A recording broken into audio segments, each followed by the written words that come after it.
Hey guys, how is everybody doing? Pretty excited to do what we're going to do today. So we're in the post-conviction phase for Zachary Adams. Next hearing is going to be December 29th and the 30th, so we'll be live to watch those. Really excited for that. The state's going to be presenting their side, their opposition to the petition for post-conviction relief, and we're supposed to get to closings if all goes well with scheduling. So that's going to be great. But what we're doing until we get there, we're going through all of the pretrial stuff. So we've got to get caught up with the news coverage, some of the pretrial hearings, things like arraignment. We're going to get to the motion hearing to disqualify the judge, to qualify new counsel for Zachary Adams. I think we're going to get through a lot of that today. We're going to go for about 5 hours today. And one of the things I really like about going back and looking at the news coverage, especially since we've heard in the post-conviction space, that the pressure to solve this case, the pressure to find Holly Bobo, then once her remains were found, to figure out who did it. Seeing all of that as like a retrospective, I think is really important. And then also watching how the coverage, how the investigation was unfolding in real time. So we're going to get that hindsight by going through all of these things. The way we're going to do it is I have a list put together. We're going to watch from the oldest published first, starting 14 years ago. And we're going to work through. We're just going to work through. I tried to skip any things that look like repeats of the same thing. Like, for example, if 2 different stations uploaded this press conference, I only put one in the list. This whole playlist is linked in the description. As we get to present day, you'll start to see like streams from Trial and Error podcast, and then all the way down. There's some stuff from myself and Take It to Trial. But that's how we're going to do it. We're going to get this complete rewind. And we're going to react, and we're going to try to put on one hand, our blinders on to see what we would have made of this if we think we knew nothing else, if we were a clean slate and watching this contemporaneously. And then we can also reflect on what we think about it, knowing what we know now. So with that being said, there's a lot of videos. So live crew, thank you guys for watching live. Shout out to replay crew. It's going to be your call. If you think the volume is good, since these are different videos, it might be kind of rough from one video to the next, but just let me know in the chat and we will adjust the volume. I'll try to put captions on for all of them. And let's get into it, you guys. Dr. Lawrence Kobylinski, a crime scene analyst and professor at the John Jay College of Criminal Justice here in New York. Good morning. Good morning. And this whole story has had some conflicting reports already coming out of it. Oh, I have not watched these. This is the very first video I have in this list. We are 15 seconds in. Conflicting reports already. Last night, they found a lunchbox believed to be Holly's. What might that evidence lead them to? Well, I think that's important because now we have a vector that is a directionality. She was abducted from the home. They find the lunchbox. They know that either the suspect or the suspect and the victim were headed in a direction. So now they can focus their search around that box, that area.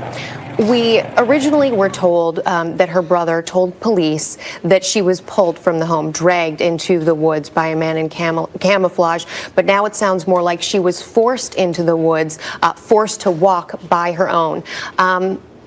Is that change in story an indicator of anything to police? Well, at first, when I heard that, I absolutely, I thought that was, the red flags went up. If you're an eyewitness, you're the last person to see the victim, and now your story changes from dragging to walking. It raises some questions, but on the other hand, there's a lot of misinformation out there, and it could have been an internet rumor. I just don't know. I think the TBI, the state police, are now saying she walked out with the perpetrator. Mm-hmm.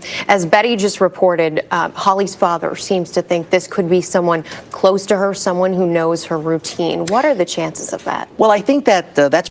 All right, so and I should have looked at the exact date. So this was published on April 16th, so 3 days after the abduction.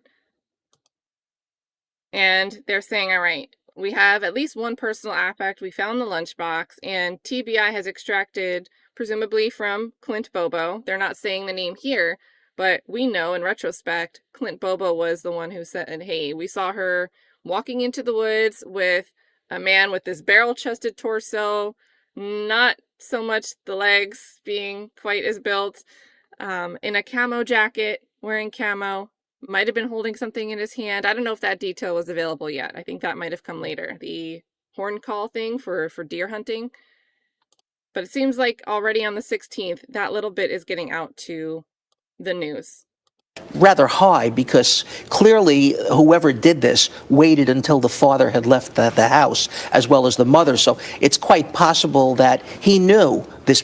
Whoever did this knew that she would come out of the house on her way to school at a certain time. He was waiting for her.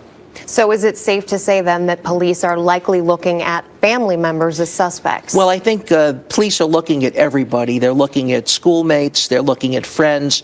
They're actually they're doing everything they can to generate information because there's so little known about this abduction. Who should they be interviewing right now?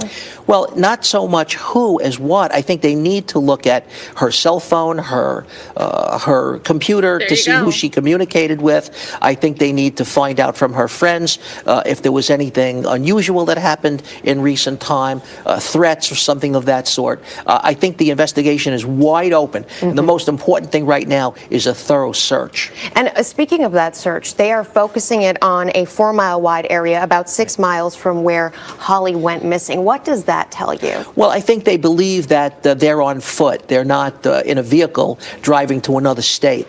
And the likelihood is high that that's the area that they will find them in. I must say that because so much time has elapsed, the longer that time interval lasts, the less likely they will have a successful return of Holly.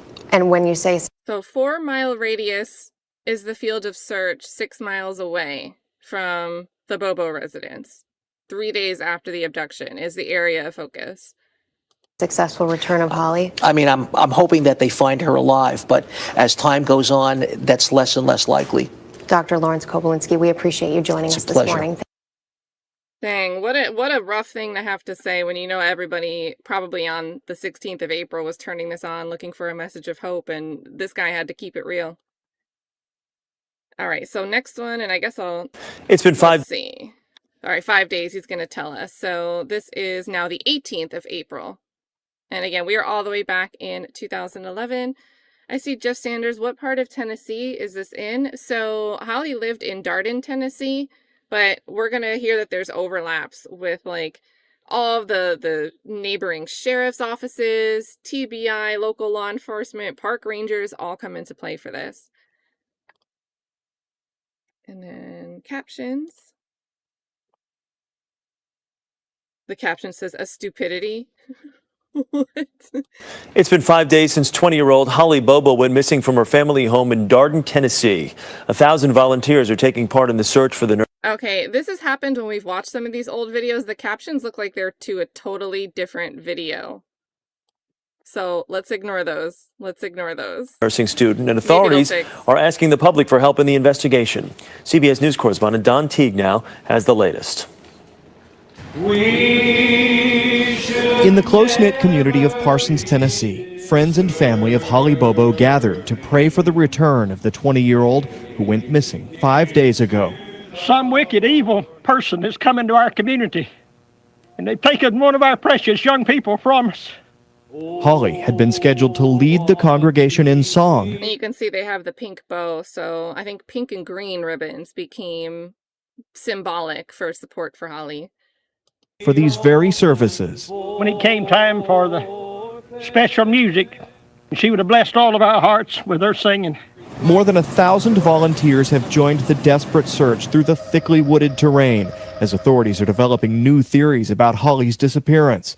Initially, it was reported she was dragged away by an attacker, but now investigators believe she was led away by a person she likely knew who lives in the community.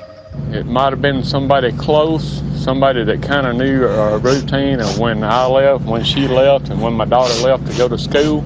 Police have not ruled out anyone as a suspect and have now turned to the public for help, asking residents to be on the lookout for anyone suspicious who may have recently cleaned or sold a vehicle. Over 250 tips have poured in, but few clues to follow. who recently cleaned or sold a vehicle, but a few days ago, the speculation was that they weren't using a vehicle and that they were just on foot. So far, investigators have found a handful of Holly's personal items, including her lunchbox. The search has expanded to cover an even wider area as both investigators and family cling to the hope that she will be found. Don Teague, CBS News, Dallas. So what I'm going to say is pretty morbid, but if this was happening, if this is what the community was doing, and whoever took Holly, the plan was to traffic Holly, and the community's response was like this, I personally think there's a very good likelihood that the person who abducted, if the purpose was for trafficking, would have called an audible and said, oh, nope, this is going to be too, even I can't get away with this one. The response is too strong. So just some thought I'm having here, looking at, you know, the footage we're seeing of so many people standing around, thousands of people going out to do this search. And joining us now from Nashville with the latest on the search is Mark Gwyn, director of the Tennessee Bureau of Investigation. Mr. Gwyn, good morning. We're going to see him a bit throughout Good morning. these videos. Day 5. So where is the investigation headed today? Well, we have over 250 leads that we're looking at. We also have a good bit of evidence that's being analyzed at the TBI crime lab right now. And we've also engaged the community and asked for their support and their help. So I think we're on the right track. It's just going to take for something to come in and really take us to the next level in the investigation. If you could just clarify something for us. I know there have been some conflicting reports the last couple of days, whether Holly was either dragged into the woods. The new report is that she was led into the woods, whether it was potentially her boyfriend or not her boyfriend. Her brother was an eyewitness to all of this. Can you clarify why the story has changed here the last few days? Well, we don't believe that Holly was dragged into the woods. We think based on her brother, who is the only witness, that she walked into the woods. As far as suspects, we have not eliminated anyone from this investigation. Obviously, there are people who we feel are witnesses, and we've treated as such, but we have not eliminated anyone, and that's why we asked the community to really look amongst themselves. This is a very rural area, a very wooded area, and someone would have had to know how to navigate around the area, either a hunter or a resident or something of that nature, in order to be able to exit and enter like they did. So what you are saying here, though, is that the brother and the boyfriend have not been ruled out as suspects. They're still suspects in this investigation. I think that was actually like I don't know if we've ever really had like a top-down view before these videos. But I mean, it even looks like where you would drive up is kind of hidden away. And that's not to say I'm saying that somebody drove their own vehicle here, but what I'm saying is like the person would have had to have sight, visibility, or at least the expectation that anybody that would have been at this property and then leaving for work or going to school would have left at the right time. They would have had to have been like somewhere with a vantage point. So what you are saying here, though, is that the brother and the boyfriend have not been ruled out as suspects. They're still suspects in this investigation. There has nobody been ruled out of this investigation. We have not got tunnel vision and ruled anybody out. Everybody at this point, based on the evidence that we have, based on the leads that we have, could potentially be a subject. Let me ask you something. When time is of the essence, and it's so critical, especially in the early stages of an investigation like this, do eyewitness accounts that vary so greatly, does that impede your ability to try to find Holly? Well, you know, obviously you would like to have all of your witnesses and eyewitnesses to give you the same story in a perfect world, but that rarely happens. So basically what you have to do is take all your evidence, collect it, analyze it, and you've got to take the evidence you've got to take the investigation where the evidence is going to lead you. Mr. Gwyn, thank you. We appreciate you taking the time this morning. Where the evidence is going to lead you until you have TBI agent Brent Booth relaying a curated story from Jason Autry to Vincent Dinsmore. If we want to jump real quick and do a retrospective from what we know from 2017, what was going on in 2017. If you missed it, this weekend I published like a 25-minute compilation video that lays out how Vincent Dinsmore's testimony was influenced based on what Jason Autry, and only Jason Autry, was able to access through his discovery folder. That's why I'm making that statement. So they have the tip line up there. And right here in the... Oh, that was rough. Sorry. That was a little loud. Okay, this is still the 18th of April. So lots of stories. Turn that down. These woods, this is where they found her lunchbox. We learned that from the investigators. But to learn more about Holly, we went to her family and sat down exclusively with her cousin, Whitney Duncan. With the same kind of emotion she'd normally save for her music. First time that I ever saw your face. Country singer Whitney Duncan talked about her cousin, Holly Bobo. She's beautiful, she's sweet, she's a good Christian girl, you know, kind of shy, quiet girl until you get to know her. And then she's just funny and sweet, and she's amazing.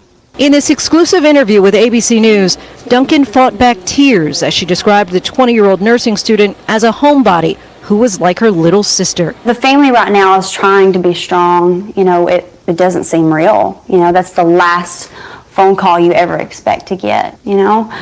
And it's a close family, so we're just trying to hold it together.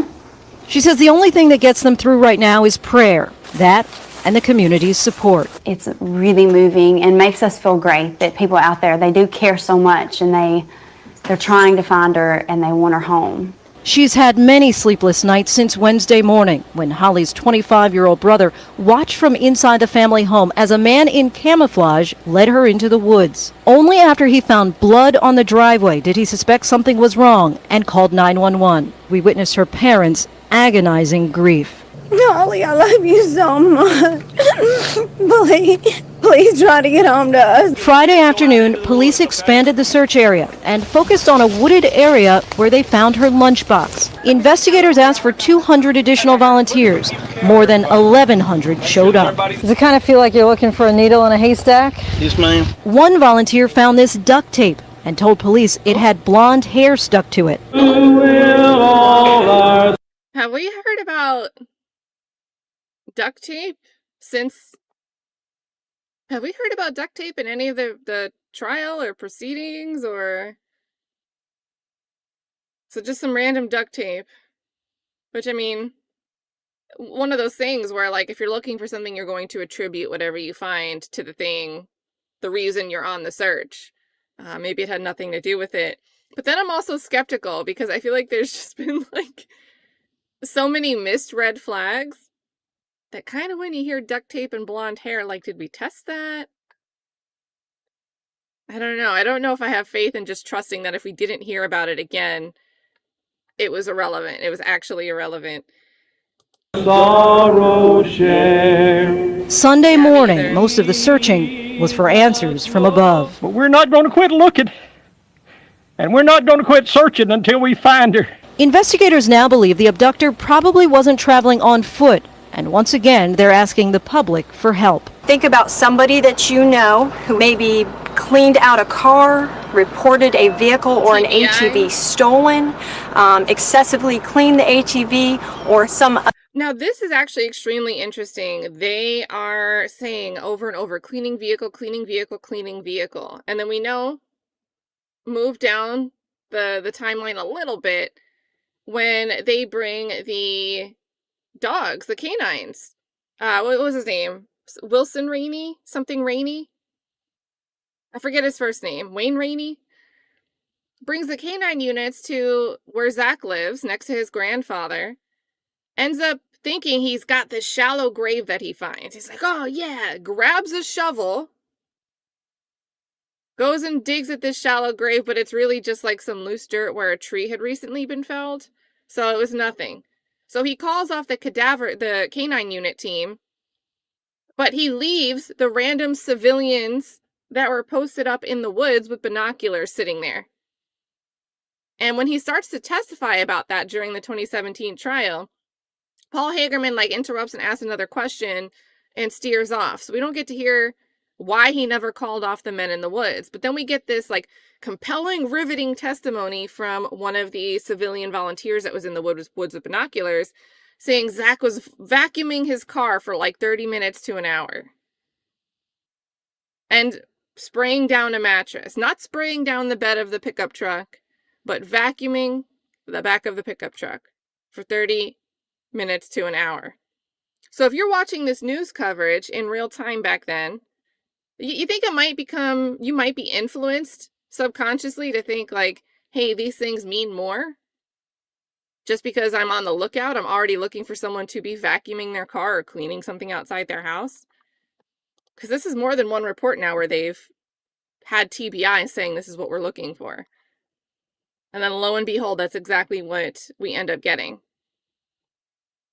Unusual behavior. Officials and her family are hopeful someone will know something. We just want her back, no matter if you know, if anybody knows anything, that they might not even feel to be important, but if it is anything, any details, anything weird that they've seen, they'll just come forward with all that. I mean, I hope they come forward with any information that could lead to getting her back. Her final thoughts? We need to go search. That's it. $25,000 reward the $25,000 reward continues to grow, and families hopeful that people will continue to make donations. And we're already at 25,000, which I know it grows. I know it continues to grow, but I do not think 25,000 is a modest amount of money. Meanwhile, investigators say they've received more than 250 tips that they're currently following up on. 250 tips. All right. Producer Rupa. This one's a little quieter. We'll turn this one up. Okay, let's read this caption, guys. This one's real quiet. Missing country music star cousins. This is Whitney Duncan is the cousin. Report. Flecks of blood across lawn. So I guess we're getting some information to the news from Whitney Duncan. Let's see what happens here. She's at the scene of a candlelight vigil set to begin quite soon for Holly. Rupa, you've been down there all day. What is the latest tonight? Right, Deborah, it's been raining all day, which has deterred some of the searching. However, volunteers still were out there today. April searching, 20th, 420. High and low, looking through ponds and lakes, water searches, ground searches, out there with dogs. Now, Deborah, what is interesting is the police, however, TBI, Tennessee Bureau of Investigation, has been leading this search. And they today, rather than searching, have been focused more on the investigative process. They told me today that they focus more on interviewing people, talking to witnesses, re-interviewing people they'd already spoken to before, and following up leads. And the reason for that, Rupa, would be that with the passage of time, people have had a chance to sort their thoughts, and maybe something now occurs to them that hadn't seemed important at the time. After they've watched nonstop news coverage talking about, look for anyone who washed a car. And they may have first spoken with investigators. Absolutely, that's right, Deborah. And you know, in addition to that, we also know that there have been items found in these searches, but we're not 100% confirmed as to whether these items are in fact related to Holly Bobo. For example, we heard reportedly. All right, so here's a good image that takes us from the Parsons home all the way up to Darden, Tennessee, where we're starting to find the affects, the personal affects. So good time to freeze frame. Make this a little bit bigger, just for anyone that wants to like hold this visual, get an idea of what we're dealing with. And let's not forget Gooch Creek Road here in Darden, where the lunchbox is found. So there's a little bit there. That there was a bundle of paper. And the ticker is telling us to watch Nancy Grace. Perhaps school papers, wet school papers found inside the wooded area, the search area. All right, we're getting now, we school don't know papers. if these are actually belonging to Holly Bobo. We also, of course, know about the blood. Today, new news reports out there saying that, in fact, not only is it blood, but flecks of blood. So we have a better description of the type of blood spatter that was there found on the lawn of the Bobo home. One of the things Now, that we have to be we've careful. Have we heard about spatter on the lawn?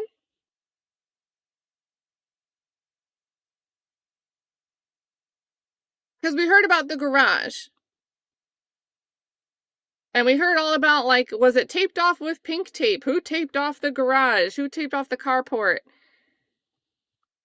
I don't know about specks of blood in the yard, like in the grass, assuming. I assume that's the lawn. It says across lawn on the text here.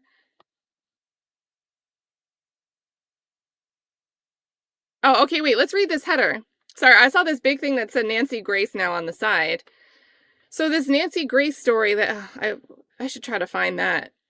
Breaking report. Woman who looks like missing country music star cousin, so Whitney Duncan's cousin Holly Bobo, attacked by man in similar manner. Escaped.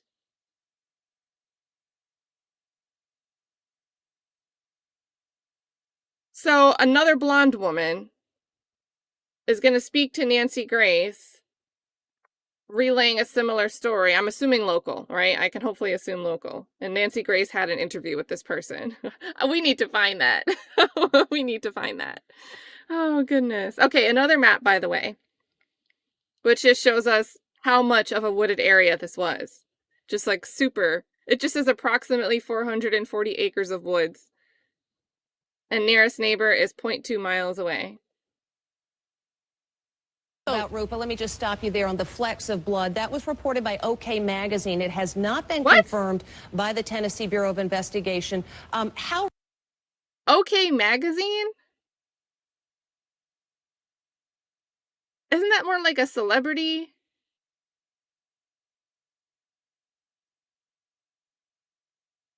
Okay. Okay. How reliable is that? Have we been able to get this confirmed from any other source? Deborah, what we do know is the blood was found. The type of spatter, whether it's flecks or not confirmed by police, but police today confirmed that blood was found. It has been tested. The DNA results are back, and they are not releasing those results to us, though. They are keeping this investigation very close to the chest, Deborah. One of the things I know you did. Why is not releasing the DNA results keeping it close to the chest? Because don't we ultimately just find out it's just Holly's blood? See, now this is making me more confused. We have all of this random chatter, all of this random talk. They're telling us they tested and got results, but they won't just tell us that the blood is Holly's?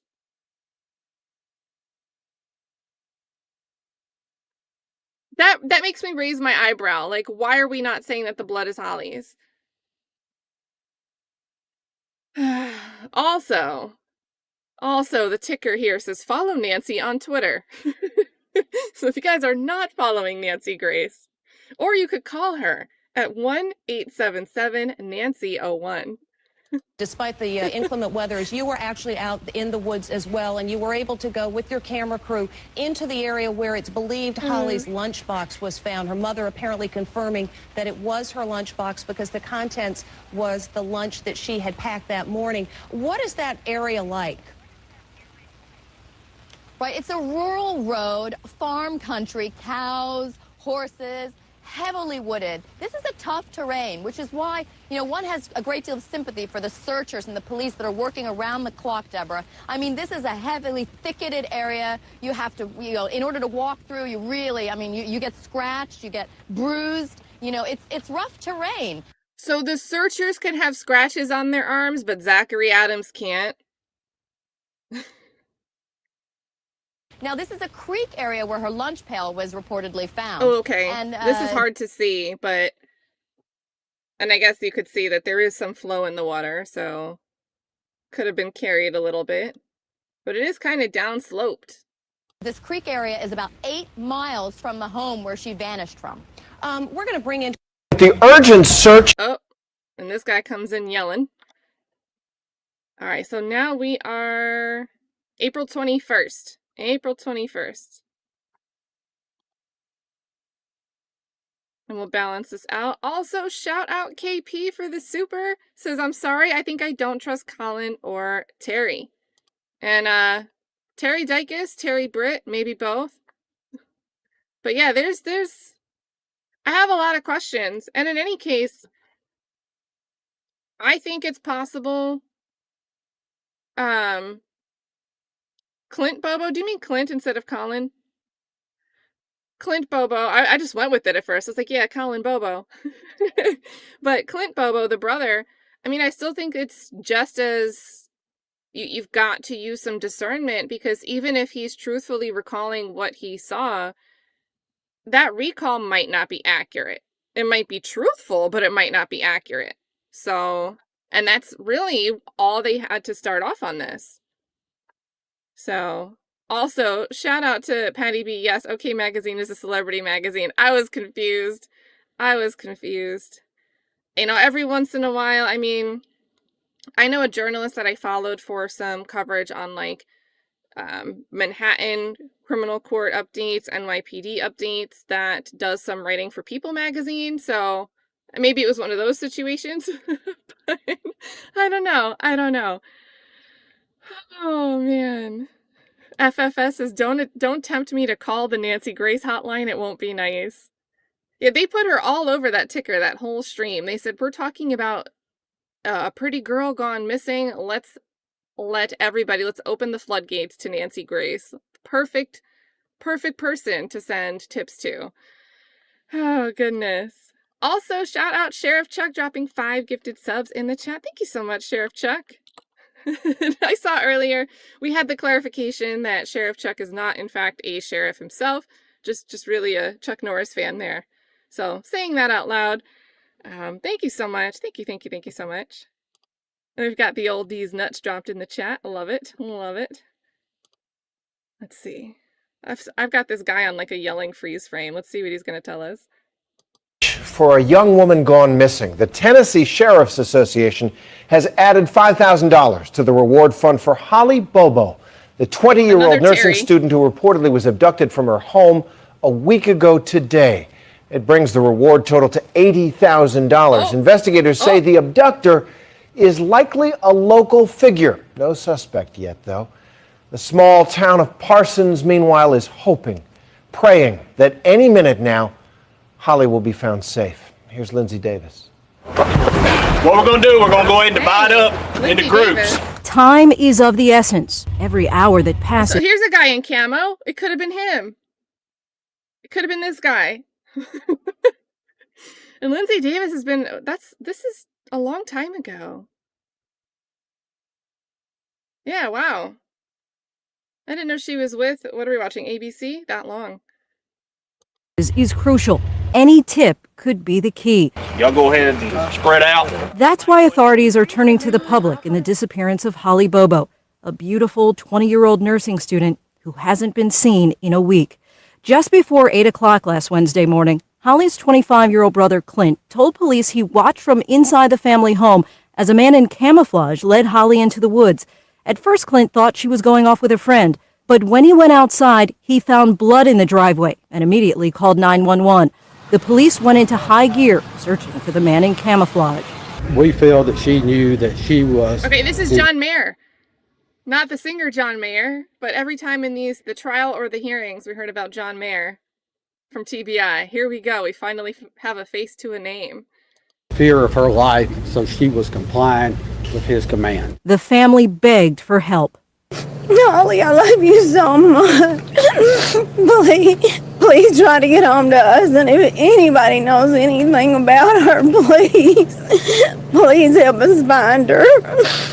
The close-knit community rallied. Hundreds volunteered to comb the woods for clues. That's the last phone call you ever expect to get. And it's a close family, so we're just trying to hold it together. Until now, the town of Parsons' main claim to fame was country music singer Whitney Duncan. She's Holly Bobo's cousin. She thinks of her as a little sister. She's beautiful, kind of shy, quiet girl until you get to know her, and then she's just... And Whitney's also had to defend Holly's brother Clint. Bloggers and tweeters immediately began to question his story. The old school Twitter, guys. We have Twitter, we have tweets. I love this. This is satisfying to me, because I still call it Twitter. And tweets like this one appeared. I think the authorities should focus more on Holly Bobo's brother Clint. Very strange, contradicting story. Whitney Duncan fired back with a tweet of her own, writing, "My cousin Clint, Holly's brother, is not a suspect, and I'm sick of people saying that he is. He's been cleared for good reason. Shut up." So, when is this post? Can we... Hold on, let me go back and see. I mean, obviously this is happening by the 21st or whatever of April, because that's when this video is published.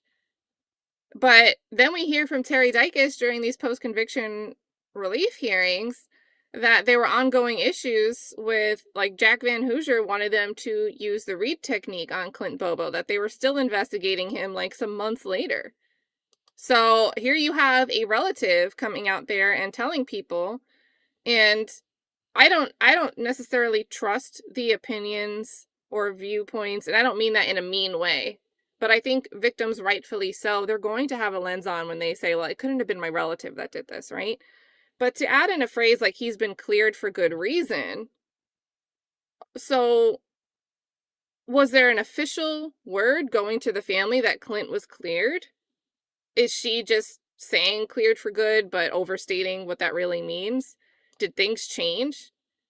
Because this doesn't really pan out to be the case down further in the timeline. Let's see what else Whitney's got. Investigators say they're not following any individual suspect, but have not ruled anyone out. In the meantime, the days are ticking by. This is where our virtual command center is. It's a way to organize the information that's coming into us and a way to disperse that information out to investigators. So right here, tips are coming in, right, and she's just verifying that everything's been followed up on. Right. They've received more than 250 tips from all across the state. They're constantly checking the map, trying to connect the dots. So far, investigators have found several items, including Holly's lunch bag, which her family was able to identify. We've really been concentrating from Holly's house north up to I-40. And just so we have a little scale here, from here to where the lunchbox was found, we're talking about a distance of about 8 miles? Yes. How long can you sustain such a massive search? When those leads stop coming in and you stop having things to follow up on, then that's when you may begin to scale back. It has now been a week. Follow up. What does it say on the back there? All-time central? Okay, they're just saying when they're going to have news coverage. Never mind. Because I see Shep Smith and HLN, CNN. So all of this is just when they're going to do interviews. Then that's when you may begin to scale back. It has now been a week since Holly was last seen. If someone is not discovered within the first day or two, it's unlikely that it'll be discovered alive. When children are abducted, criminologist James Fox says the abductor is most likely someone a child knows. Perhaps not so in this case. When it's an adult who's abducted, it's usually a stranger. It's oftentimes a sex crime, and murder is used as a way to cover up the evidence of that crime. But still, there is hope that occasionally cases like these do end up with good news even after a long period of time. Does it kind of feel like you're looking for a needle in a haystack? Yes, ma'am. Volunteers were not deterred by that challenge. Camo One group jacket. found this duct tape that they say had hair stuck to it. I sure hope everybody brings her back or she can hug her mama. There were so many volunteers at one point, dozens had to be turned away. They had 2,000 volunteers sign in at the state fairgrounds, and then they had another about 1,500 show up. And we're talking about a community of about 2,500 people. Right. Have you ever experienced something like this in all the investigations, the community being so helpful? No, never. I wish we could see Never who was seen a community hanging, like what this. was up When here. someone goes missing in a town of just 2,500, the whole town becomes one family. Oh, one needless Hundreds of pink ribbons now dot the streets, signs of support and love on every billboard. A community with one common goal, finding Holly. For Nightline, I'm Lindsay Davis in Parsons, Tennessee. All right, so let's see the next one. Are we still...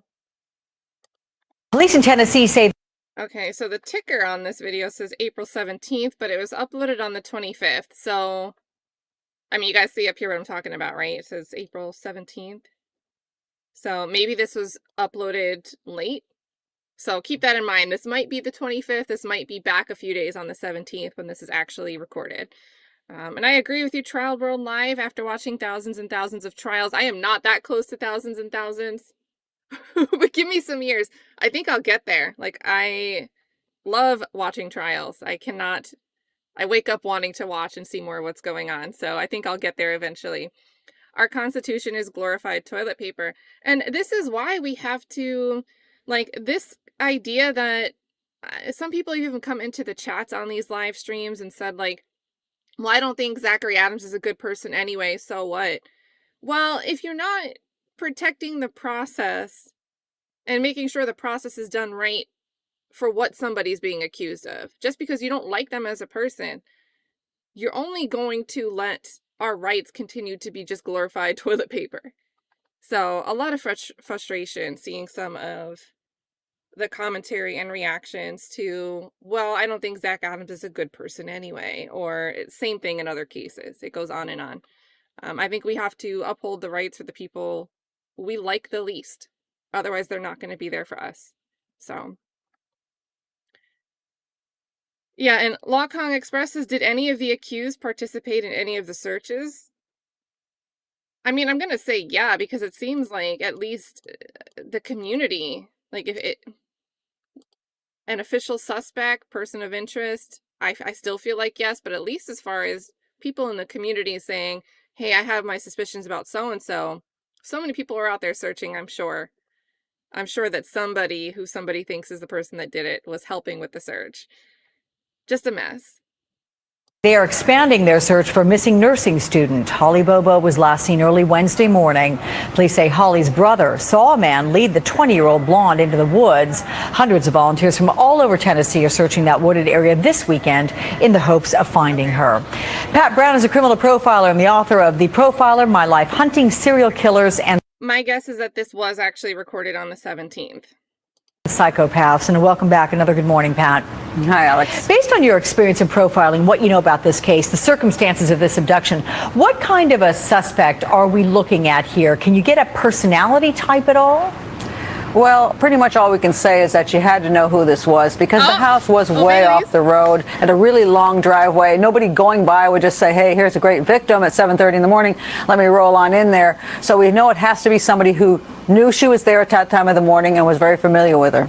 Okay, but the suspect, do we get anything about who this person is, a personality, the fact that, you know, there's the assumption made that he must have known her. I mean, you were even saying earlier, it's not like somebody just randomly was standing across the street watching this girl.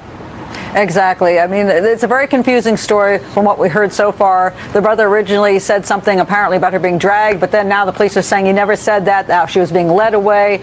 The brother said that he thought it was her boyfriend, but didn't hear anything about a car pulling up. And you would think if the boyfriend came, there would be a car coming up the driveway, and he would have seen a car there.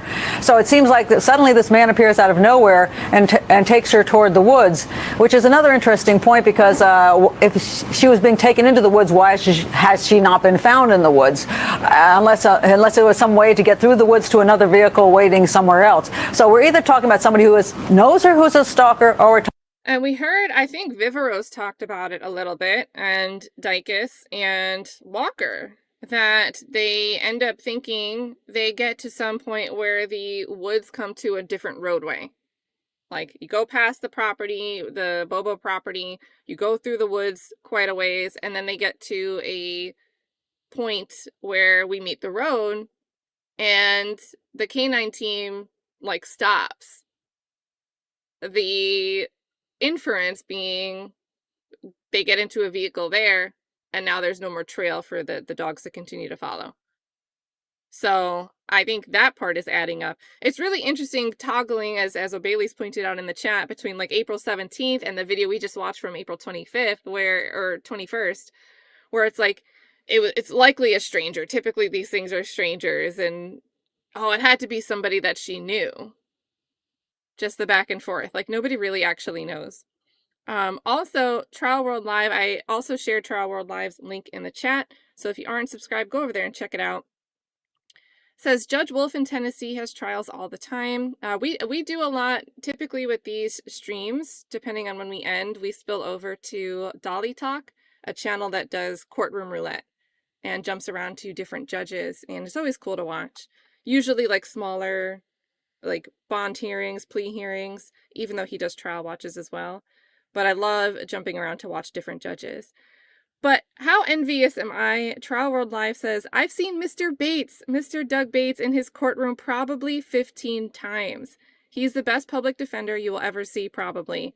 So this post-conviction relief petition is my first encounter with Doug Bates. Do you know any of the other Bates? We've become big fans of what we know about Douglas Bates IV, who seems to show his respect for his father, grandfather, his generations. I can only imagine a great family of attorneys. And really, I think 3-4 weeks ago, I opened up the rabbit hole into this case, and it's largely because of the work of Doug Bates that I understand kind of at depth what was at play here. He did a great job in his 18 or so months going through this case folder and just unraveling all of it. Also, shout out to Dr. Katie Spirko and her team as well. Just crazy, crazy. DB says, oh my God, I must know more about Dog Bates IV. Gotta love it. And hey to everybody popping in. Anyone tuning in today, we are doing a rewind. We are reacting with hindsight as a retrospective to the coverage, the initial coverage on the Holly Bobo investigation. And we're going to get to like arraignment. We're going to see some Zachary Adams pretrial stuff as well. So we'll do about 5 hours today. And anything we don't get to, we'll continue tomorrow. So we're back to the Square TVs. I always love an old footage of Square. Talking about the brother's story isn't quite right. Interesting. Now, so what do you do next? Do you interrogate family members again, friends, colleagues, just neighbors? I mean, is that the best the police can do right now, considering they've been combing these woods to neighbors? I mean, and it is all broadcasted. Pink shirt, light blue jeans was what she was last seen wearing. Is that the best the police can do right now, considering they've been combing these woods to no avail? Yeah. Well, they got to keep looking for it. That's absolutely for sure. They're going to keep looking for any kind of evidence. They are going to have to interview the family, interview people who knew her, interview the boyfriend. They're going to have to see if everybody has an alibi that really, really pans out, whether any of these people could not in any way, shape, or form have committed this particular crime. Once you can eliminate them, and you have to eliminate them not by that you feel like they're telling a good story, but that they absolutely could not have committed any kind of crime here. So you have to make sure they couldn't do it. Once you do that, then you keep looking, you keep digging, and somewhere the story has to come together. And we're just not hearing it right now. We're hearing many different versions. I don't know if the police know the real version, or they're still jumping, themselves to try to guess what could have happened. So I think we're going to find in the next few days what evidence they really have. Given the description, though, by the brother, the amended one, if you will, do you get a sense that Holly knew her attacker, or that she may have feared for her life and just did what this person told her to do? Well, that's what the police are saying, that she feared for her life. But, she knew her brother was inside the home, and he's an avid hunter, so he knows his way around guns. I think it would be kind of strange that if she didn't know this person, didn't have a gun to her head or a knife to her throat, that she would have gone off peacefully without screaming. They also say there's blood in the garage, and so that would seem like there was an altercation there. So I'm not sure how she would peacefully walk away in fear of her life. I think there would be more evidence of her being dragged away, like they first said. So I say this is where the confusion comes down, that the evidence isn't really matching what we're hearing. Yeah. Okay. Pat Brown, as always, many thanks. Thanks, Alex.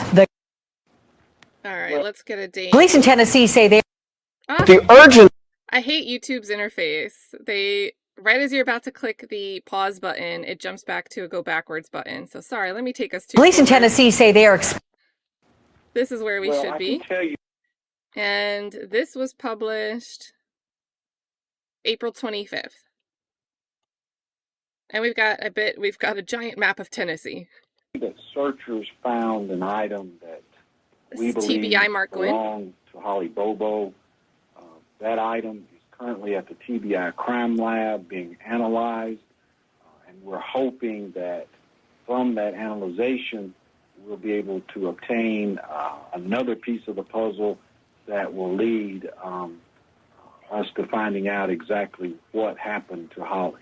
Sir, if you can, just help me fill in the gaps. This is something that obviously gave the family hope over Easter weekend. Is this something that could imply that she's okay?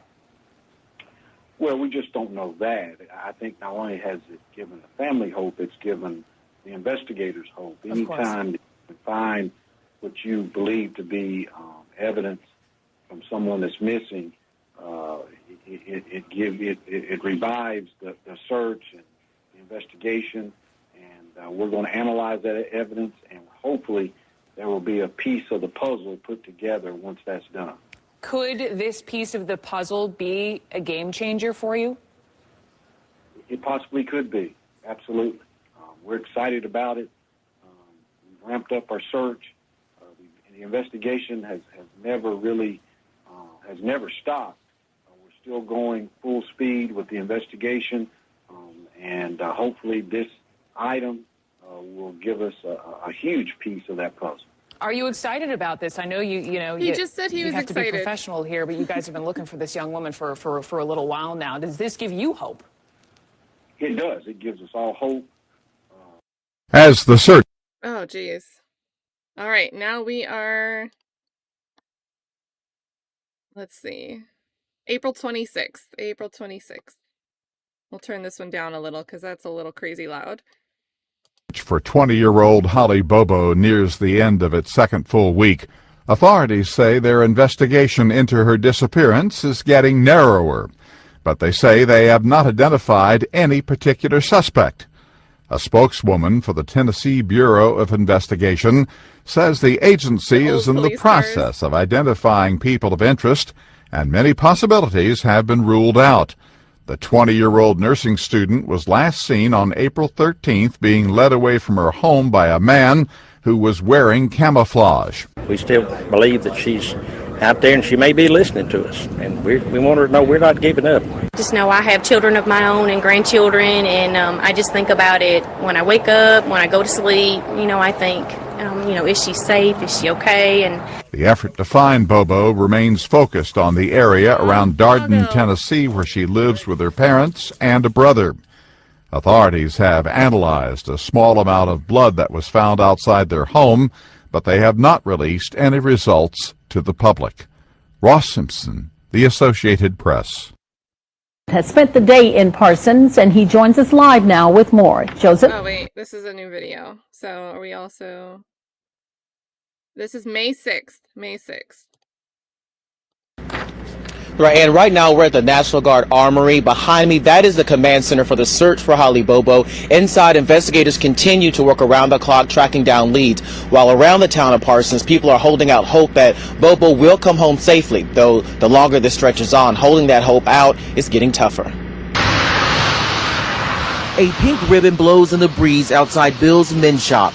On the sign, a simple message, praying for Holly's safe return. Something that you'd never dream of happening in a little town like Parsons. We just, it still seems almost unreal. Donna Box owns the store and knows the Bobo family. Good family.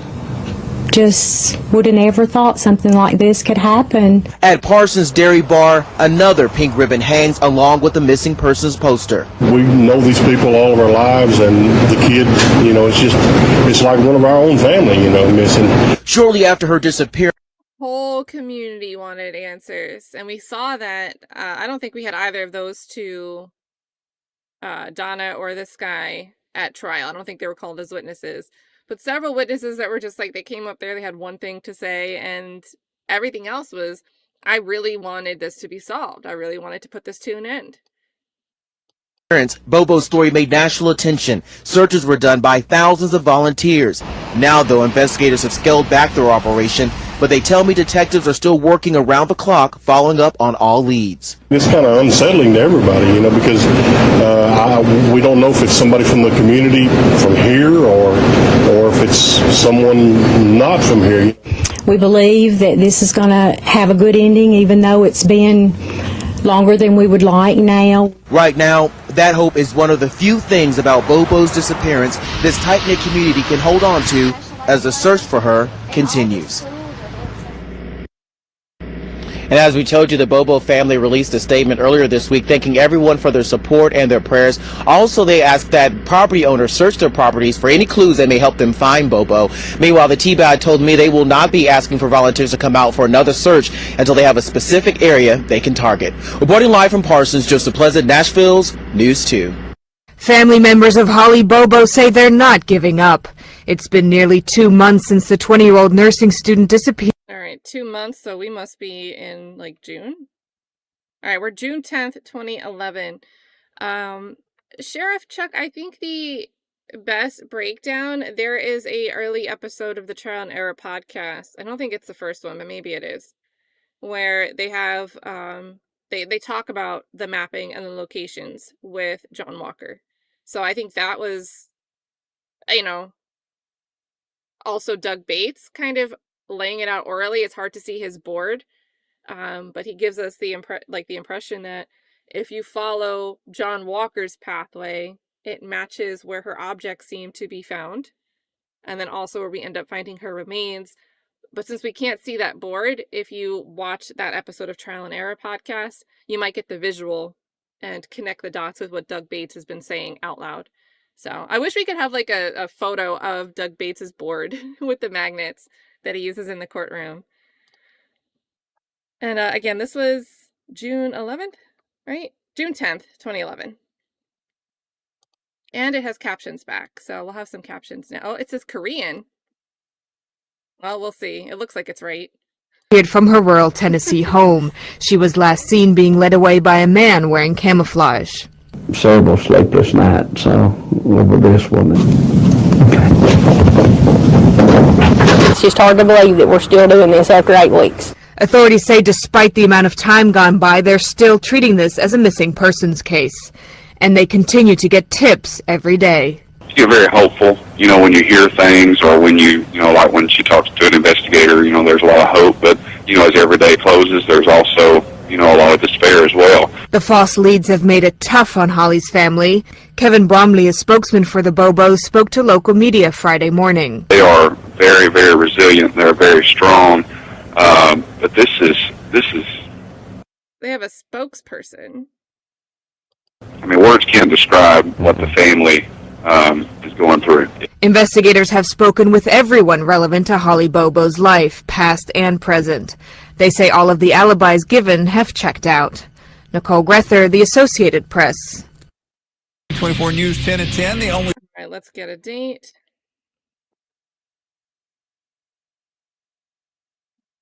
Okay, this is January 24th. Oh, there's no Brent Booth at TBI. Tony Calabrese is lying. So we watched this the other day, but now we're going to watch it in succession. Station bringing you all today's top stories in our first 10 minutes. Good evening, everybody, and thanks for being with us. I'm Jeff Binefor. The TBI is fed up with an Ohio man interfering in the Holly Bobo investigation. She was abducted from her Darden, Tennessee home last April. Agents with the TBI and the Ohio Bureau of Investigation searched that man's home, confiscating thousands of dollars worth of equipment. Now, we first told you about Tony Calabrese in June. He runs a group called the Tactical Search and Rescue. Tonight, he tells ABC 24's Jackie Orozco he's only trying to help. Jeff, Tony Calabrese says he's angry with the TBI. Calabrese says the agents had no right to go through his things and plans to sue a TBI agent who he says tried to fight him. They literally trashed my entire house. They took thousands of dollars worth of equipment out of my house. They made us sit there for hours as they went through and destroyed the home. It was the most horrifying thing I've ever gone through in my entire life. Tony Calabrese and his roommate are talking about what happened a few days ago. Ohio and Tennessee investigators issued a search warrant. The TBI told ABC 24 News Ohio authorities executed a search warrant with enough probable cause to search Calabrese's home on Wednesday for an obstruction of justice case for interfering in the Holly Bobo investigation with TBI assistance. Calabrese claims agents never mentioned the search was about Holly Bobo. The warrant that they came in on was invalid.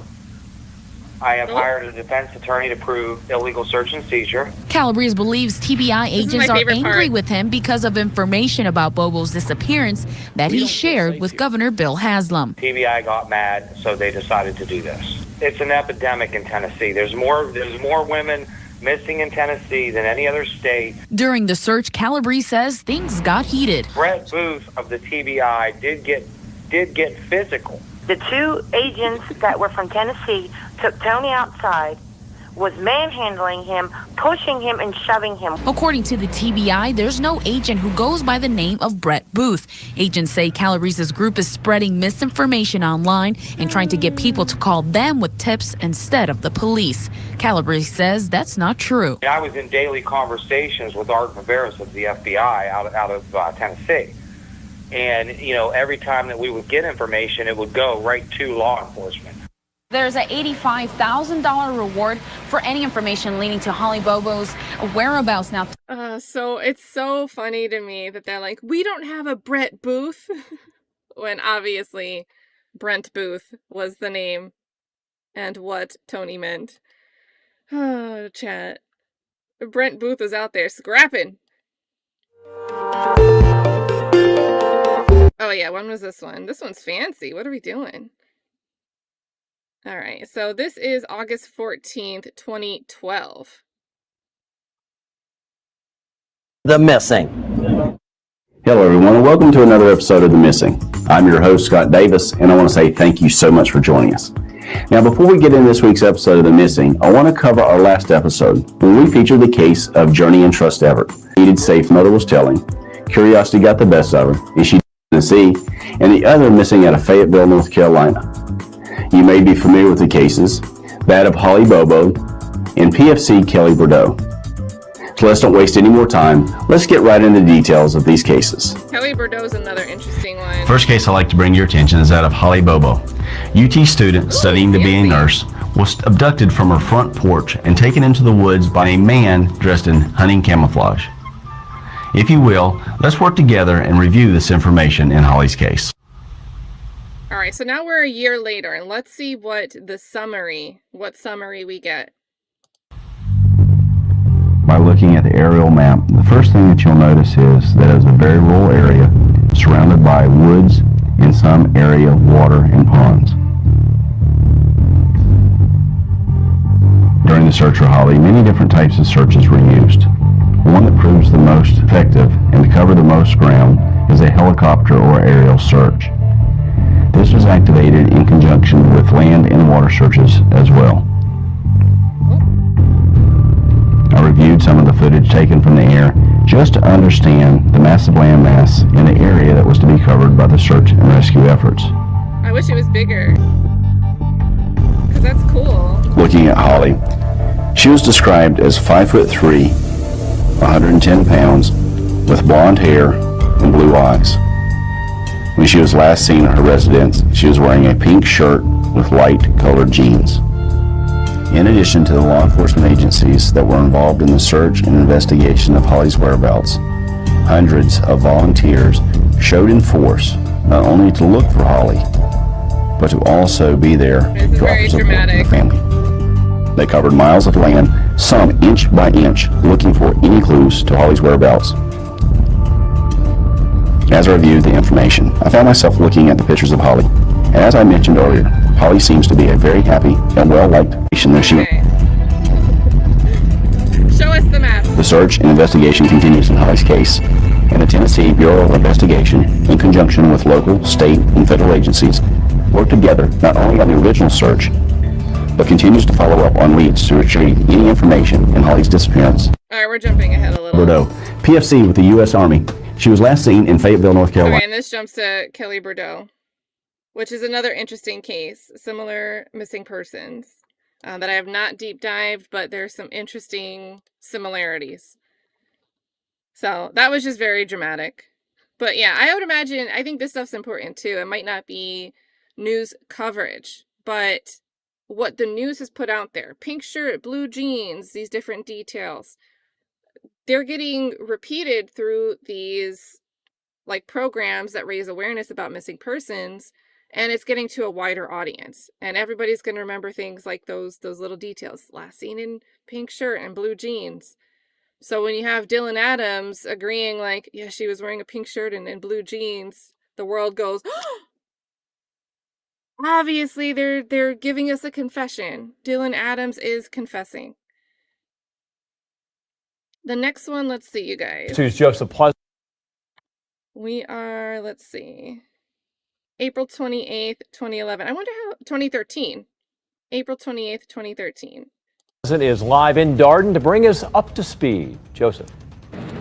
Yeah, John, and that key clue appears to be Holly Bobo's purse. Right now we're at Beach River Regional Airport. This is where searchers gathered this afternoon. We just spoke to the Henderson County Sheriff who helped out with that search. He told us his deputies are done for the day. They were a part of a larger search group that included dogs that searched the Miracletown Road and Box Road areas of Darden. In that area on Wednesday, a dog found a purse that was believed to be Holly Bobo's and brought that purse to someone's home. It turns out that it looks now, the TBI says that in fact was Holly Bobo's purse. They now have possession of that purse. We spoke to Holly Bobo's mother a short while ago by phone. She didn't want to talk on camera, but she did release a statement saying she is happy that the TBI has resumed the search for her. As you may recall, the 2-year anniversary of Holly's disappearance was marked on Sunday. We'll continue to follow this developing story and bring you updates as they become available. We're live in Darden. Joseph Pleasant, Nashville's News 2. All right, not much of an update. Well, every day is different. Oh, this, I think, was it DB? It might have been DB. It might have been K-Riggs. K-Riggs isn't in here today in the chat with us. But I think somebody was telling me something to the effect of, like, a pastor had said they had a premonition of what would happen, where something would be found. So is this what we're about to finally hear? Oh, no. Difficult, but in days whenever there's renewed activity on the Holly Bobo case, of course, the family is, Yeah, it's I a don't very get that stressful either, day. Trial and Error podcast. Did you guys feel the same way about this? Like at trial, I got the impression that they found the lunchbox later on. But we just watched the coverage from 2011, like April 18th or something, just a few days later, saying that they found a lunchbox and Karen Bobo identified it, saying that, hey, I packed her lunch that morning. It was the same contents in this lunchbox that they found. So, Do you think situations like this, getting your hopes so elevated, how do you think it's going to be if they come back with nothing with any of these searches? Well, to the family, when they do the searches and then they don't find anything, it renews their hope that she's still alive. So in that respect, it will help to strengthen their faith and confidence that Holly's still alive. Because at this point, all the evidence we have at this point is that she is alive. And this was a Trial and Error podcast. Thanks for being here, because now I'm going to flood you with some questions. So the lunchbox was a few days after she went missing. Johnny Walker found it, and that was based off of the pings. And there weren't that many pings because Holly's phone, by 10 a.m., there's no more pings coming from Holly's phone. But we're relying on where those pings were pinging off, not to use the same word in a sentence. And Johnny Walker was able to do his job. Yet we heard from Brent Booth, and maybe if I can pull that clip up while we finish watching this one, we'll run back how Brent Booth tried to discredit and act like what U.S. Marshal John Walker does as part of fugitive task force, fugitive locating. Oh, he guards vaccines. Brent Booth does not want people to know that John Walker, what he does, and that he's good at what he does. So while we're watching this, because it's like 3 minutes, I'll pull up that testimony from the post-conviction hearing of Brent or Brett Booth, whatever we want to call him today, and run that back. We've also got the purse was definitely found at the remain site, and it looks like the same one the dog found in 2013. Interesting. And yes, it was at Gooch Creek where the phone was taken apart. Yeah, I'm going to pull up that Brent Booth clip. Let's finish this guy. Has the family been, keeping up to date with the TBI? Have they been open about this? Well, the family's very appreciative of everything law enforcement has done. It's almost 3 years. April 13th of this year will be 3 years. But law enforcement has worked very hard on this case.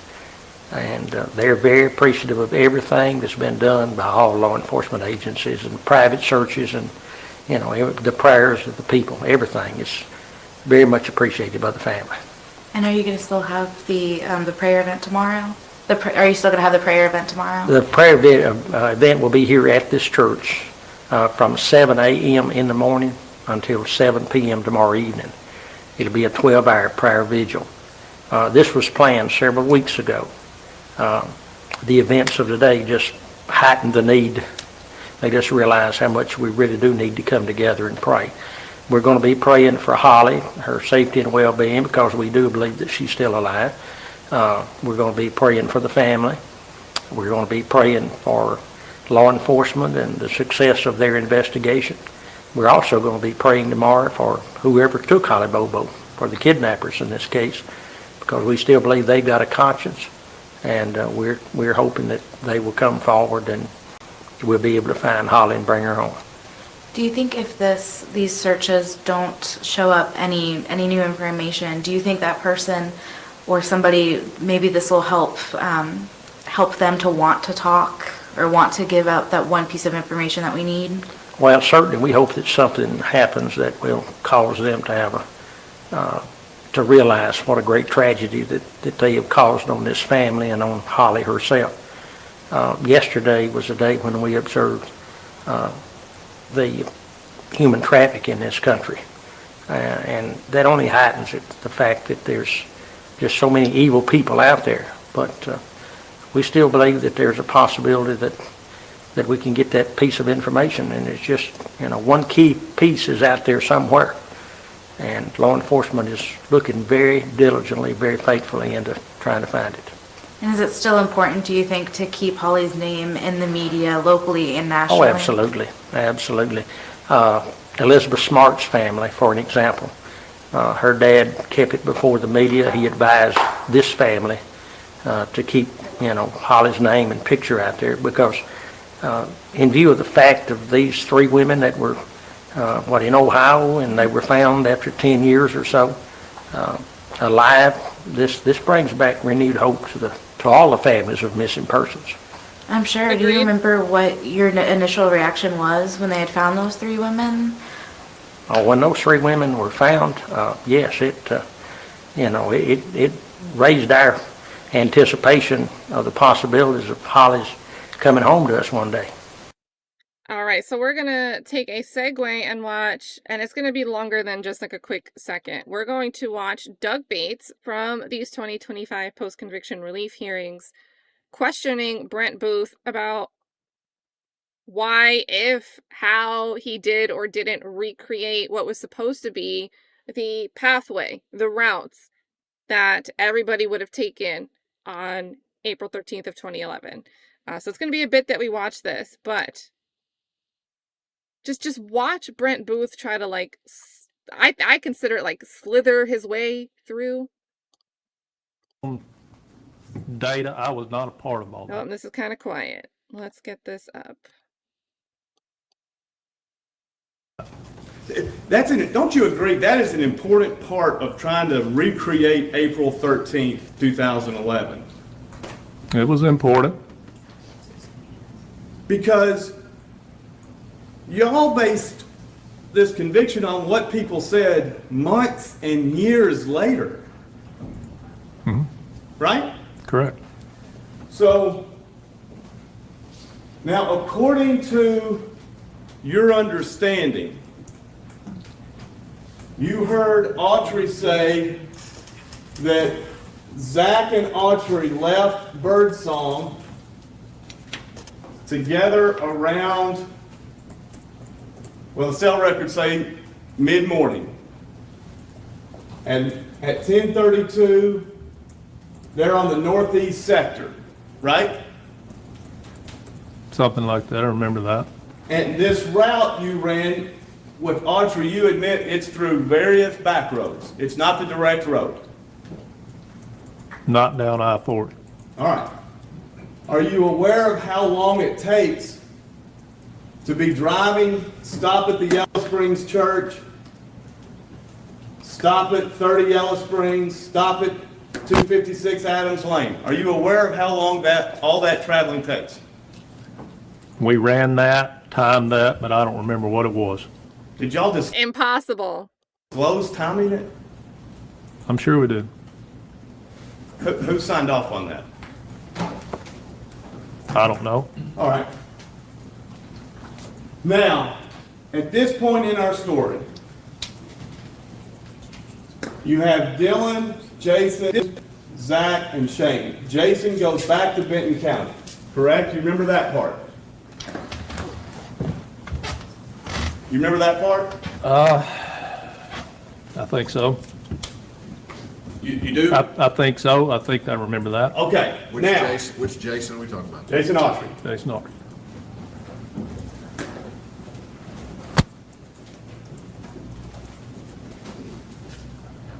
Under Jason Autry's story, the whole morning had been this difficult task of disposing of a body. Correct? They called Autry in. In other words, they planned this monumentally complex abduction, but then when they get the body, they got to call A-Train in for help. That's Autry's story, correct?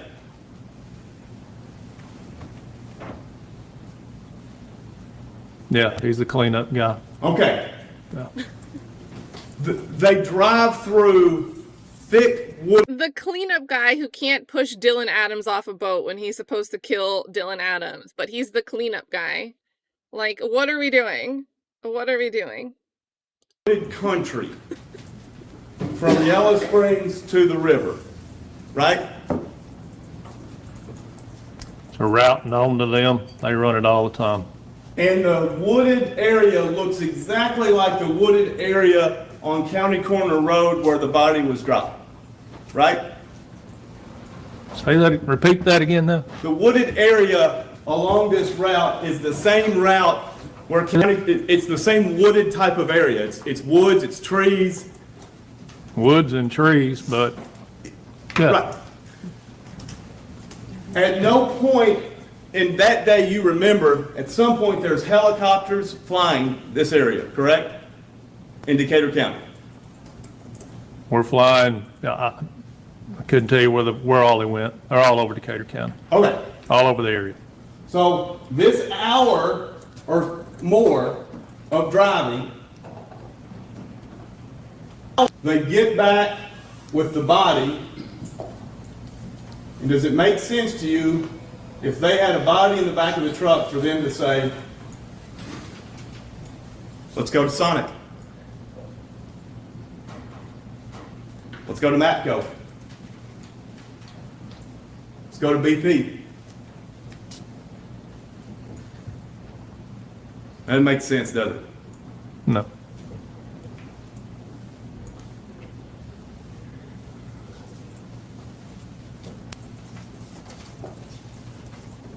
Shayne and Zach being in Parsons that morning makes no sense to the Autry story, does it?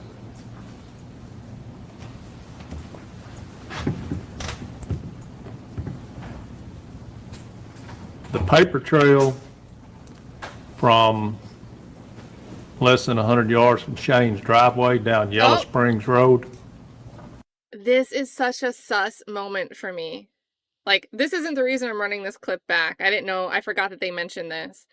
These pink panties that we heard about all throughout, even in the trial, they still brought up these pink panties. They had multiple witnesses talk about the pink panties. Somebody finds these pink panties in the road, they call it in.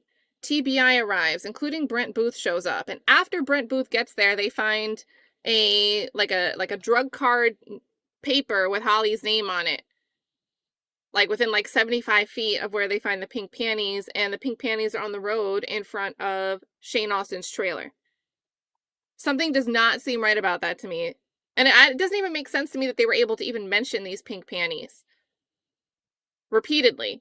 I can kind of see, like, hey, we were called there, and that same witness, did you later come to learn that those panties were tested? Yeah, I learned that in the course of my investigation, but at the time, since we had this call, we started looking down the road, and then we found this other thing, right? I can kind of see a way to get that in, but the way they harped on it, something about it is a red flag. Something about it is a red flag. And then we have this whole issue with the lunchbox. And let me see.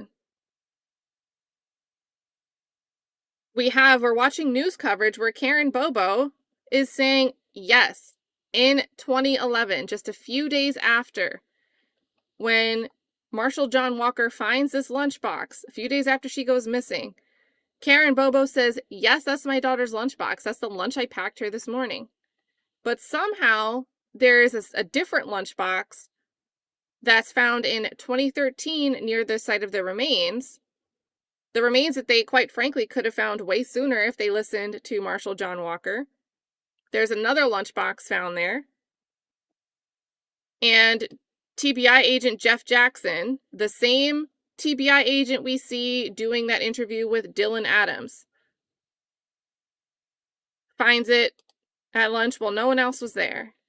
Something just isn't all there about this investigation. It's just not all there.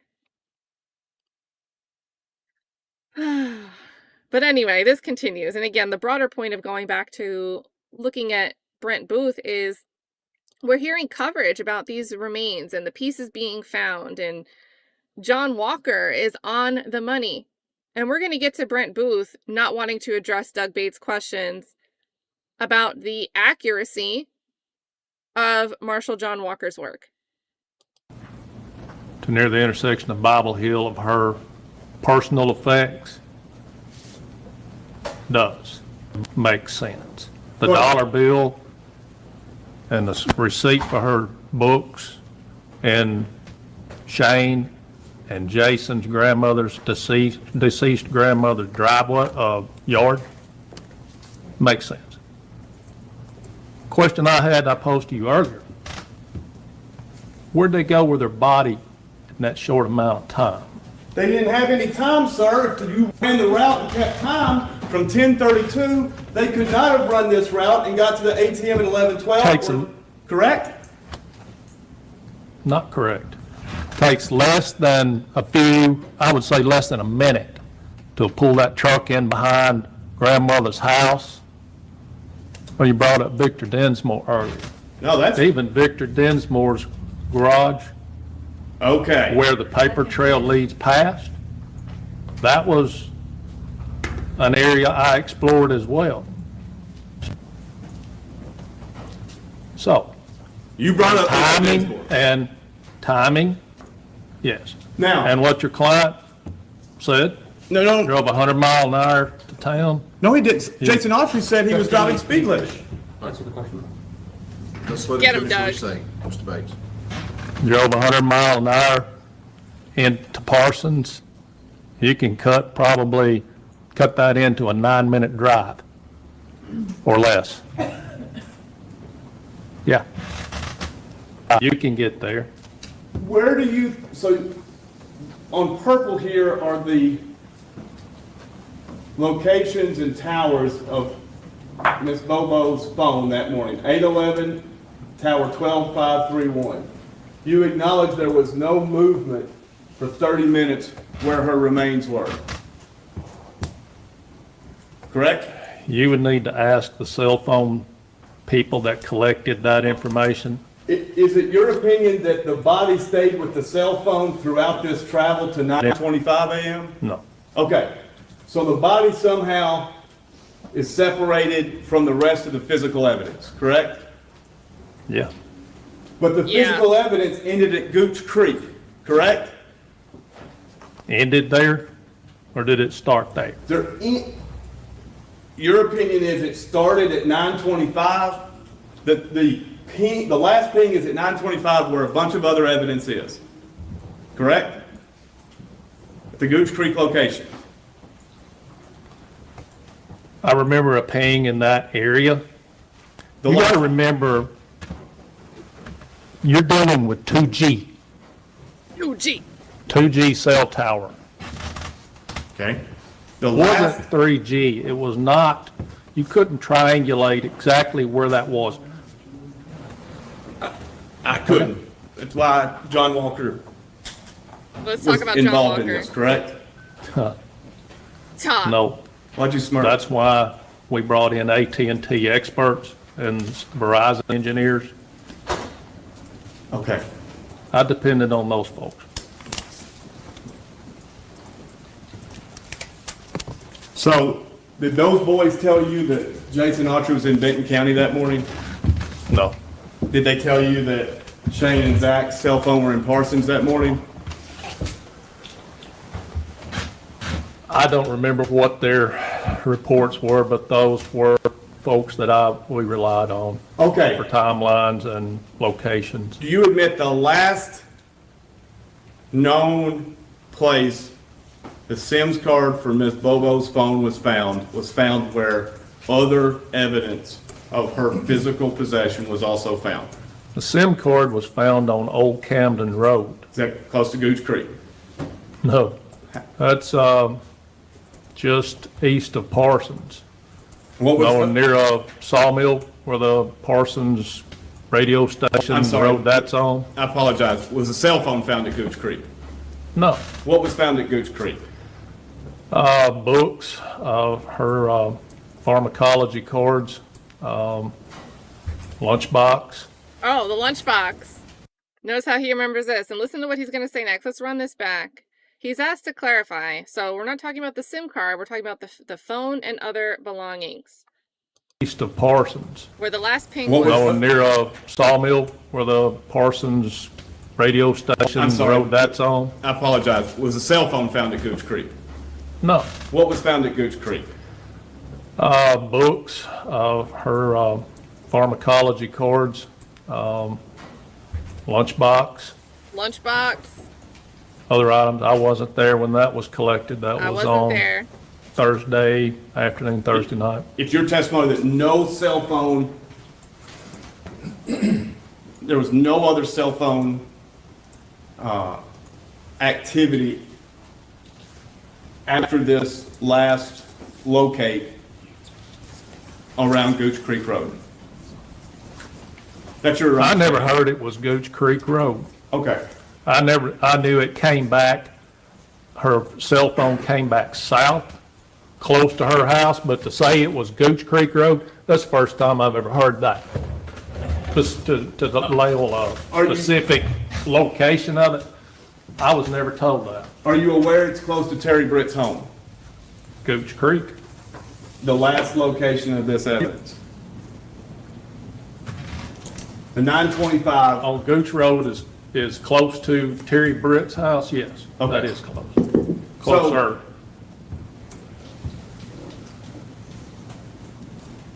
Just crazy. You do not agree with Marshall Walker's premise that her phone was taken and traveled in a clockwise direction. Her remains and phone were separated where her remains were eventually found. The rest of the physical possession traveled and the remainder was thrown out of personal effects around this Gooch Creek area. Do you agree with that general premise? No. Marshall Walker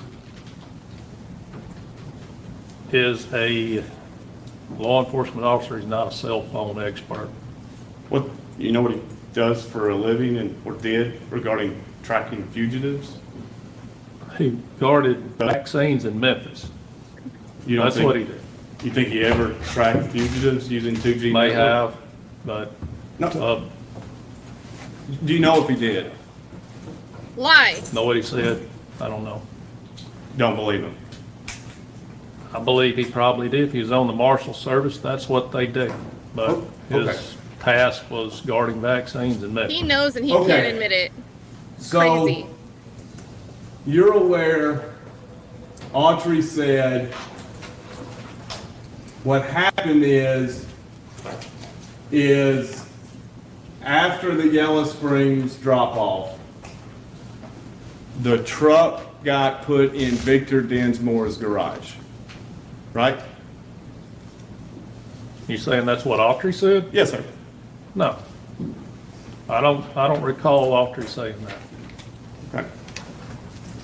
That was a theory that I had. And you're saying that I explored that. You're saying that this was not Autry. You're saying it was a theory you explored with the same truthfulness you answered regarding seeing the ATM video prior to trial. Right? A theory that I explored, yes. Okay. Let's You remember going to Indianapolis I do. and seeing Victor Dinsmore, I do. and you remember recording this conversation. I do. All right, and that's where this kind of, remember, they get into that conversation. We did a deep dive on that Friday last week, and there's a recap, like a 25-minute highlight video of the hot mess of the Dinsmore statements, pretrial statements, and his testimony. So jump over there. But you see how much he doesn't want to concede, even though Marshal John Walker finds the lunchbox days after Holly Bobo goes missing, and then there's like a weird situation where Jeff Jackson finds the lunchbox in 2013 near their remains. But Karen identified the lunchbox, saying the lunch I packed for her was in it. We have the news. The YouTube footage was uploaded in 2011.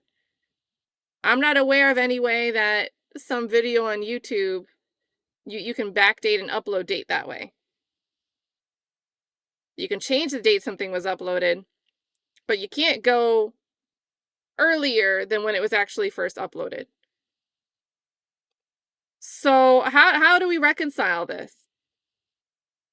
How do we reconcile this? A mistake? Two people had the same lunchbox? Did we have the lunchbox with a bunch of notes in it? And then we are ready to have a pharmacology card with Holly's name on it when someone calls us and says they found pink panties? Like, there's just something that isn't making sense. And not in a way that looks good, gives me confidence in this investigation, and especially the conviction of Zachary Adams. Whew, and that's why I like going back and watching the coverage. And thank you again for the Assist with Trial and Error podcast with the refresher on the Jeff Jackson context about the lunchbox.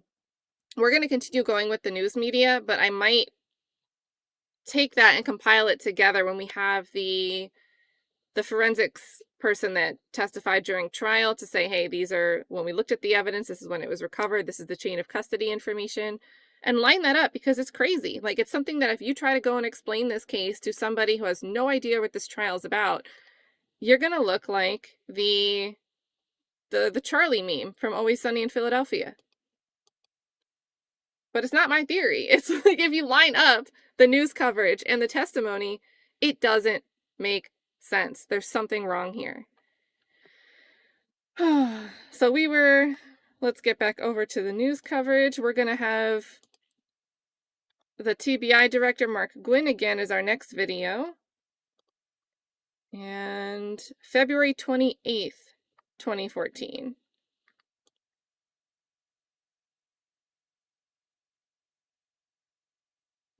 Quiet. Thank you for coming. I'm Mark Gwyn, Director of the Tennessee Bureau of Investigation. This is Hansel McCadams, District Attorney General here in Decatur County. I just want to briefly give you an update of what we're doing today. Early this morning, the Tennessee Bureau of Investigation, along with the Federal Bureau of Investigation, began executing search warrants in Decatur and surrounding counties involving the Holly Bobo case. Also, along with those search warrants, we're conducting several interviews here in Decatur County and surrounding counties. This is an ongoing investigation, an investigation that will last well until tonight, tomorrow, and possibly the next several days. We believe that there are people, individuals in Decatur County that have some vital information pertaining to the disappearance of Holly Bobo that we're asking to come forward. And if you do have that information, please contact 1-800-TBI-FIND. All right, so search warrants are going out, and again, we're back in February now. So February 28th, 2014. February 28th, 2014. When was the first Dennis Benjamin? I'm going to be a pausey McPauserton. So I have January 24. Actually, I can just pull up my timeline. Let me pull up my timeline, the old handy dandy timeline, which I'm going to have to add these details to. We're getting these search warrants now around the time of February 28th.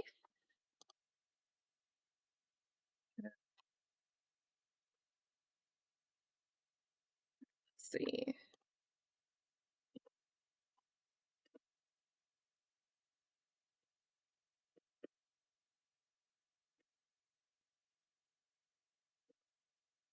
So February 28th, 2024, TBI Director Mark Gwyn announces search warrant issuance.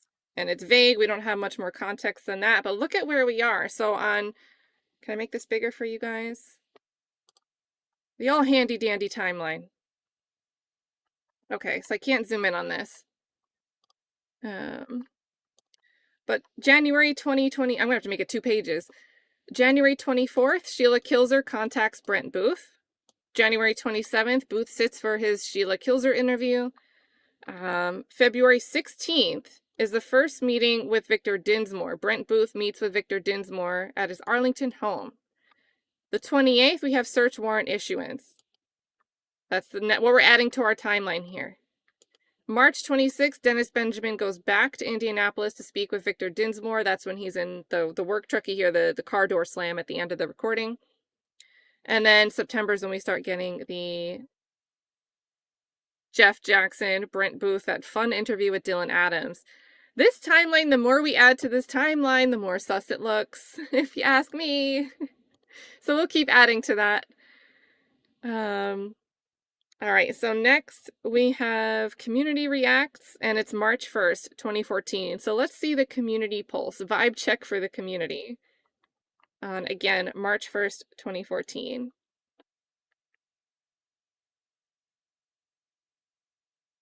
It's definitely a renewed hope. You know, it makes you, I guess it's comforting to know that they're still working on it, that people are still interested in it, and it's great to know that you guys are still here wanting to know about it and put her face and her story in the news so people don't forget about it. You know, that's definitely what we don't want people to forget. We constantly want her story. We constantly want people to remember that she's still out there and she still could be alive. We truly believe that she could still be alive, and that's our hope. So, yeah, it definitely makes us feel better to know that they're here, they're still working on it, it's active.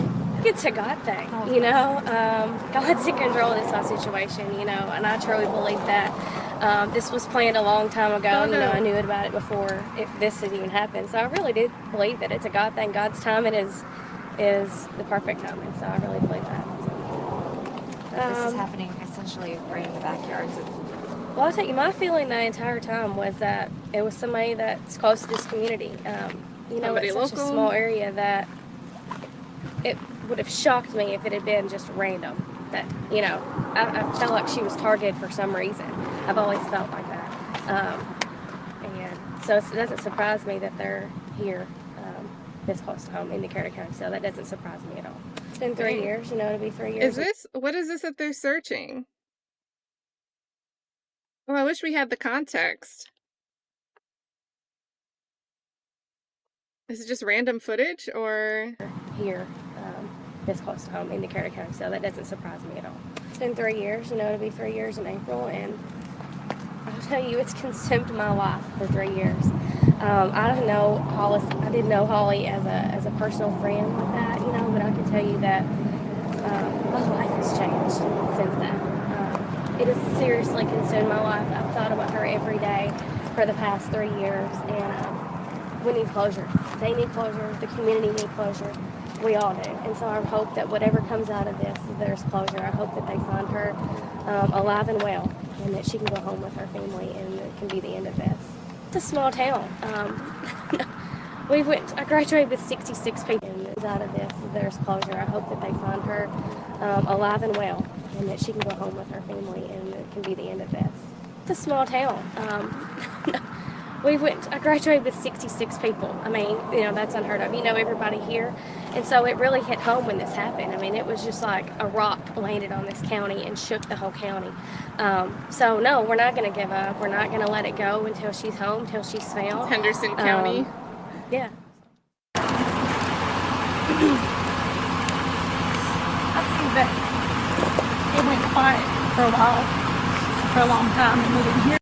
Ah, very interesting. And let me say out loud, there is a verdict in the Brian Walsh trial, you guys. So thank you both to EJF Aaron and O'Bailey's at Factual Lie letting us know in the chat, but saying that out loud in case you're just listening and we're interested in catching that verdict live. Well, of course, I'll read it out loud when we hear it. About 6-hour deliberation time. But here, listen to what we have right here. It went dark. There was no progress. There was no movement. We are March 1st, 2014. We just looked at the timeline. Yeah.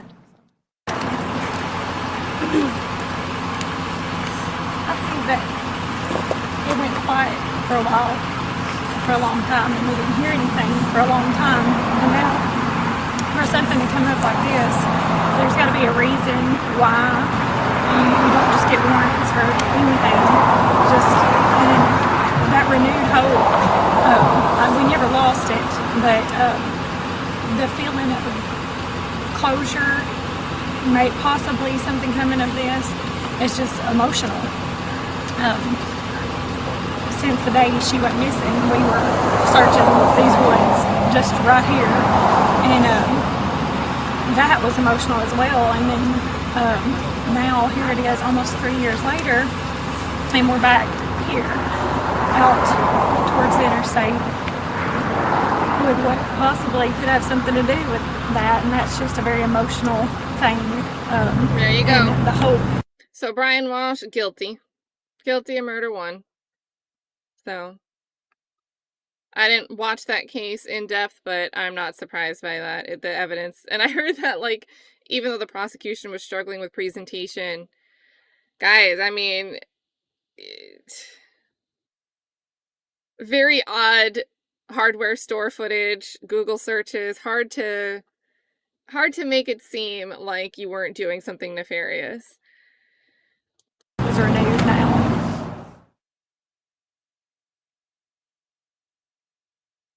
And then let's see where we Only on. Ugh. Oh gosh. Sorry, it's that weird, I have to press forward again. It's that weird interface thing where the buttons change right as a video starts. Only on Fox 17. All right, so now we are March 2nd, 2014. So a day after what we just watched. A mother speaks out as the Tennessee Bureau of Investigation continues to sift through her son's home, looking for connections to the disappearance of Holly Bobo. Oh, so this is Zach's right now, Zachary Adams is behind bars, but the TBI is still not calling him. So we heard that search warrants are issued. Zach's home is being searched. Listen to what we just got. Mother speaks out as her son's home is searched. Out as the Tennessee Bureau of Investigation continues to sift through her son's home, looking for connections to the disappearance of Holly Bobo. Right now, Zachary Adams is behind bars, but the TBI is still not calling him a suspect in the case. Fox 17's Michaela Lewis spoke with Cindy Adams and joins us now live from Decatur County with more. Michaela. Well, John, I'm off Highway 69 here in Decatur County, and right now the investigation is continuing to heat up in search of Holly Bobo. Now, if you take a look, you can see that TBI is still on the scene of Zachary Adams' home, blocking his driveway. And right now, as the family is continuing to go through many emotions, so is another family. Today, the TBI came back digging through the property of Zachary Adams after executing search warrants for several locations on Friday, looking for connections to Holly Bobo's disappearance. The 20-year-old nursing student's brother says he saw her last in the woods near their Decatur County home with a man in camo, April 13th, 2011. I couldn't even imagine, what the family has gone through. My heart goes out. Zach's mother, Cindy Adams, says Holly's mom used to be his 4th grade teacher. Cindy lives in Atlanta now, but her son grew up and still lives in this house he inherited after his father passed away. I'm just kind of in shock that they're searching 3 other places also, and yet they've made a public spectacle out of his house. I just don't understand that. She does understand her son's recent arrests. Drug charges in Benton County earlier this week from Zach's Facebook girlfriend's home moved Trisha Evans to send Fox 17 this statement, sending prayer to Holly's family, but unable to provide information on the case. This follows Zach's arrest in Decatur County Friday for assault. He got mixed up with drugs at an early age, and it really changed his whole demeanor. But he is one of the sweetest people. With the TBI investigating her son's house and his late great-grandparents' home across the street, she says the family is dealing with many rumors about not only Zach, but his younger brother, Dylan, who sits behind federal bars since July.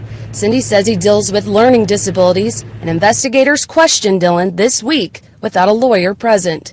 I said, did you get interrogated? And he said, yeah, Mom, I did. He said they kept me up all night and, was asking me all these questions about Zachary and Holly. Right now, TBI is not releasing any information on why Zachary Adams is still in custody or if Dylan is involved in the investigation. And I'm not saying either one of them's innocent.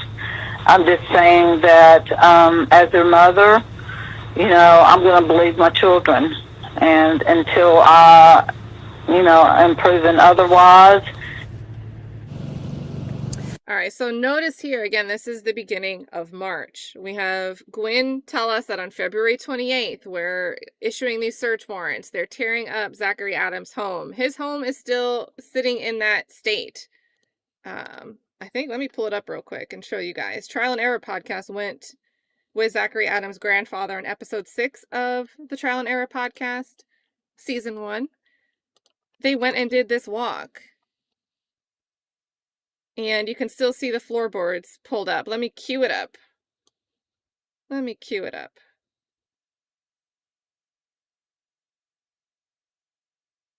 Doo-doo-doo.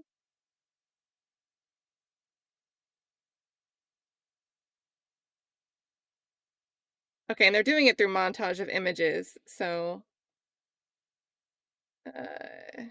here's one. The ride home is different than the ride down here. Jennifer lets herself Dana's think maybe voice. just On the couch as Dick looks at today. 41, almost all the way back to the interstate. We turn up the long gravel driveway and Dick Adams greets us warmly. I'm sure he's exhausted after the hearing today, but he doesn't let it show. We make ourselves comfortable on the couch as Dick looks expectantly, our faces giving And this is An the outside of the administrative house. subpoena.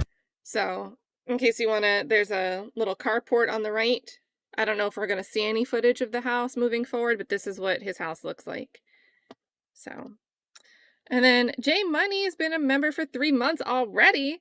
Love me some Cat and the chat. We love you back, Jay Money.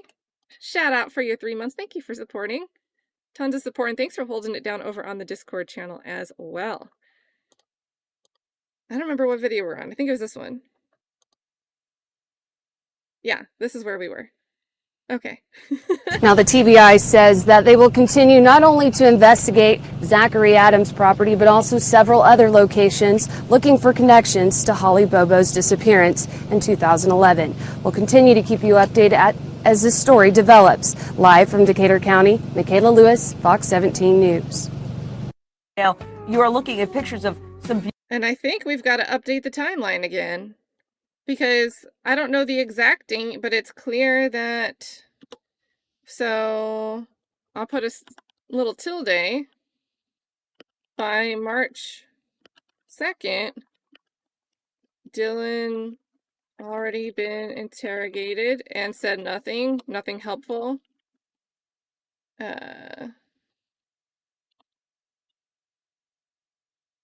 And is arrested on assault charge. House is searched. So, and that's all before, so they're speaking to Dylan, not getting a confession. And then Dennis Benjamin will end up going back. So they're really trying to search this home right in between this February 28th announcement of the search warrant issuance and then Dennis Benjamin going back to speak with Dinsmore. They have these searches. They are trying to speak with Dylan. They're keeping him all night in holding without food or drink, and they're still not getting anything. So then they have to go back and talk to Benjamin. Messy timeline. Well, kind of a clear timeline once you sort out the mess and line it all up. Beautiful young ladies. This is Holly with her two best friends who we are talking to exclusively right now. And we're talking about Mary Beth Helmes and Jill White. I want to thank you both for joining us. Mary Beth, first of all, I can't even imagine what it's like to have your best friend that you love so dearly, who looks so much like you, go missing. How has this impacted your life? It's changed me. It's been really difficult, and it's something that I think about every day, but it's made me stronger. Tell us about Holly, because from everything that we've heard, Holly was just about perfect. I mean, she was a wonderful sister. She was a nursing student. She was a wonderful daughter. She was kind. She was compassionate. She loved to sing. She was just a wonderful, wonderful human being. So many people have become invested in her story. You tell us, describe her in your words. Holly was really a blessing in my life. We met when we were 15 or 16, and she was probably one of the funniest people that I've ever known. When you first met her, she was very, very, very quiet. But then when you got to know her, she was the exact opposite. Quiet was the last thing that she was.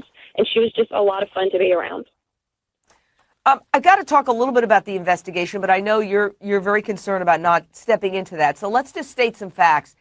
Some are wondering if police are targeting a group of people. They believe they're targeting a group of people in an attempt to squeeze information out of them about the Holly Bobo abduction. Now, they arrested Zachary Adams just 4 days ago, and they accuse him of putting a gun to a woman's head and threatening to, quote, gut her with a knife. What a violent act, if true. The very next day, though, cops arrest the woman he allegedly attacked, and she's pictured here, Amber Bray. Now, she's accused of failure to appear on previous theft charges. DB, Turns this out is where you want to that look. she is the sister of Zachary's girlfriend.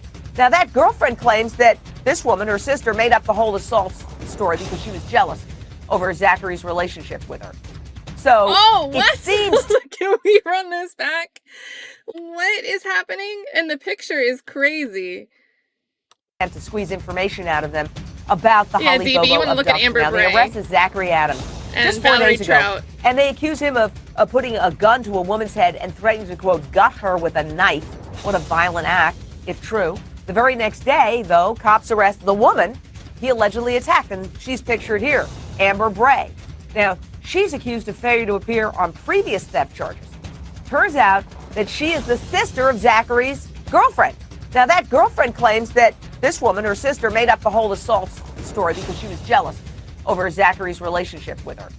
So it seems to me like cops are trying to round up this entire circle of friends, and Zachary's own mother has admitted that Zachary has a drug problem. Others say it goes beyond that. But you live in the area. Hey, Mary Beth, do you know anything about this crowd that's been described as kind of a crowd that, well, at least Zachary is involved with drugs? I do not know anything about the crowd. I didn't grow up here. I've been here since... Why are they asking Holly's friend about these other characters? And she's just like, I don't know. I was about 15. I don't know any of them. I don't have any more information than the general public does. So, I mean, I don't know anything about Zach other than what has been released. You weren't at the the Raccoon Hunt dinner where she was a week before, were you? I don't know how factual that actually is, but I was not there that year. No. Oh. Let me ask you, Jill White. You're I don't know also how the best factual that friend is. of Holly Bobo. Tell me about the last time you spoke to her, the last time you saw her. I had spoken with Holly about a day or two before she came up missing. It was really just a funny encounter. I'd met her on the road, and I'd called her to talk to her. My mother and I were having, we were talking about her license plate, and so it was really just a funny encounter about that. And Holly and I were supposed to sing at church that following Sunday, so we were calling to talk about when we were going to meet to practice singing. Well, I have to say that I know it's been probably just a hellish experience for you two young ladies, and I think it's great that you keep that spirit Sure, and that hope that it'll work out okay. But some of the things that we're learning are very, very, Well, they're disturbing, to say the least. Now, Zachary Adams' mother, Cindy, released a statement to local media. This is the mother of the guy who was arrested, whose property was searched in connection with Holly Bobo's disappearance. Searched with cadaver dogs. They even dug up, his backyard with... And what did they find when they dug up the backyard? See, this is the coverage, the contemporaneous coverage. And we have all of that context. We saw Rainey testify at trial. We had a little bit of additional context from Sheriff Chucks, whose team was out there. This is the same instance. Wait, so we got to add that to the timeline. This is when the guys are in the woods. House is searched. K-9 team. The shallow grave search. That wasn't a great... I'm going to need more pages here. And guys in woods with binoculars. So...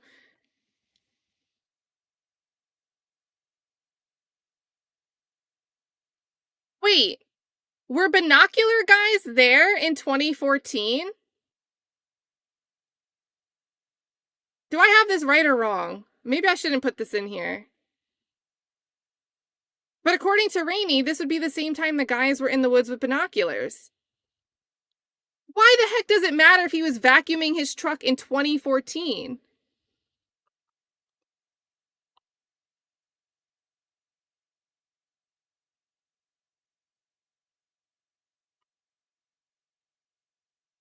And the mattress, would that also have been 2014? This is, oh my God. We're going to keep playing. I might pull this out of the timeline and keep it in my own notes. We'll leave it here for the rest of this video at least. What? Oh, let's get back to this coverage. What's being reported contemporaneously. Yeah, and why didn't Jennifer ask? Holy moly, 3 years later. Should he have, is anybody who doesn't vacuum their car for 3 years and then vacuums their car, should they be a person of interest if somebody's been abducted in that area?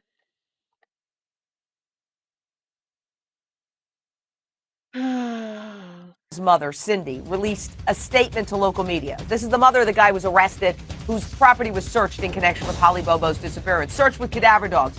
They even dug up, his backyard with excavation materials. She refers to her son as a drug addict. She also says, quote, Zachary Adams has, to my knowledge, not been questioned by the TBI, Tennessee Bureau of Investigation, regarding Holly Bobo's case. His brother, Dylan Adams, has been interrogated without an attorney present and is being held in federal holding. She claims this other son, Dylan, has been behind bars, federal bars, since July, and that he told his mother he's been interrogated about Zachary and Holly. So I have to go back to our Lion's Den panel. Adam Zwickel, criminal defense attorney. Can you try to analyze the situation? You've got this mystery brother. We don't really know what he's being held on. Claims he's being held behind federal bars since July. We can't even get a photo of him. I mean, it's been really hard to get any information. We've been waiting for a couple of days on Zachary's rap sheet, which supposedly is on its way and just doesn't arrive.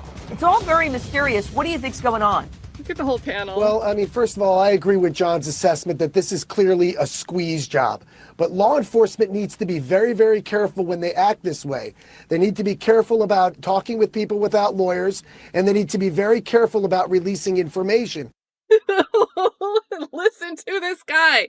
Oh, I wish he was the defense attorney at trial. We know that Dylan Adams is being interrogated while he's in holding on the federal gun charge, and they don't have enough to work with. They're not getting anything out of Dylan Adams. And then we're hearing all this media coverage. We're talking about these searches. And this guy just comes in here and says they shouldn't do 1 and 2. These two things. These very two things.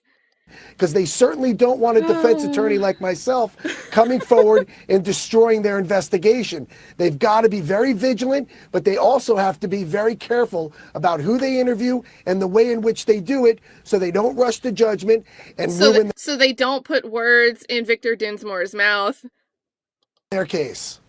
Well, listen, this is crazy. I hate to say this, Mark Class, because we assume that Holly's family is watching. We pray for them. We hope that it all turns out okay. But at this point, 3 years later, and especially with what we're learning, we have to assume that there's a good possibility that she might be deceased. And you know what they say, no body, no case. I mean, that's the big problem, Mark. Well, it is a big problem, but Jane, I've been in their shoes, and certainly not for 3 years, but for 2 months, and you start out very hopeful that you'll get your daughter back alive. But there's a big enduring hole in your heart, and it's something that everybody in that family is living with, and probably most especially her brother, because he's also living with the guilt of having seen her be kidnapped and not know what was going on. So at this point, they want Holly home. They want this to end. They want to know that their child is no longer being hurt by anybody. And that really is probably the overwhelming feeling that they have right now. That and the overreaching anxiety that they've had to live with for these past. Oh, and it just cuts out. All right, let's. Oh, okay, wait. This one I've seen a little bit. I don't know if it's from. I think what I saw was a shorter clip. But this is now March 5th, 2014. Obviously, everybody's gathered. There's microphones. This isn't just like a candid recording. We've got pictures we're holding up. And it's Karen Bobo, her family slamming the TBI. But I heard about this. I saw it when I was looking through the topics forum. Hey, I'm here today on my daughter's behalf, Holly Bobo, who has been missing for over 2 years. And so I am her voice today since she is not here to speak for herself. And first of all, it will never be a great day for Holly's family until she is back at home. But yet for a spokesperson for the TBI, Ms. Kristen Helmes, evidently Saturday was a great day for her because she tweeted, great way to start my day, and the coffee is brewing. And then I see a picture of my missing daughter, who has been missing for over 2 years. I did not know anything about this until yesterday afternoon, late yesterday afternoon. And I was in disbelief over it. And so, as Holly's family, people try to protect us. So I don't think anyone wanted us to know about it. And then one of Whitney's friends tweeted it to her, and she told me about it, and I told her I wanted to see it.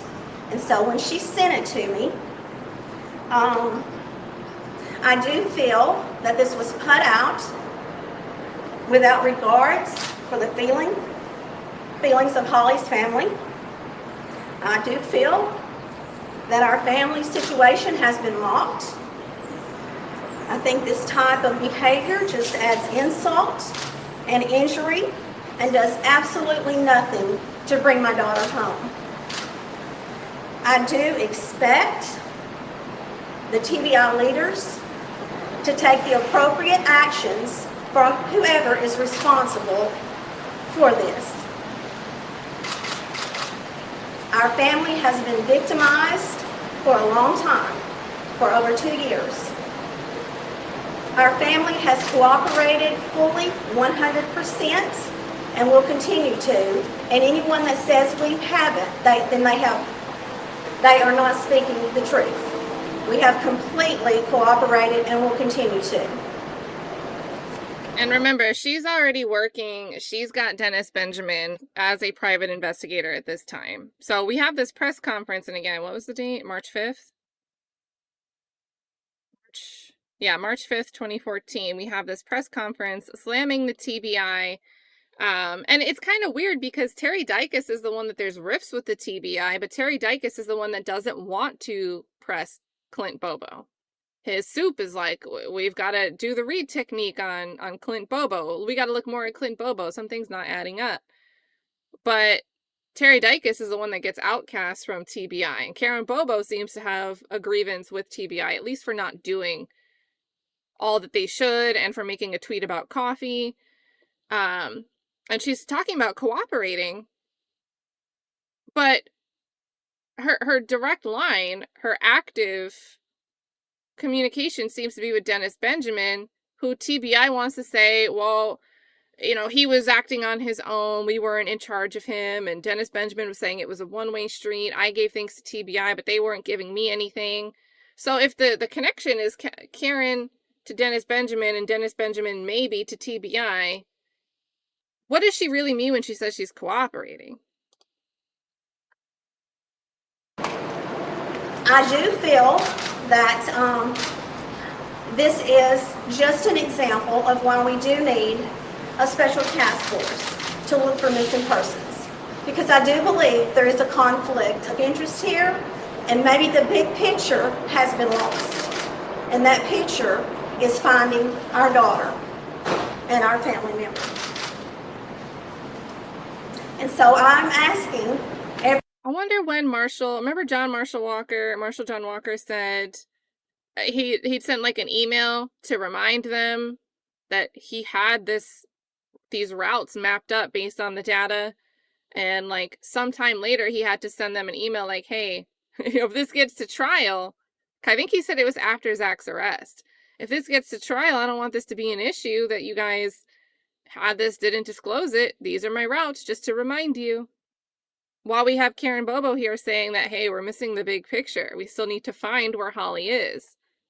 every Tennessean, every parent, and everyone that has a heart to please help me get this petition signed and get a task force in here that hopefully will not lose the picture, the big picture, and what the focus should always be and should have never gotten lost, and that is finding Holly and everyone else that's missing in Tennessee. Thank you. Karen, when you say a special task force, are you saying outside of the TBI? Would you like the TBI to step aside from this case?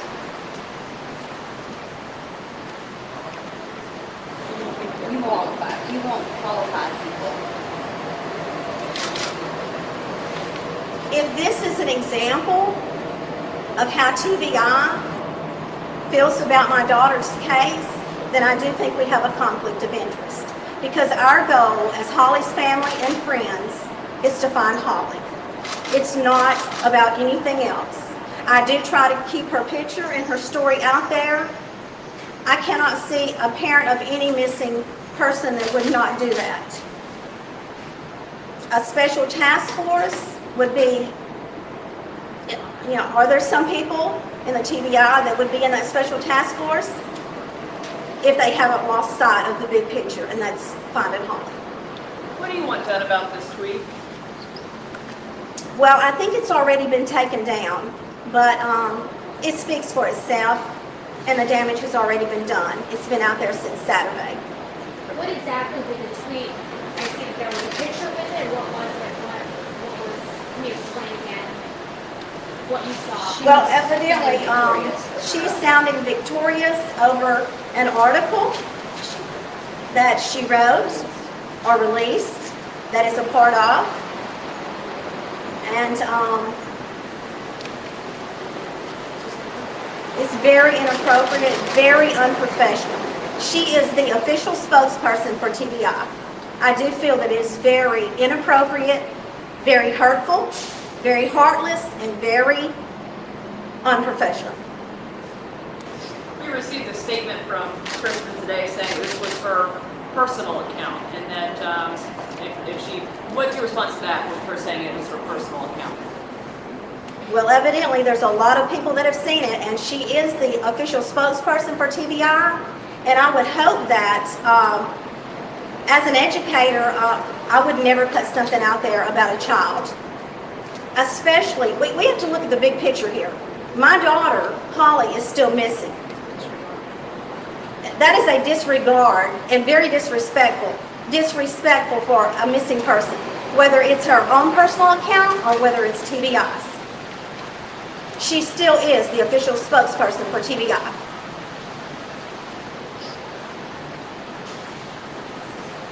Kristen Helms. Where do you kind of stand on the release that they initially, I guess, sparked all of this, they sent out last Friday?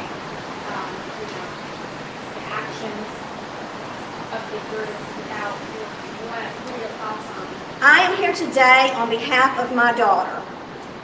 Nothing else. That's all I'm here for. Because I did take this personal.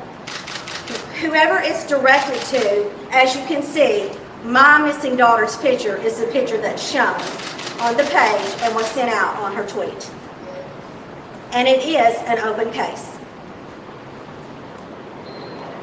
What's the nature? Is that the, do you have the petition with you, or is it an online petition? It's online, and we also do have one that we have printed out because there are a lot of elderly people that do not have an email, and so we are taking that door to door. I actually saw the petition has quite a few signatures already, I think more than 9,000. So how long has that been circulating? Not even 7 days yet. I started it last Saturday. What prompted that? I just it's been over 2 years. We still don't have Holly, and I'm still looking for my daughter. And I will not stop until Holly is found. Who will you present that petition to then, when you have the amount of signatures? The governor? Yes. Tell them about the petition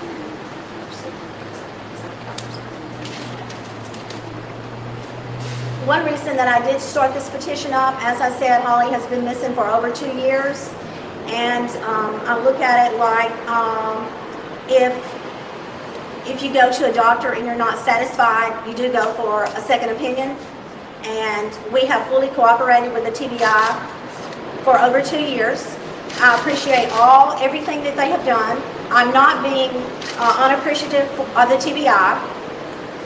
I guess one thing that sparked this was the 3 ladies that were found in Cleveland.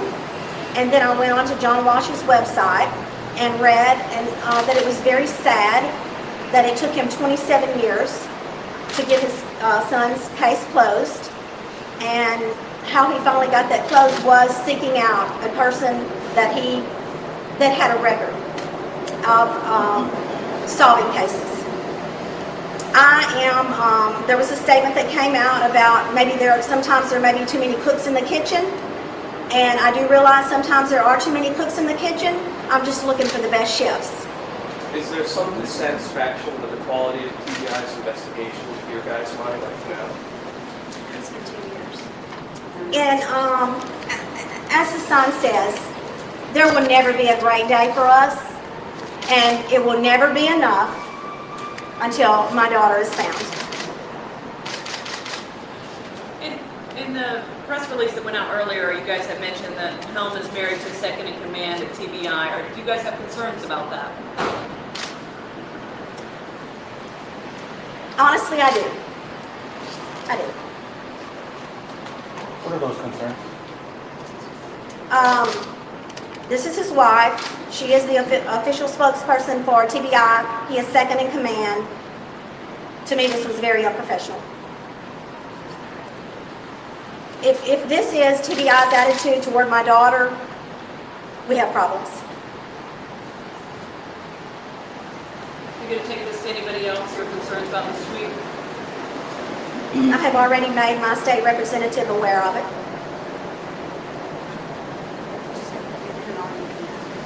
It's all about finding our daughter. That's all it's ever been about. I have reached out to other people. I have reached out to a couple of PIs. I have spoken to several families of missing persons, some with a good outcome, some that didn't have a good outcome. Their advice to me is always the same. Never give up hope. Do everything that you can. Most every one of those families that I have spoken with have reached out to private organizations, to PIs, and they do not regret it. I'm just reaching out right now to all Tennesseans, all parents, grandparents, anyone with a heart. Please help me get this special task force and hopefully find my daughter.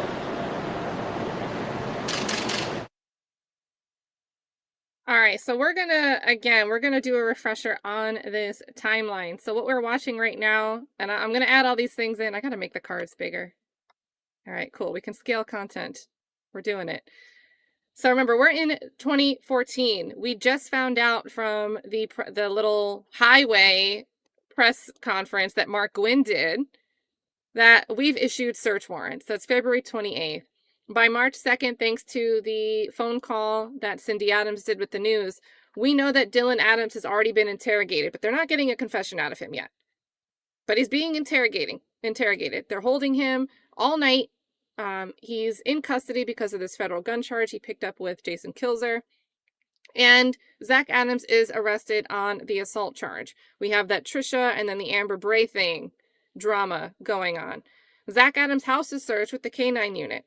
The news reports it as if they had excavations and there was a shallow grave, and we don't really get the update that they dig and find nothing, and that they call off the K-9 unit even though they have guys with binoculars in the woods, which is still crazy to me.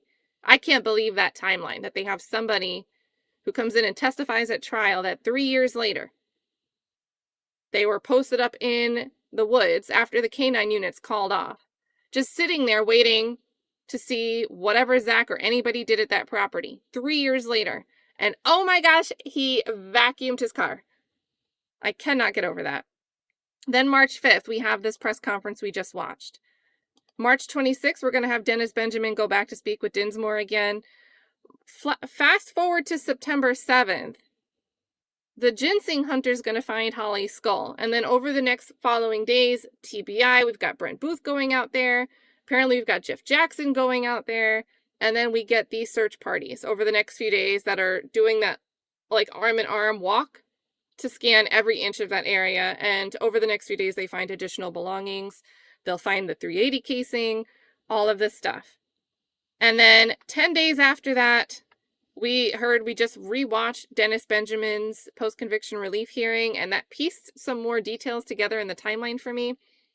Dennis Benjamin, 10 days after Holly's skull is found, goes to TBI. Dylan Adams has been living with him for 5 weeks now, because that was a plea deal probation condition to when Dylan Adams took a plea for his federal gun charge that Beth Boswell, the prosecutor we saw with like the red stripy hair at the post-conviction hearings, she was the AUSA on that case. Everybody seems connected here. Suddenly, 10 days after the skull is found, Dennis Benjamin goes to TBI and says, you know what, Dylan Adams just confessed to me. And Brent Booth and Jeff Jackson sit down for that interview that we saw with Dylan Adams. After a complete lull in timeline events.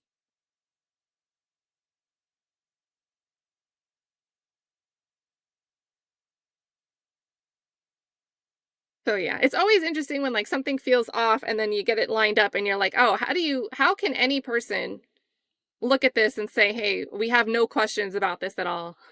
So, yep. So Holly went missing in April 13th, 2011. And there's a lot of news coverage right away, and then there's a lull, and then they come back with activity really like February 2014.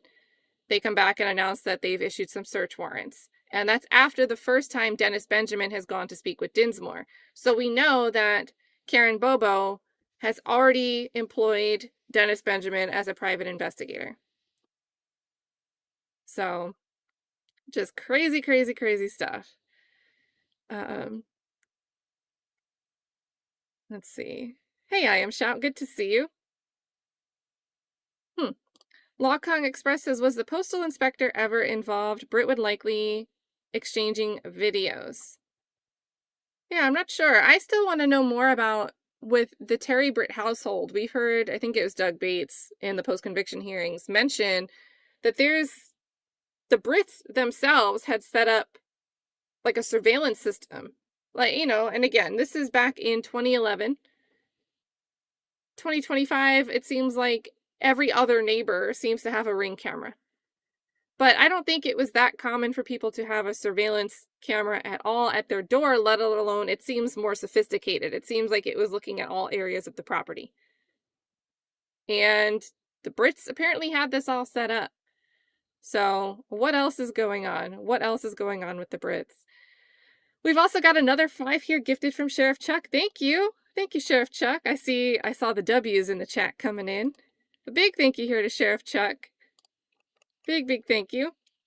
I see Touche's entering the building. Good to have you, Touche. We are talking about sus investigations and maybe perhaps less than ethical investigators. So I think a topic that you enjoy. Good to see you. I feel like we're gonna have to add more to the timeline before we end this video. Like, it just keeps getting worse. All right, next up we have, let's forward. We're gonna hear from Mark Gwyn, TBI Director. First on Fox, breaking news. Oh, we got breaking news. What date are we? March 5th, March 5th. So TBI does a press conference the same day Holly Bobo's family does one. News right now in a local missing persons case, which is being followed in Tennessee and all across the nation tonight. A man is charged with the kidnapping and murder of Holly Bobo almost 3 years after the 20-year-old from Decatur County disappeared. Now tonight, Fox 17 has team coverage as Zachary Adams, the suspect, he is now in the Chester County Jail, indicted in this case. The question at this point... March 5th? Am I crazy? Did I read the date or did it not update? March 5th. And then March 5th. They announced his indictment the same day his mom, Holly's mom, does the press conference? Good afternoon. My name. Oh, did I skip one? First on Fox, breaking news right now in a local missing persons case, which is being followed in Tennessee and all across the nation tonight. A man is charged with the kidnapping and murder of Holly Bobo almost 3 years after the 20-year-old from Decatur County disappeared. Now tonight, Fox 17 has team coverage as Zachary Adams, the suspect, he is now in the Chester County Jail, indicted in this case. The question at this point, how law enforcement linked him to Holly Bobo's disappearance and murder. Fox 17's Michaela Lewis is live in Parsons right now with details on the investigation and the suspect. Well, Scott and Stacy, right now, Zachary Adams is being held without bond tonight in Chester County for the murder of Holly Bobo. Now, with the 3-year anniversary of her disappearance approaching April 13th, you can still find signs like this placed throughout Decatur County here, still supporting the Bobo family, but now praying for a different cause. An investigation that the TBI calls one of the most exhaustive of time, resources, and money. Thousands upon thousands of law enforcement man-hours have been dedicated to this investigation, and we are dedicated to ensuring that justice is done. Holly Bobo was last seen alive by her brother, who told police he saw a man leading his sister in the woods near their Parsons home. After years of searching for the nursing student, a break in the case came Wednesday. Decatur County Grand Jury handed down indictment of especially aggravated kidnapping and first-degree felony murder on Zachary Adams. The Tennessee Bureau of Investigation, FBI, District Attorney, and Decatur County Sheriff revealed evidence to a special grand jury collected from several search warrants executed last weekend, which included Zach Adams' property off Highway 69 in Holiday. Based upon the evidence that we have before us, we also feel that she was killed in the perpetration of that kidnapping. Investigators are remaining tight-lipped about the remains of Holly Bobo and the evidence presented. For Adams, this tops a string of drug charges and assault, including against his mom at 19 years old. Last week, he allegedly assaulted Amber Bray, the sister of his girlfriend, Trisha Evans. Holly Bobo charges quickly followed. I don't agree with, his choice of life. Saturday, during a phone interview, Zach's mom, Cindy Adams, spoke with Fox 17. At the time, she didn't think Zach could do something like he is being accused of right now, but still sent out support to the Bobos, like Holly's mother, Zach's 4th grade teacher. My heart goes out to that family. Today, Cindy and the family didn't comment on the indictment, but many residents did. They trying to blame Zach because he's an outlaw. That's what I think. Tell him, Sugar Tree. Now, another tidbit about Zachary Adams. According to his Facebook page, one of his favorite books is the Turner Diaries. According to the Justice Department, this is the Bible of right-wing militia groups. Now, on Fox 17 News at 10, I'll tell you more about the Holly Bobo murder investigation and if there are any more suspects involved. Live from Decatur County, Michaela Lewis, Fox 17 News. Good afternoon. My name is... All right, so we're back. Another TBI... Or another press conference. Okay, this is also March 5th. We should look at some of the comments too. Okay, there aren't that many. Someone's asking, what's the evidence? Good question. Good question. Selena Tate, I'm the executive officer with Tennessee Bureau of Investigation. Thank you so much for coming and being here. And hold on. So let's say you sit there and you watch the news, you're watching this case coverage, you're invested in this case, or you just watch the news every day. Either way, you're consuming the contemporaneous coverage. And you have 2 videos ago, we see the news anchor say, and now search warrants. They search Zachary Adams' home. They have the excavation units. And then the next day, 2 days later, whatever it is, they're saying they've indicted somebody. Wouldn't you conclude that they dug up remains? They found evidence during that excavation at Zach Adams' property?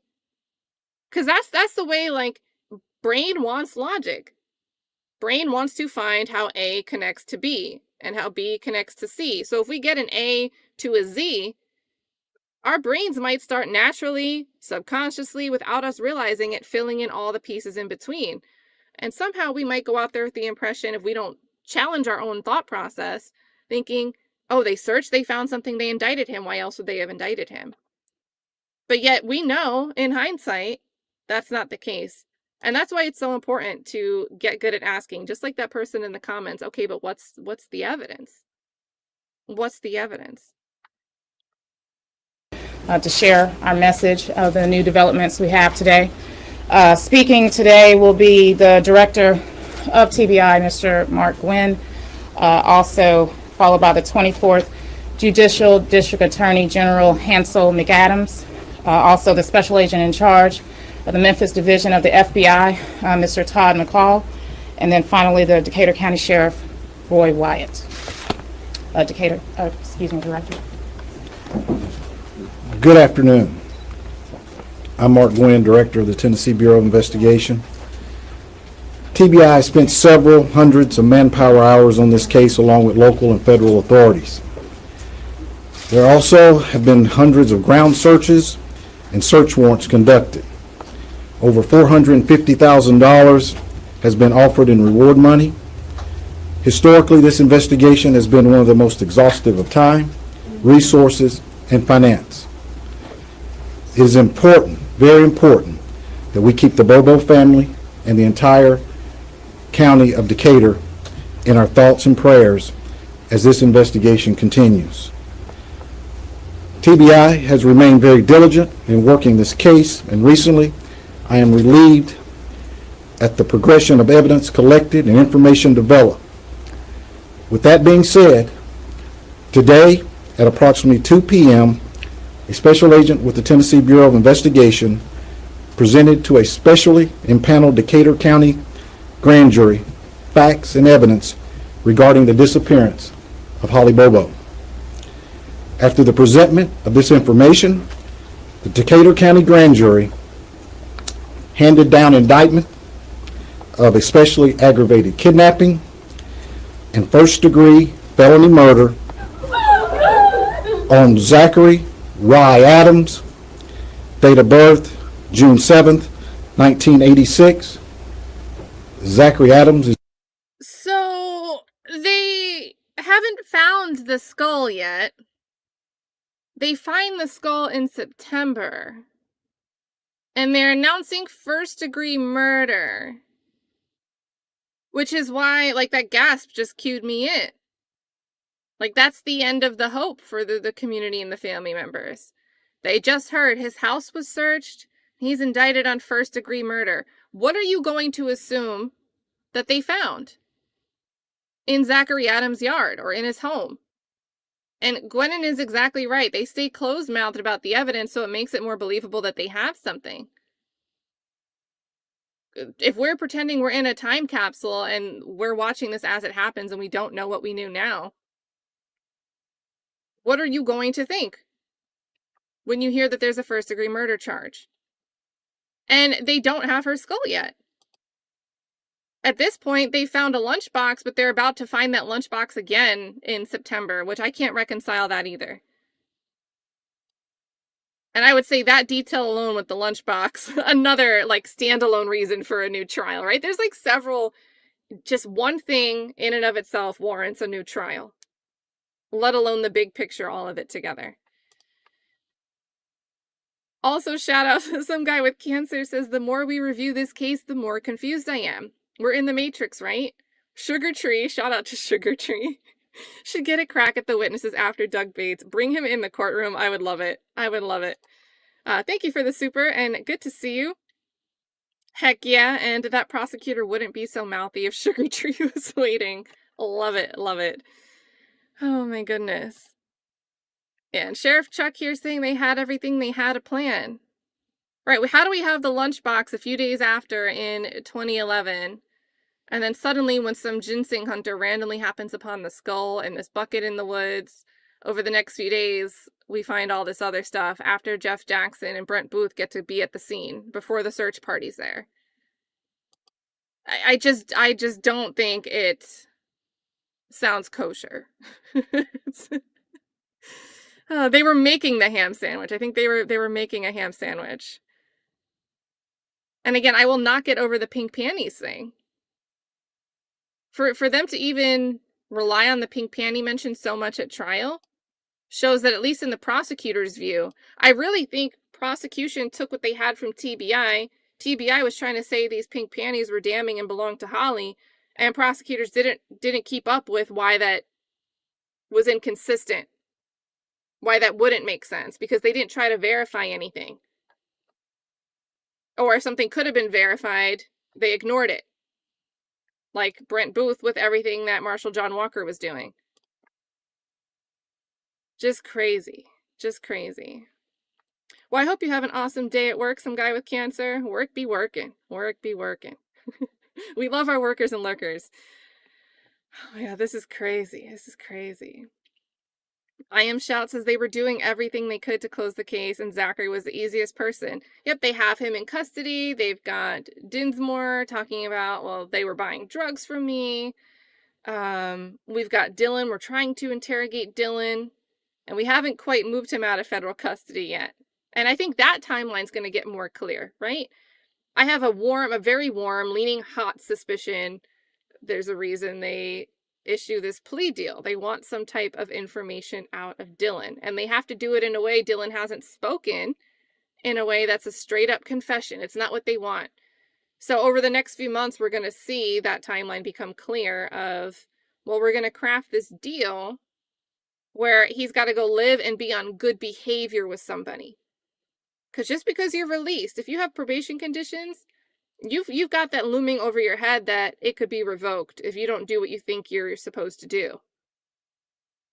And you're going to be living under the roof of someone. We heard how Dennis Benjamin was speaking to Victor Dinsmore.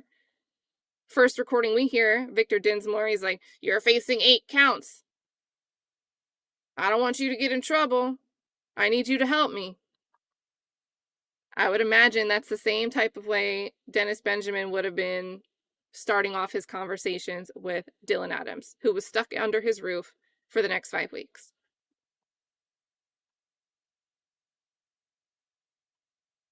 Yeah, trial and error. And this is the thing, like, it's so, I can see why the jury, because we got little bits and pieces. They showed us at trial pictures of Holly's room, and Karen tells us, well, I would go shopping with Holly. So we get this impression that they're showing us this stuff because the panties that they find, somebody knows that those are the panties that Holly wore, and now that pair of panties is no longer, we can't find it in the Bobo household. So T&E says the weird thing about the panties is they were the same style Holly was wearing and the same color pink, but the wrong size and shade of pink. And it's like something's not right there with that either. But it's like the prosecution was already, it was an integral part of their story that they found this in the road in front of Shayne Austin's trailer. And they needed that visual. They didn't want to walk away from it, even though the DNA on the panties was a different female, not Holly's. Panties were excluded from being Holly's. like what are we doing? What are we doing? Ah, yes, and the nail polish. The same color-ish nail polish. is being held with no bond. As this investigation continues, we are still asking for the public's help and support to help us continue to seek out justice regarding the disappearance of Holly Bobo.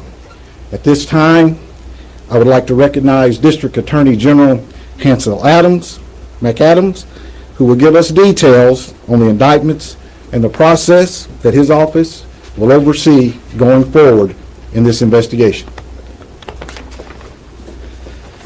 Thank you, Director Gwyn. I want to state that Mr. Rye, 29-year-old resident of Decatur County, Mr. Zachary Adams, has been indicted, 2-count indictment, especially aggravated kidnapping and first-degree murder and the perpetration of felony kidnapping.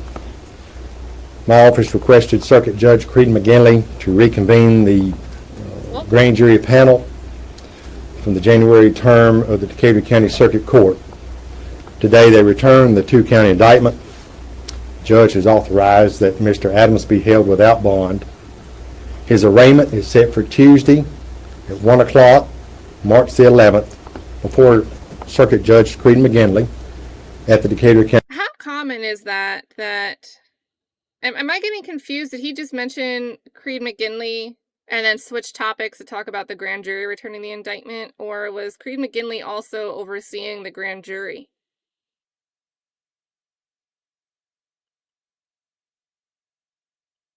So McGinley reconvened. My office requested Judge Creed McGinley to reconvene the grand jury panel from the January term. And then they returned the 2-count indictment.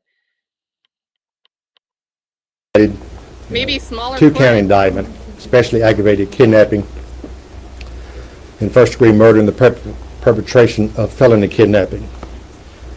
My office requested Circuit Judge Creed McGinley to reconvene the grand jury panel from the January term of the Decatur County Circuit Court.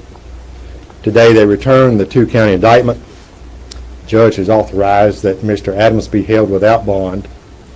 His arraignment is set for Tuesday at 1 o'clock, March the 11th, before Circuit Judge Creed McGinley at the Decatur County Courthouse. And it's weird because this is going to be at the Decatur County Courthouse, but they end up doing a change of venue, but they keep the judge. Motion day and an appearance day will be announced at that time as to when he would next appear in court after the Tuesday court date. Mr. Adams will be questioned on arraignment day, that Tuesday date, as to his ability to hire an attorney. If he cannot afford one, Judge McGinley will take the appropriate steps at that time.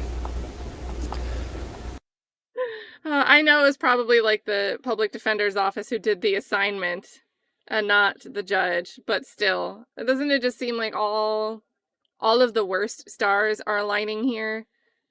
We get someone who's never tried a death penalty case here appointed. This case will be evaluated by my office as a death penalty eligible case. The evaluation process will review the nature of the crime, the criminal history of the defendant, the aggravating factors set out by statute, and mitigating factors. This is done to protect the sentence if ordered during the constitutional and appellate review that these types of cases are subject to during the appellate review, both in the federal and state court system. On behalf of my office, the family, and the citizens of Decatur County, I want to tell the Tennessee Bureau of Investigation, Federal Bureau of Investigation, the Decatur County Sheriff's Office, and their leaders how much we appreciate the hard work and investigation that's been conducted here in Decatur County over the last 3 years. We look forward to their continued support as this case proceeds through the system, the criminal justice system here in Decatur County. Mr. McCall, you anticipating more indictments? At this time, I'm going to present to you Mr. Todd McCall, the special agent in charge of the Memphis Division of the Federal Bureau of Investigation. Why is this Memphis division? General McAdams, thank you very much. Director Gwyn, Sheriff, thank you all for being here. I just want to. I think he ignored the question. Because I think that someone in the gallery asked about cause of death, and then he introduces Todd from the FBI. Proceeds through the system, the criminal justice system here in Decatur County. Mr. McCadams, you anticipating going to death? At this time, I'm going to present to you Mr. Todd McCall, the special agent in charge of the Memphis Division of the Federal Bureau of Investigation. General McAdams, thank you very much. Director Gwyn, Sheriff, thank you all for being here. I just want to take a moment to say what a significant event this is. This obviously has weighed heavily on this community's mind and the family for a significant amount of time, almost 3 years now. And the gathering of the press that is here today is evidence of that. The Federal Bureau of Investigation is directly involved in these types of events from the beginning, in support and cooperation with all other law enforcement agencies. The Tennessee Bureau of Investigation and the Sheriff's Office have done a fantastic job in this investigation, and the FBI brings its full force and resources to these types of investigation and will continue to do so. Just because of the announcement today doesn't mean that we are finished. Law enforcement will continue its efforts. Thousands upon thousands of law enforcement man-hours have been dedicated to this investigation, and we are dedicated to ensuring that justice is done. Again, our thoughts go to Holly Bobo's family, and we ask that for the public to continue to support this investigation because it is not over at this point in time. Don't be Now mad I'd about like our to turn it over to tweets. the Sheriff for some additional comments. Now we're going to Sheriff. Without a cooperative effort with all agencies, then this day would not have been possible. I'm thankful and appreciative for our volunteers in our county that has searched so hard, that has worked so hard, that has supported our department here. And without the help of the TBI, the FBI, and numerous other agencies that has been involved, then this day would not be possible. This is the first step that we have, is finding closure, maybe to this tragedy that has happened in our county.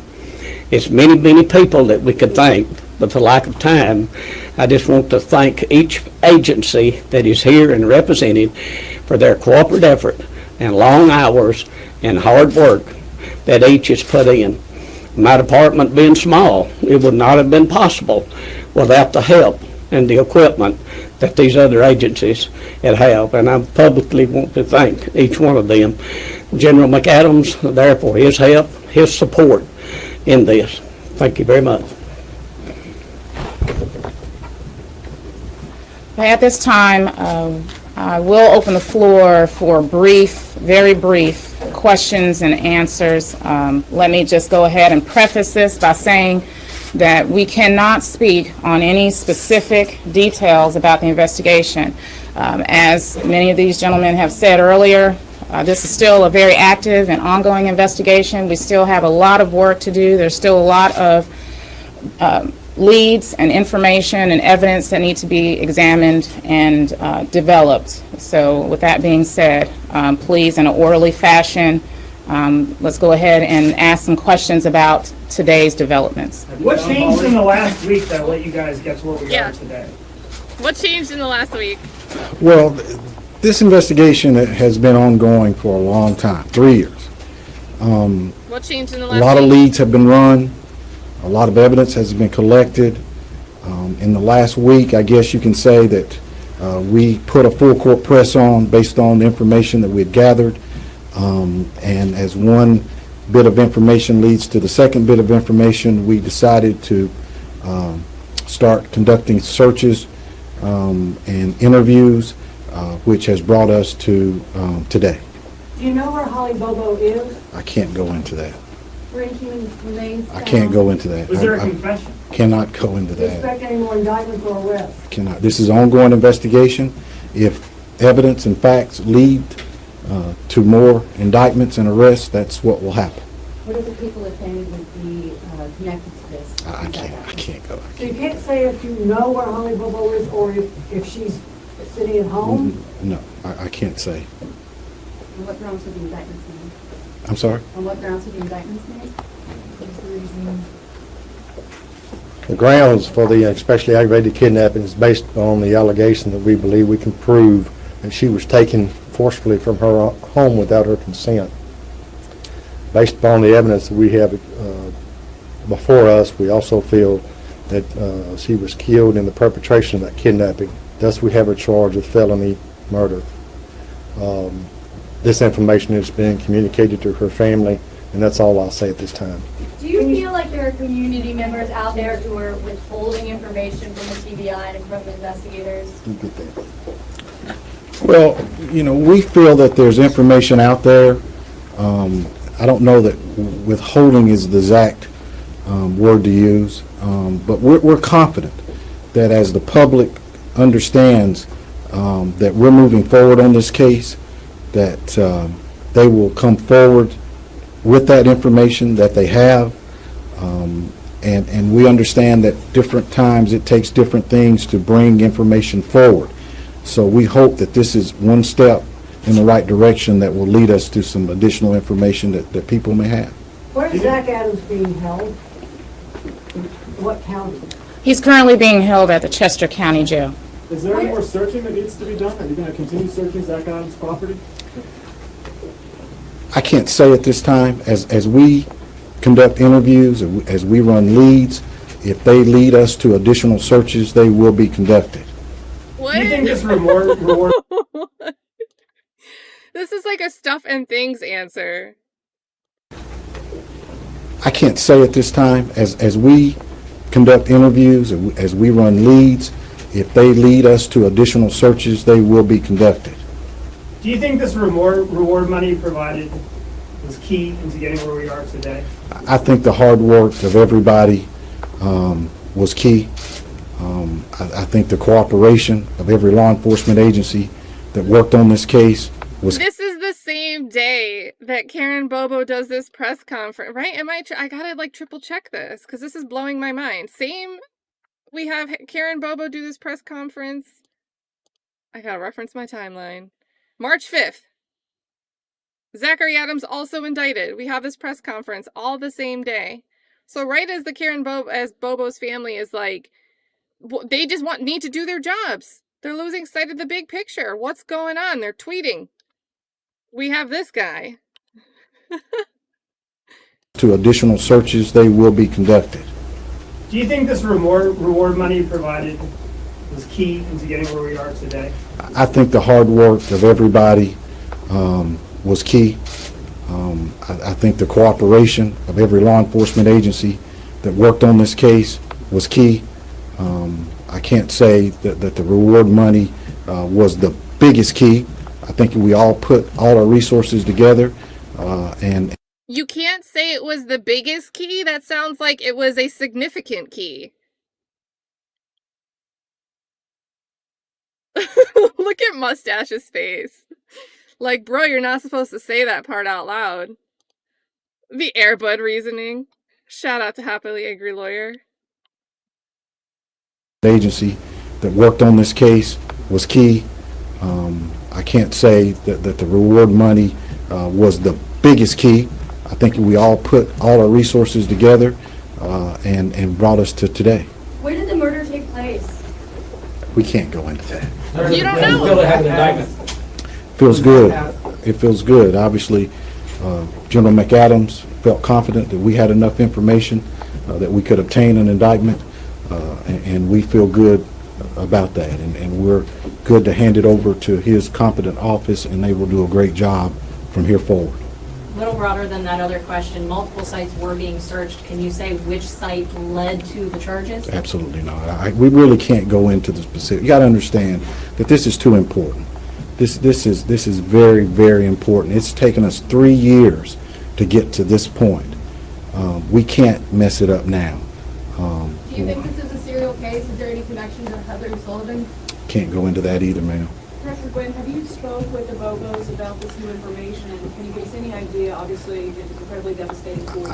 I have not personally, but someone on my staff and someone with the FBI has spoken to them. Obviously, they're devastated. They've been devastated for 3 years. They But just did a hopefully, press this is the conference beginning this of morning. closure for the Bobos. They just spoke this morning about you. What? Hold on. Hilarious question. I wonder if this journalist knows. It's taken us 3 years to get to this point. We can't mess it up now. Important. It's taken us 3 years to get to this point. We can't course correct if we're wrong. We have to convict somebody. We can't mess it up now. Do you think this is a serial case? Is there any connections with Heather Sullivan? Can't go into that either, ma'am. Director Gwyn, have you spoke with the Bobos about this new information, and can you give us any idea? Obviously, it's incredibly devastating for them. I have not personally, but someone on my staff and someone with the FBI has spoken to them. Obviously, they're devastated. They've been devastated for 3 years. But hopefully this is the beginning of closure for the Bobo family, and they deserve that. Can you say when she died? No. Director, was Zachary Adams interviewed previous to this past week? Has he been someone that's been on your radar prior to this time? Really can't answer that. We can't go into that. What about that $1 million bond that was set? We all knew that that was a little steep for aggravated assault. Was that because at that point in time he was already a suspect in this murder? Well, I don't want to say he was a suspect. We gave evidence to the judge, and he felt that was the appropriate bond, and that's what was said. Can you talk about the relationship at all? How they knew each other? No, absolutely not. When you say you gave evidence to the judge. What about a relationship? Did maybe Zach and Holly? I want to say he was a suspect. We gave evidence to the judge, and he felt that was the appropriate bond, and that's what was said. Can you talk about the relationship at all? How they knew each other? No, absolutely. Can you guys decipher? Was that something relationship at all? And he's like laughing. No, absolutely not. Well, I don't want to say he was a suspect. We gave evidence to the judge, and he felt that was the appropriate bond, and that's what was said. Can you talk about the relationship at all? How they knew each other? No, absolutely not. When you say you gave evidence to the judge, evidence on the domestic abuse or evidence on this case? What he was charged with. Okay? All right. Thank you so much. Okay. First on Fox tonight, better insight. Can you talk about the relationship at all? So I guess that would mean, I would take that to mean like the relationship between Zach Adams and the victim, what he's being arrested for. So, and then he laughs and says no. Or how they know each other. Yeah, I think that's, yep, that sounds like, it makes sense in context. It's weird that his reaction was what it was. So, thank you, chat. Thank you. This next one is, let's see, March 7th, 2014. A lot more comments. Oh, these are new comments. They're coming in 6 months ago. Sweet Salty's like, you can't say you murdered someone based on a feeling.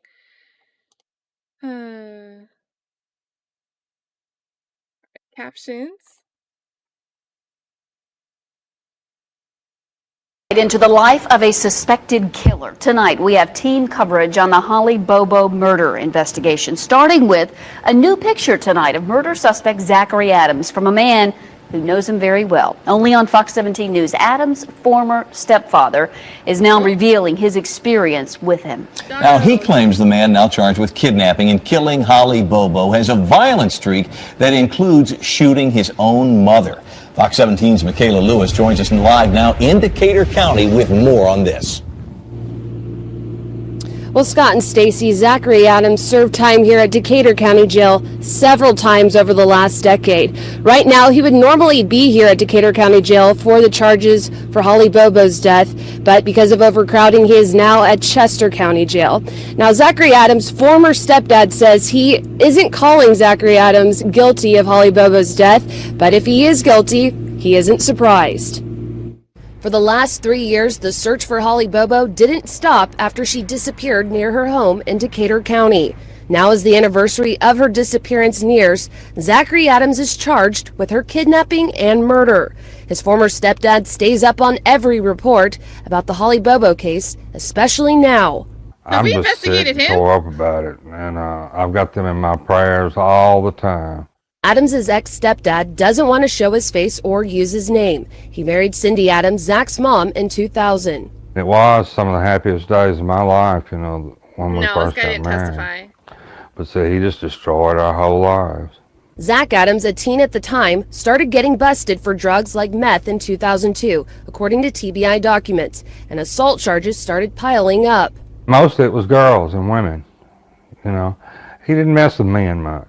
In 2004, Adams allegedly shot his own mother, Cindy Adams. Her husband heard the gunshot from the back of the house. She hollered out, "I've been shot." And so when I get back in there, blood's going everywhere. Look at this interview room. They got the vase, they got a teddy bear, they got a wax warmer. Making it all like calm, not nefarious. I mean, I didn't really have time to think other than just try to stop the blade and then, you know. Cindy Adams' ex-husband took out an order of protection against Zachary Adams. But once Adams started coming back, his stepdad started sleeping with a meat cleaver under his bed. It seemed like he had meanness in him. He had a lot of anger. Adams' stepsister Ashley says they were close until she says Adams showed her a knife and said he would gut her and hang her from a tree. Ashley eventually... So there you go. That's why we have the speckling of words gutting throughout this case. Ashley moved in with her mom, and her dad divorced Cindy Adams less than a decade later. When Holly Bobo charges came this week... My first reaction was like, I made the right decision of leaving. That could have been me. I just had this feeling. I said, I wonder if Zach had anything to do with that. Because, I mean, it's just a feeling you get. Now, Zachary Adams will be brought back here to Decatur County next Tuesday for his arraignment, just a couple of blocks away at the county courthouse. Now, on Fox 17 News at 10, I'll tell you more about Zachary Adams' past from his stepdad. Live in Decatur County, Michaela Lewis, Fox 17 News. Good afternoon. I'm Mark Gwyn, Director of the Tennessee Bureau of Investigation. Oh, hey, Dolly Raid. This is a great time. Oh my gosh. You know what? I should have... Maybe we'll have to run some of this back and get you and Hella on here because we are watching the media coverage. And like we have this weird order of events. Case is cold, at least as far as news coverage, for like 2.5 years. And then suddenly the victim's mom, Karen Bobo, gets upset about a tweet from the TBI about coffee and it's going to be a good day. And then the same day that the Bobo family does a press conference slamming the TBI, all of a sudden they do a press conference announcing that Zachary Adams has been indicted on murder and aggravated kidnapping. So no rape charge yet. They don't have anything about a rape. And we're watching all the coverage since. And as soon as Zach Adams is suddenly indicted, when he hasn't been in these stories before, everybody's coming out and giving these statements like, it could have been me. I knew he was dangerous. When I first heard that Holly was abducted, I thought of Zach Adams, and all of this, like, walking back to tie it backwards and say, yeah, we think he's guilty too, is starting immediately. So good to see the whole Dolly community. Love it over there at Dolly Talk. Dolly is going, you must have finished court roulette, but I think you're going live at 3:15 for trial coverage. So that's where I have us set to redirect because I got to end at 3. So Eastern time. So good to see you guys. Good to see you guys. And wow is the word. Wow is the word. Shout out to MLS making law simple. I got to drop some links in the chat. You guys got to follow both of them. But yeah, it's almost like they're motivated to arrest anybody. Happily angry lawyer with the recall to Doug Gladden's shocking need to argue in front of an appellate court that 60% is not an appropriate standard for reasonable doubt. Says, like, I'm 60% sure he's guilty. That's beyond a reasonable doubt. There we go. There we go. It's just crazy. It's just crazy. Also, now that I'm looking back, shout out to Tay-Toon for being a member for 2 months. Glad you're hanging out with us today. Thanks for being a member, and I think it's been longer than 2 months too, but you know what YouTube does. And shout out to Derek supporting here with the super sticker. Appreciate and love you guys. It's just, like, what are we doing? What are we doing? Let's get this guy's suit off the screen. Check what date. March 7th. March 7th. TBI spent several hundreds of manpower hours on this case along with local and federal authorities. There also have been hundreds of ground searches Most expensive and search warrants investigation conducted. in Tennessee history. Over $450,000 has been offered in reward money. Geez, Historically, this 450. investigation has been one of the most exhaustive of time, resources, and finance. It is important, very important, that we keep the Bobo family and the entire county of Decatur in our thoughts and prayers as this investigation continues. TBI has remained very diligent in working this case, and recently I am relieved. If they got the guy, why do they still have this $450,000 reward money sitting out there? That to me suggests they need words to convict on. At the progression of evidence collected and information developed. With that being said, today at approximately 2 p.m., a special agent with the Tennessee Bureau of Investigation presented to a specially impaneled Decatur County grand jury facts and evidence regarding the disappearance of Holly Bobo. After the presentment of this information, the Decatur County grand jury handed down indictment of especially aggravated kidnapping and first-degree felony murder on Zachary. Wait, is this the same press conference? Sorry. Was this the same suit he was wearing in the other clip that we watched? Yeah, okay, it's just a different angle. So this is, we watched this one already. We can get the front views of everybody's press conference attire. So that's McCadams, M-C-C-A. That's how you spell his name, Hansel McCadams. He's the district Deputy General Attorney, District Attorney General. Stash Man.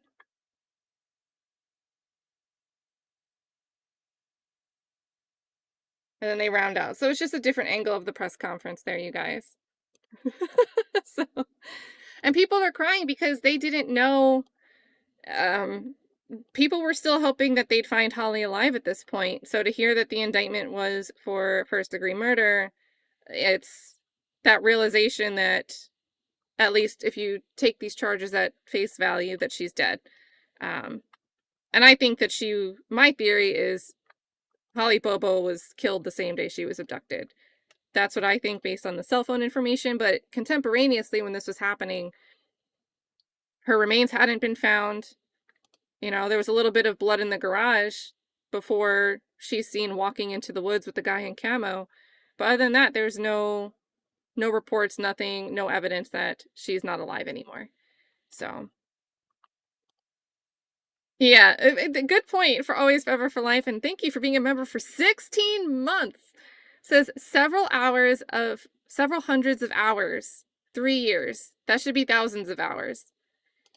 Yeah, and I don't know if they're just not great with words, but this is apparently the most expensive and extensive investigation in Tennessee history. So, yeah, I think those numbers are in the thousands.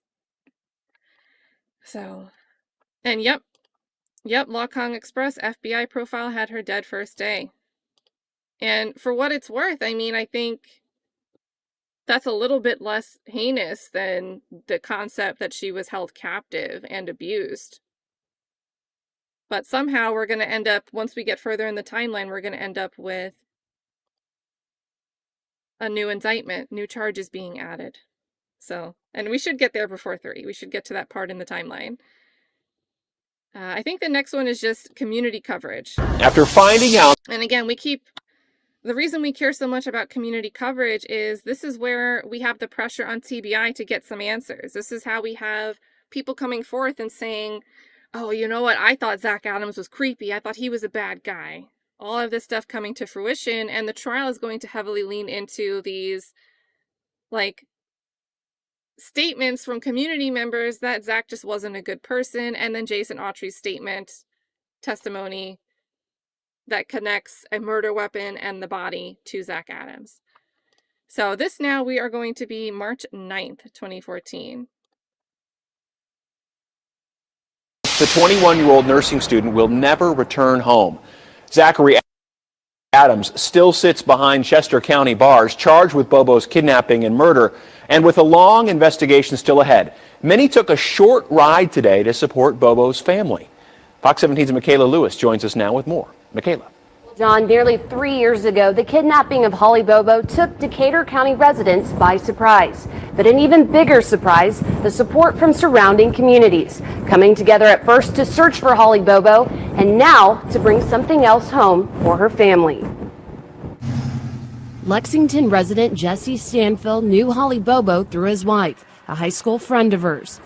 Stanfill became one of many people to search for Bobo after her brother reported to police that a man in camo took her in the woods April 13, 2011, near their Darden home. First-degree felony murder. This week, when the news came that Holly Bobo isn't alive, my wife was heartbroken real bad, so I started thinking real long and hard. Hard work paid off Saturday with the ride for Holly Bobo. It's just showing the respects to her mother, her father, and her brother, letting them know that we're here. Starting in Henderson County, hundreds of people decked out their cars and motorcycles with signs for Holly Bobo and, of course, her favorite color, pink. I think it's sad from what I've heard so far, but I don't know, just support the family and thank God for something out of it. Law enforcement escorted the Bobo supporters along the 30-minute stretch to the Decatur County Fairgrounds. I want to thank every single one of y'all taking the time out of y'all's day. All I wanted was answers, and it was like when we got the answers the other day, it wasn't the answers we wanted. And we went through so many emotions, and I can't even begin to feel how Karen and Dana feel right now. Despite the Bobos not being able to attend, everyone came together to pray. Shifting gears from finding Holly Bobo alive, we will find justice for Holly. In the Lord's name, I thank you. Amen. Amen. For today to be as beautiful as it is, I mean, that shows right there that God is with us. And Holly's with us, and she's shining her light, her pretty smile. On Monday, a new official t-shirt will be on sale that says Justice for Holly Bobo. For more information on where you can purchase it, visit fox17.com. Right now, the TBI is still investigating more leads while Zachary Adams awaits his arraignment this Tuesday in Decatur County. Michaela Lewis, Fox 17 News. All right, so now we are getting into the court proceedings. We have the arraignment. I think there's more than one clip from this arraignment. It's kind of like thrown all over the place. March 11th. March 11th. All right, captions are on. Great quality. Looking forward to watching this. Also, shout out to I Am Shout being a member here for 7 months. Thank you, thank you.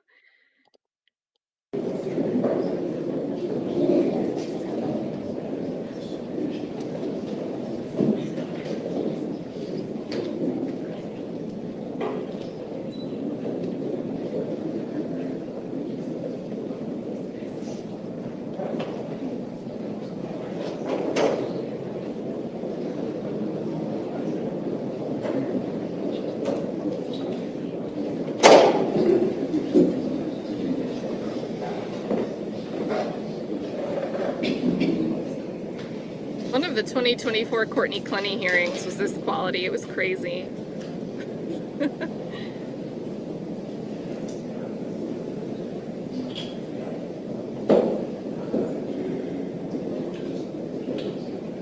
Just zoomed in on the Bobos.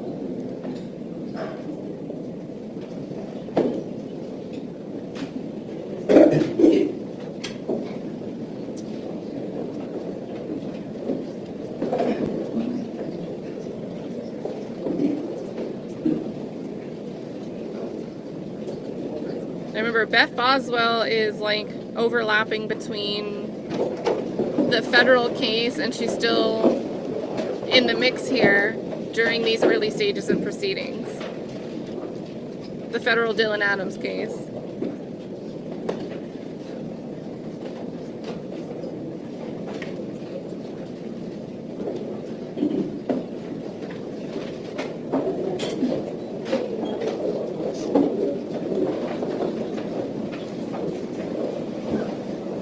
Attorneys filing in.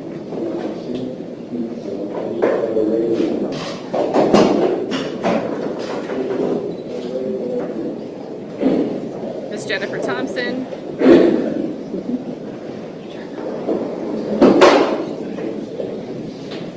And I wonder if that was her investigator that walked in with her, Amanda or Amber.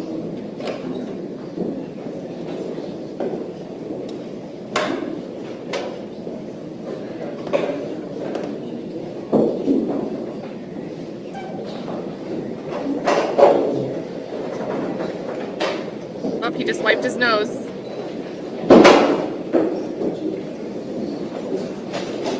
This is arraignment.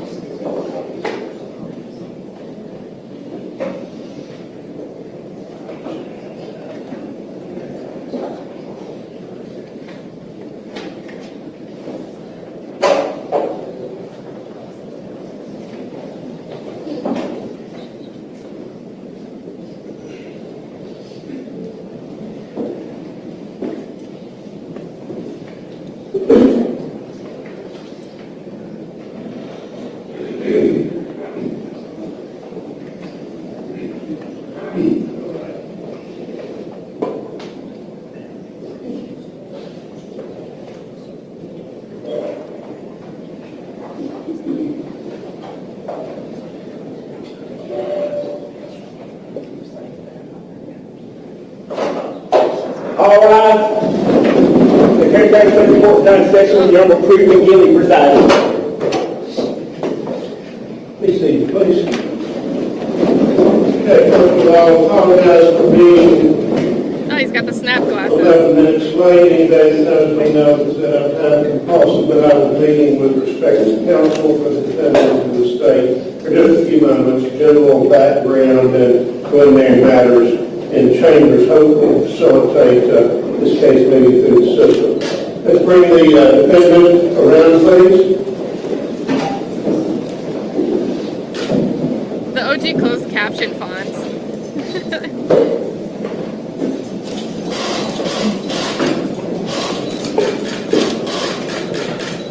Let's bring the podium, please. I would wear a shirt like that, some guy with cancer. Okay, case number 14, CR 17, State of Tennessee versus Zachary Adams. Ready to proceed with the arraignment on this matter. You are Zachary Adams? Yes, sir. Mr. Adams, you're charged in case number 14, CR 17, in a 2-count indictment. An indictment is simply a formal written accusation charging you with a crime or crimes. The first count of that indictment charges you with having committed the offense of especially aggravated kidnapping on or about April 13, 2011 here in Decatur County. The second count of that indictment charges you on the same date with having committed the offense of first-degree murder, felony murder in the perpetration of a felony to wit kidnapping. Do you understand what you have been charged with? Yes, sir. Do you understand the nature of each of these charges? Yes, sir. All right, you are Jennifer Lynn Thompson, I am, Your Honor. and you asked to be temporarily at least entered up on behalf of Mr. Adams as counsel of record. Yes, Your Honor. All right, do you waive the formal reading of the indictment in open court? Yes, Your Honor. And your plea? Not guilty, Your All Honor. right, let the record so reflect. One of the things I discussed with the parties in chambers was I want to keep this case moving. I don't want it to sit idle, but I don't want to travel at such a speed that it's not fair to either the state or the defendant. So the first item, and normally I would be setting a scheduling order from this day forward. He's here talking about speed, yet we know in 2017, after they find the rusty revolver that the state alleges and will tell the jury is the murder weapon, and that the .380 auto casing is excluded, the one that was found next to Holly's skull is excluded, Jennifer Thompson wants a continuance. Along that time, she also starts asking, the continuance, it is pushed back. Trial's pushed back a few months. Then the trial is reslated for September 11th. Honestly, a prejudicial date in U.S. history, if you ask me. September 11th, Jennifer Thompson is still having trouble opening certain files in discovery. That we've now learned through these post-conviction hearings. I did a video on it that focuses on TBI agent Joe Walker and what he told Judge Bradbury during the post-conviction relief hearings about how he was ordered by trial prosecutor Jennifer Nichols to turn over a different version of the discovery only to co-defendant Jason Autry, because other defense attorneys for other co-defendants were saying they were having trouble accessing files. Yet, judge doesn't grant a continuance because Jennifer Thompson still can't open these files. Yet Prosecutor Nichols, during the post-conviction hearings, plays dumb and acts like she's so shocked to find out that Zach Adams' team cannot open these files that, in my view, completely hard physical evidence, alibi, Zachary Adams, Shayne Austin, and Dylan Adams. This whole mess about the ATM surveillance footage where the Chevy Silverado truck is backing up to the ATM, which matches ATM transaction bank statements that Shayne was doing some type of transaction at this bank. Dylan Adams on the surveillance footage from inside a convenience store making a purchase. Cell phone, all of their cell phone locations lining up, making it impossible for them to have gotten to this area of Parsons where they're doing all of these things if they're somehow supposed to be lined up with the pings for Holly's phone's movements. But yet here we have the judge saying it's not fair. We've got to worry about this timeline. With the parties in chambers was I want to keep this case moving. I don't want it to sit idle, but I don't want to travel at such a speed that it's not fair to either the state or the defendant. So the first item, and normally I would be setting a scheduling order from this day forward. However, given the nature of this, the fact that probably you're representing it, but you want to finalize those arrangements, I'm going to set a status date on this. That will be at 9 o'clock on April 9th. I've already confirmed it with all parties that is agreeable. I want you to go ahead and file any pretrial motions April 9th status hearing. We might start the discovery process, that we might do what we can to start. Sorry, did everything work this quickly before COVID? Was this a COVID thing? Because what is this? March. Why didn't I write the date of this? I think it was like March 11th, arraignment. But they're going to have a status hearing already in 30 days. Facilitate the moving of this case through the system. I expect the parties to facilitate to get that. April 9th, we will address further at that time the fact that you are in fact counsel of record. I want that to be a positive yes or no at that time. And at that time, we will develop a scheduling order that will be designed to bring this case to a conclusion. Yes, Your Honor.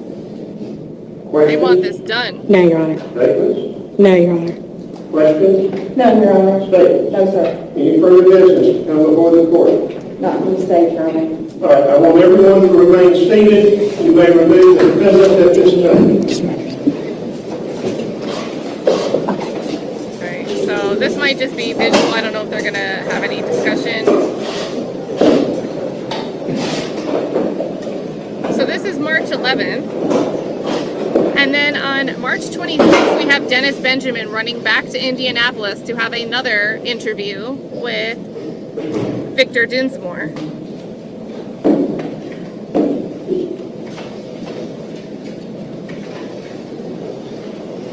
We will be recessing in about 5 minutes. I want you to visit with me again as well as the state. Just something that I thought of. I actually discussed it earlier, but I want to see you nail it down.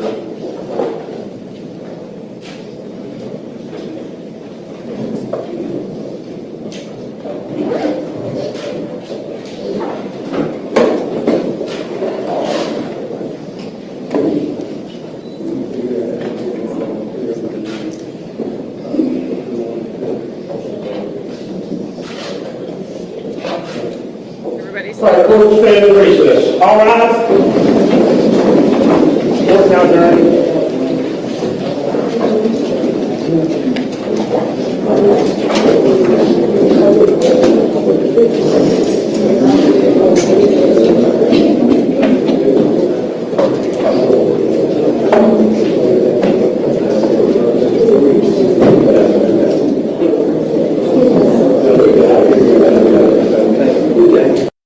So it's just a bunch of potato and visuals. But again, keeping back to this timeline.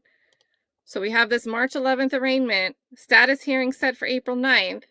March 26th, so 15 days after this arraignment, Dennis Benjamin is chugging along, going back up to Indianapolis to speak with Victor Dinsmore.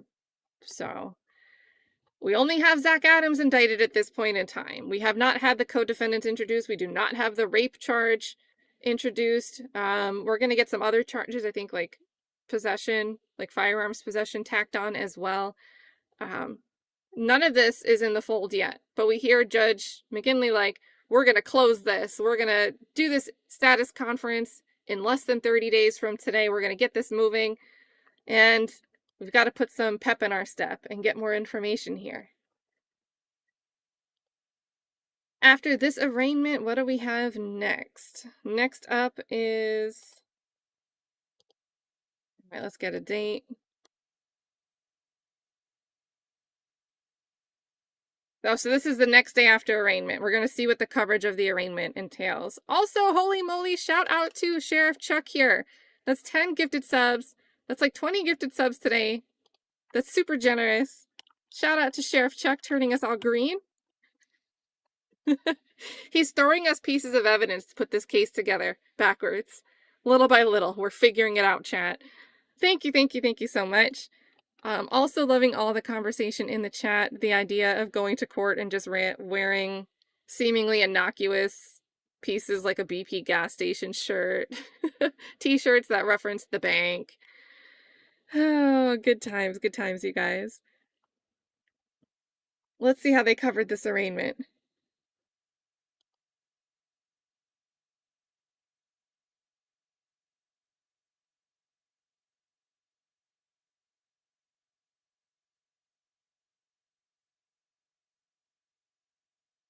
Oh, I didn't share my screen. Sorry, guys. Just looking at my timeline, want you guys to all get that timeline ingrained. Don't forget it. Bobo faces a judge nearly 3 years after the TBI says he kidnapped and killed the 20-year-old nursing student in Decatur County. Today, Zachary Adams pleaded not guilty. Well, Adams has been in trouble before, but a conviction in this case could end with prosecutors seeking the death penalty. Fox 17's Michaela Lewis takes us inside the courtroom in Decatur County. Zachary, did you do it? Shackled and protected by a bulletproof vest, 29-year-old Zachary Adams faced the family of Holly Bobo for the first time as Bobo's accused kidnapper and murderer. Do you understand what you have been charged with? Yes, sir. Jennifer Thompson is currently representing Adams in Judge Creed McGinley's Decatur County courtroom. Your plea? Not guilty, Your Honor. Holly Bobo disappeared on April 13th, 2011. Her brother Clint told investigators he last saw his sister going into the woods with a man dressed in camo. Adams was arrested and charged last week after TBI searched his property in Holiday, Tennessee. Bobo's brother, parents... so there's his... You could see his carport. After TBI searched his property in Holiday, Tennessee. Yeah, so there's the carport. We don't see the Coca-Cola vending machine. Where is it? They're parked out here. Got the little Fed vehicles going on here.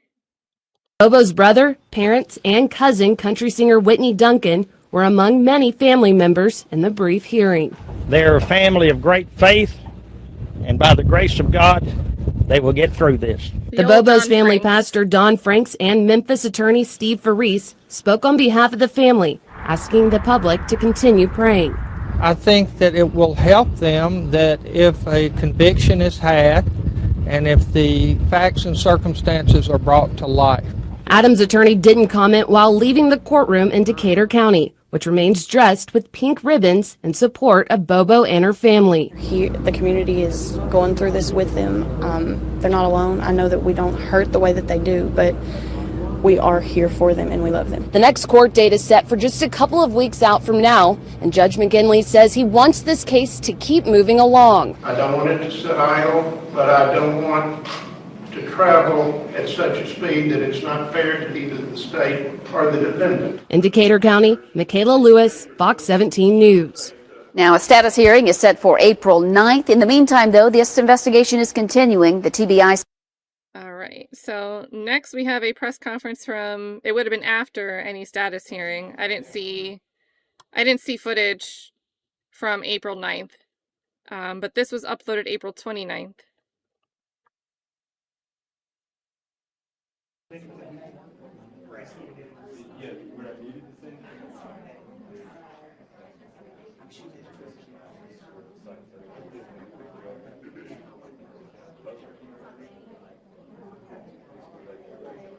Nice, Shayna.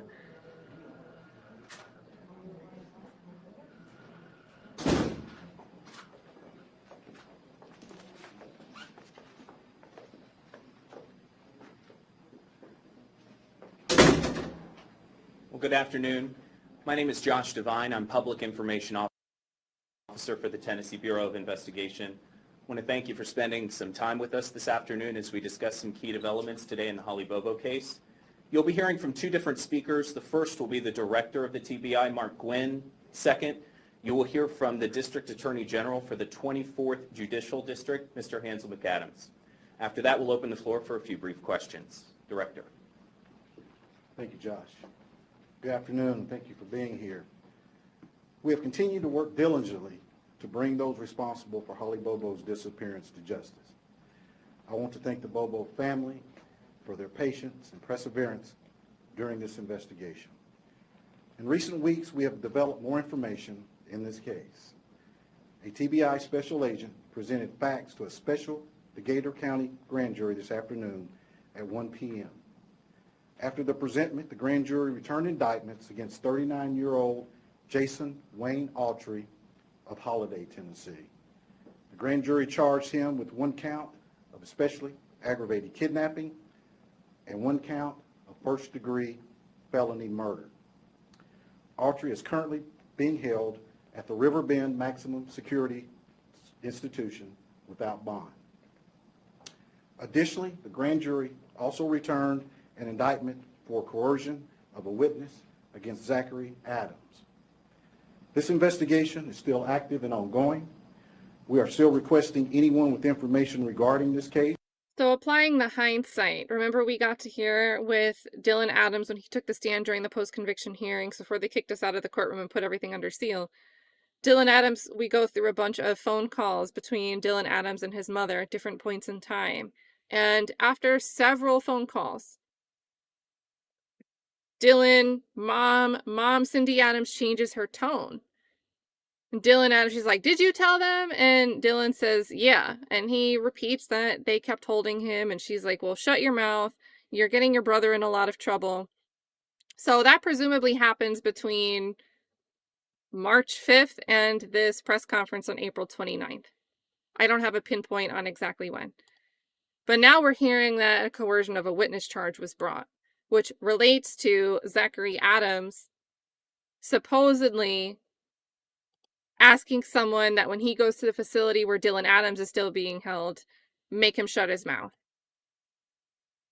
And some phraseology was added in there at trial, or I'll do you like I did Holly Bobo, I'll bury you like I did Holly Bobo, I'll kill you. One of those phrases where we just add in that his phrase said something that suggests consciousness of guilt or personal knowledge, a personal role in the unaliving of Holly Bobo.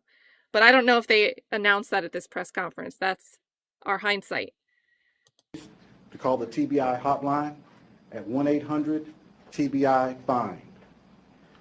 This is a case that TBI has been continuously working hard to solve now for 3 years. It has not been easy, but I do know that truth will prevail. We will continue to work hard to determine what happened to Holly. Finally, I want the community in this case to know that we will not tolerate coercion of a witness in this case or any TBI investigation. Anyone who had anything to do with Holly's disappearance will be brought to justice. District Attorney General Hansel McCadams will prosecute these additional charges.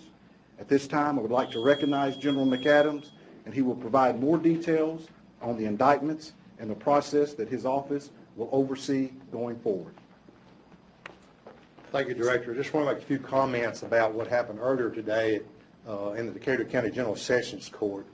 This morning, our office conducted the preliminary hearing of Zachary Adams for the offense of coercion of a witness. Decatur County General Sessions Judge Rick Wood, after hearing 2 witnesses from the state, did bind his case over to the Decatur County Grand Jury.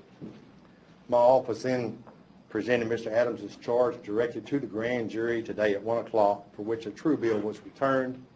His arraignment on the new charge will take place tomorrow, tomorrow at 1 p.m. in the Decatur County Circuit Court.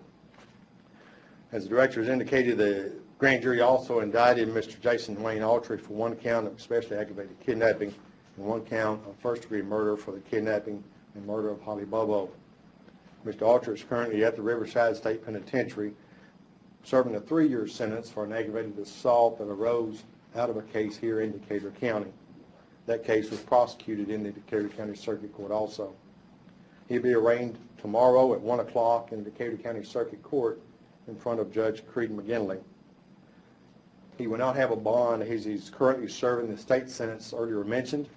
He also must complete the remainder of a 100-month sentence that he is serving from the federal court conviction arising out of Decatur County of a United States Department of Alcohol, Tobacco, and Firearms case prosecuted by Special Assistant U.S. Attorney and State Attorney, Assistant District Attorney Beth Boswell from my office, who is also the lead counsel on this case. We expect the court to consider the appointment of counsel for Mr. Autry in the morning. Mr. Adams is represented by Jennifer Thompson, as she did file a notice of appearance with the circuit court clerk today. So she will be representing him on this charge indicted, as well as the previous indictment for the especially aggravated kidnapping and the first-degree murder. As I indicated with Mr. Adams, my office will also evaluate this case as a death penalty qualified case and make a decision once the criteria has been received and evaluated on Mr. Autry's case. And before we switch over, I guess Mark Gwyn is going to come speak to us, the TBI director. But again, this timeline, so we're evaluating this for death penalty case, but we don't actually file. We're in April, 1000. That's the time travel. We don't actually have this notice of aggravating circumstances filed until June 3rd, 2015. We got to nail down that date when we were watching the hearings the other day. So they had to wait a whole year. They had to wait a whole year. And even worse, a year after this aggravating circumstances was filed, maybe I have the date wrong. Maybe this is 2016. So let me whatever the case, it takes them a while to decide whether they're going to go for death penalty or not. Trial obviously doesn't happen quickly. And then after this aggravating circumstances is filed, Jason Autry's attorney is like, where's our discovery? Like, you either have enough information to warrant and support this becoming a death penalty case, and you haven't turned it over, or you really don't have a basis to file these aggravating circumstances. So which one was it? And we got to watch that during our deep dive on Friday. Again, messy timeline. At this point, we will open the floor for a few brief questions. I want to remind you the Holly Bobo case is still active and still ongoing. We are not in a position to discuss specifics in this investigation, and I would ask that your questions be solely directed to today's announcement. With that being said, let's open the floor. With this second arrest, are you guys any closer to understanding the timeline of Holly Bobo's last days, hours? Well, obviously, we're putting it all together. We think that there will be more announcements forthcoming. We believe that there are individuals out there that have information, possible involvement, and I think this sends a clear message to them that they should be expecting a knock at their door pretty soon. What is Jason's connection to Zach Adams? They were longtime friends. Do they live in that same housing section where the area you searched? Does Autry live on that property as well? I'm not sure. I'm not sure about the area you searched. Family connection between Jason and Holly Bobo? No, I can't. What about his relationship to Holly? Are they friends? Did they know each other? I can't comment on that at this time. On the Autry family, you can't comment on Yeah, I can tell you that Autry and Adams were friends, but I can't comment on the fact of whether they were. What led to the arrest of Jason Autry? Was that testimony from somebody? We have sworn statements from witnesses that saw Holly Bobo in the presence of both Zachary Adams and Jason Autry after her disappearance. Saw her alive? Alive. Was that at the Coon dinner? I'm not going to comment. Can you say how long she was alive for after she was killed? Can't comment on that. Was that at Zach Adams' house, and that's what led to the search there? Once again, we can't go into the particulars of the case. I can just tell you that we have sworn statements from witnesses that saw Holly in the presence of Adams. Has anyone indicated where her body might be? We have not located the body at this time, but we are still working on that, and that is one of our priorities, is to find out exactly where the body of Holly Bobo is. Can you talk about the timeline between when you got these statements that are, I guess, indicting him, and how long the period has been between this indictment today and when you actually... Great question. Really quiet here. So, can you talk about when you got these statements that are, I guess, a period has been between this indictment today and when you actually, we are 3 years out. And suddenly we get all this information flooding in. And nobody ever wants to nail this down. When we listen to the post-conviction hearings, especially when we start having Kathy Ferguson talk about processing evidence, we get this vague explanation that, oh, there was a whole mess of this stuff. We just didn't see it till later, and it was all an attempt to push back on Doug Bates hammering home that this information only started spilling in 2014. Oh, we were just unorganized, so we don't really know. Well, can you tell me specifically? And none of the individuals that testified in the post-conviction hearings from TBI or from one of the prosecution teams was able to give any specifics. They were just, oh, it's dicey. Obviously, we've been working on this case for 3 years, practically every day. Haven't stopped. So the timeline is, that's what the timeline is, basically. Does that inspire confidence? Or right now, are you going off of witness statements? We have physical evidence at crime labs, both TBI and FBI, being analyzed. How does it feel after 3 years? You guys said you've been working this hard. How does it feel to get this to this point? Well, our work's not done. Obviously, we're happy to start bringing some closure to this case, but we still have a long ways to go. As I said, we believe there are more people that have information, possible involvement, and you should be expecting more announcements in the coming days and weeks. In court this morning, it was said that Dylan Adams was the one who saw Holly after she disappeared. Is he the only witness, or do you guys have more than one? We have several witnesses. We also heard in court this morning that there I'm saying we have several witnesses. may have been some videotape of a shooting of Holly and some kind of alleged rape. Is that true? Oh, the Percy brothers. No. Let's leave it at that point. Does he anticipate more arrests? As I said earlier, we believe there's other individuals out there that have knowledge, possible involvement. We're working on that right now, and I would expect, as I said, those individuals know who they are, and I'm sure they're watching, and they can expect us to be on their doorstep pretty soon. Do you have a motive? We can't go. Do you have them in the woods with binoculars right now? How important is it to find Holly Bobo? Well, it's important for a lot of reasons, but especially for the Bobo family. We believe they deserve to know where their daughter's body is. And we're going to do everything we can to try to give them some closure on that. Director, thank you so much. And thank you for being here this afternoon. As a reminder, I'll be sending out a press release to follow up. Feel free to reach out to me if you have any specific questions after the fact. We would also like to thank the Decatur County Sheriff for allowing us to hold this news conference here this afternoon. Thank you for being here. All right, so that was April 29th, 2014. So we have witnesses. We won't say much else, but we have statements. We have witnesses. And the other thing you heard, no, that's not true, which I think was in relation to this like rumored thing. And we might hear about it. I think there is a video in this playlist about it. I think that's in relation to the Percy brothers, who were like suspects at some point in time. And there was supposed to be some video that someone was shown that was supposed to have Holly in it. But forget when exactly that was talked about. All right, next video looks like a recap. Zachary Adams. From a different angle, maybe? Well, no, it says April 30th. New indictment. Yes, sir. Mr. Adams, in case 14 CR 19, an indictment was returned yesterday that you're charged with coercion of a witness. Do you understand what you have been charged with? Yes, sir. Do you understand the nature of that charge? Yes, sir. Do you waive the formal reading of the indictment? I enter a plea of not guilty to the... Well, yeah, of course. I should have said that. Plea of not guilty is entered on his behalf to the charge of coercion of a witness. Yes, Your Honor. Was he listening, or do I need to repeat? I'm telling him right now, this is very important. All right.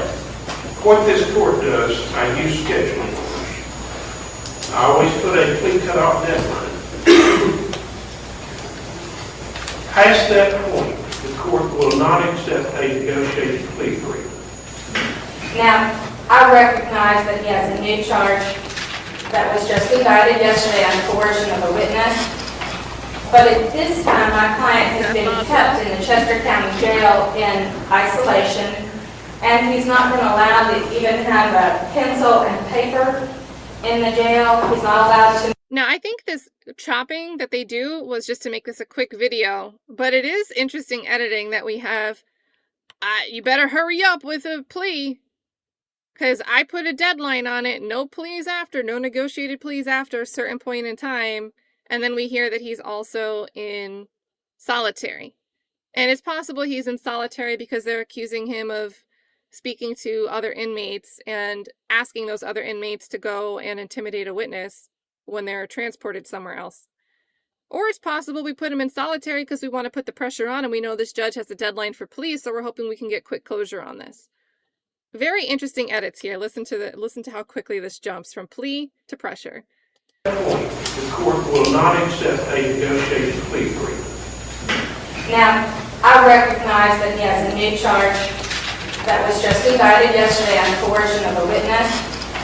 But at this time, my client has been kept in the Chester County Jail in isolation, and he's not been allowed to even have a pencil and paper in the jail. He's not allowed to make any telephone calls except for one call to me on a maybe a weekly or bi-weekly basis. Put in these concerns in a motion, and we need to have the Chester County Sheriff here. There are numerous security issues. Let's take that up on the floor. Court's now adjourned.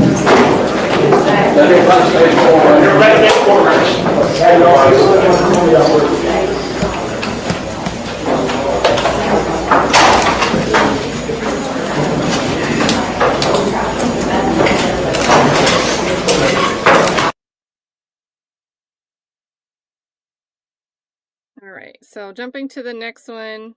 And don't forget, you know, in 2020, when Jason Autry takes his plea, Creed McGinley, not only does he say it's some of the most credible testimony he's ever seen delivered in a courtroom ever, but he also says, hey, if it were me, I would have been the first one running down to take this plea. Like a race to the courtroom to take a plea. Right hand before God. All right, so this is now Jason Autry arraignment. May 1st. May 1st.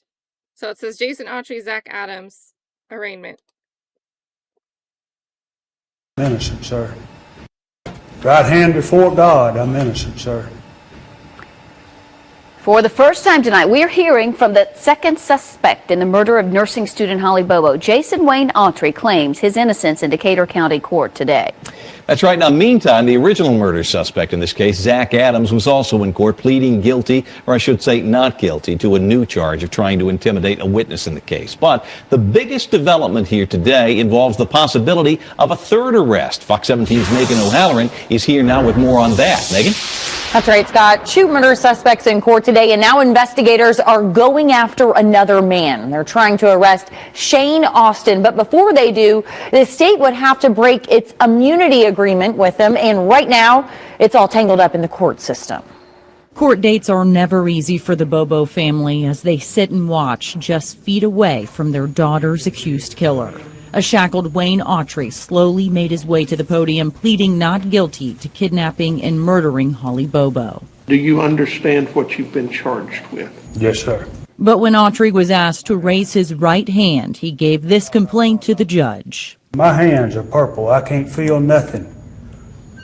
These cuffs are extremely too tight. I can't feel it. You can see my hands are purple. Okay, they've got standards that they follow, and hopefully they can accommodate you. We're going to get this hearing done, though, okay? And before it was all over, Autry insisted on getting these last words in. Your Honor, I want to say one thing. I'm innocent of these charges. I heard you say that earlier. Autry left, giving a small smile and a thumbs up. Minutes later, Zachary Adams walked in court silently and let his lawyer do the talking. On top of murder and kidnapping charges, Adams pled not guilty to coercion of a witness. While Autry and Adams are both charged in this case, a lawyer claims the TBI wants to arrest his client, Shayne Austin. Austin's attorney tells Fox 17 the state plans to take back an immunity agreement and indict him. Austin is now suing the state. In an email Wednesday, attorney Luke Evans said, quote, "My client's position is that he is in full compliance with the immunity agreement. The prosecution disagrees, claiming the immunity agreement is null and void. Such an act by the state is a blatant violation of the agreement." The Jackson Sun is reporting that immunity agreement involved Austin assisting police to help them find Bobo's body. Bobo disappeared from her Parsons home more than 3 years ago. Megan O'Halloran, Fox 17 News. So there we are, jumping in our timeline, adding stuff in here. And again, the most specific thing I know about is at the end of March, Dennis Benjamin went and spoke with Dinsmore, and we had a lot of conversation. We know that Dinsmore is aware of who the whole group was, right? And then a month after that, we're getting to the state wanting to arrest Shayne Austin. They've clearly been dealing with Shayne Austin. They already had an immunity deal in place with him. In exchange, basically, you get us the body, you'll have this immunity. You're good. But Shayne Austin gives information, they can't find the body. So they say, you gave us bad information. We want to rescind this deal.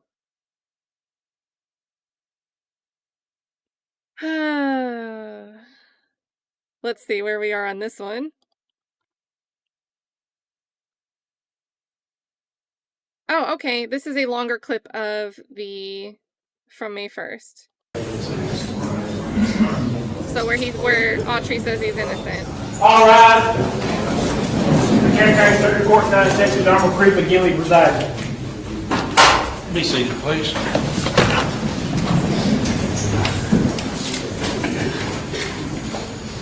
All right, got two matters set today for arraignment. Let's get State of Tennessee versus Jason W. Autry, number 14 CR 20. Bring the defendant in, please.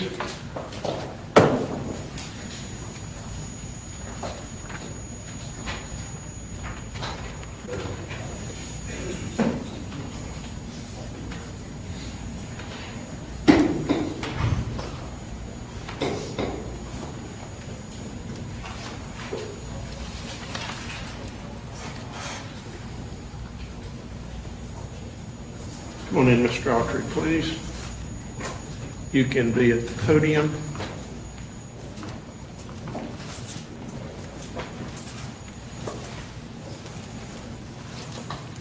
All right, you are Jason Wayne Autry. Yes, sir. In case number 14 CR 20, you've been charged in a 2-count indictment. An indictment is a formal written accusation charging you with a crime. It is not evidence of guilt, it's simply the charging instrument. First count of that indictment, you're charged with especially aggravated kidnapping. Second count of that indictment, you're charged with first-degree murder during the perpetration of a felony. It's commonly known as felony murder. Do you understand what you've been charged with? Yes, sir. Do you understand the nature of each of those charges? I've done no research on the charges. I don't understand. You understand? I understand it's charges. You understand what you're charged with. That's what we're doing here today. Yes, sir. I'm going to ask that the representative of the District Attorney General's office read the formal charge. He's not represented by counsel at this point, so I don't feel comfortable with the waiving of the reading of the formal indictment. May I proceed, Your Honor? You may. State of Tennessee, Decatur County Circuit Court, April 2014 term, first count. The grand jurors of the state of Tennessee, duly elected, impaneled, sworn, and charged to inquire in and for the body of the county of Decatur in the state aforesaid, upon their oath present that Jason Wayne Autry, heretofore to wit, on or about April 13, 2011, before the finding of this indictment in the county and state aforesaid, did knowingly or intentionally remove or confine Holly Lynn Bobo so as to interfere substantially with her liberty, causing serious bodily injury to the said Holly Lynn Bobo, thereby committing the offense of especially aggravated kidnapping in violation of Tennessee Code Annotated Section 3913-305A4 against the peace and dignity of the state of Tennessee. Signed, Hansel J. McCadams, District Attorney General. All right, the second count. Second count, the grand jurors of the state of Tennessee, duly elected, impaneled, sworn, and charged to inquire in and for the body of the county of Decatur in the state aforesaid, upon their oath present that Jason Wayne Autry, heretofore to wit, on or about April 13, 2011, before the finding of this indictment in the county and state aforesaid, did kill Holly Lynn Bobo during the perpetration of a felony, to wit, kidnapping, thereby committing the offense of first-degree murder in violation of Tennessee Code Annotated Section 3913-202A2 against the peace and dignity of the state of Tennessee. Signed, Hansel J. McAdams, District Attorney General. The court's going to enter a plea of not guilty on your behalf as to both charges. You understand that? Sir, I'm falsely accused and innocent. Okay, the court's going to enter a plea of not guilty on your behalf. All right, we've got some other things to consider. First of all, you're represented by counsel. I was discharged yesterday. Are you in a position to secure counsel? I need time, Mr. McKinley. Do you think, given time, that you can secure private counsel? I can't make a 100% conclusive answer on that. All right, what I'm going to do, I'm going to put you under oath, and I'm going to examine you as to your financial status. And at that point, I'm going to give you a reasonable time to secure an attorney, and then I will know whether or not, if you do not do so, yes, sir, that the court would be in a position to appoint someone because of your indigency. You're not working anywhere now, you're incarcerated, correct? Let me get you to raise your right hand as best you can. Your Honor, can I address the court? Yes. Now, you're not represented by counsel. I think you need to be very cautious. My hands are purple. I can't feel nothing.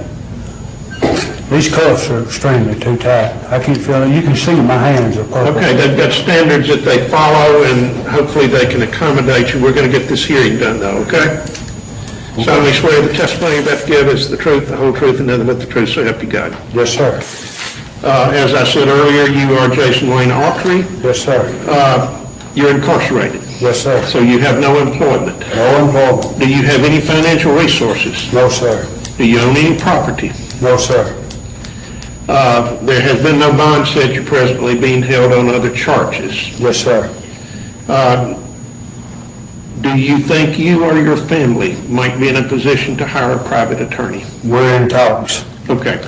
So I've got enough information. We'll bring you back so that you can fully address the court. How much time would be reasonable for you to try to secure the services of an attorney? Shout out to Keisha, we love you. Thank you. 2 months. State, got any problem with that? Did he say 2 months? 2 months. I mean, I would rather status it before then. I understand he's serving a sentence, but that's... I can bring him in 30 days, and we'll see what the status is. You might have an attorney, you might not. Thank you, sir. Around 30 days. I've got a very full schedule.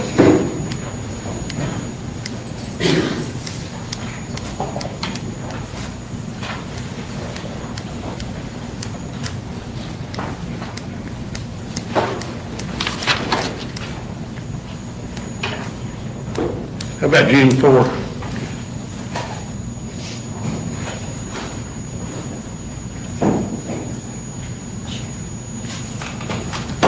June 4? Yes, sir. That's good for the 1 o'clock p.m. Yes, sir. I think that works best given all precautions with security and everything? We would ask if Mr. Autry does retain counsel prior to that time, that he have that, ask that attorney to contact the state and let us know.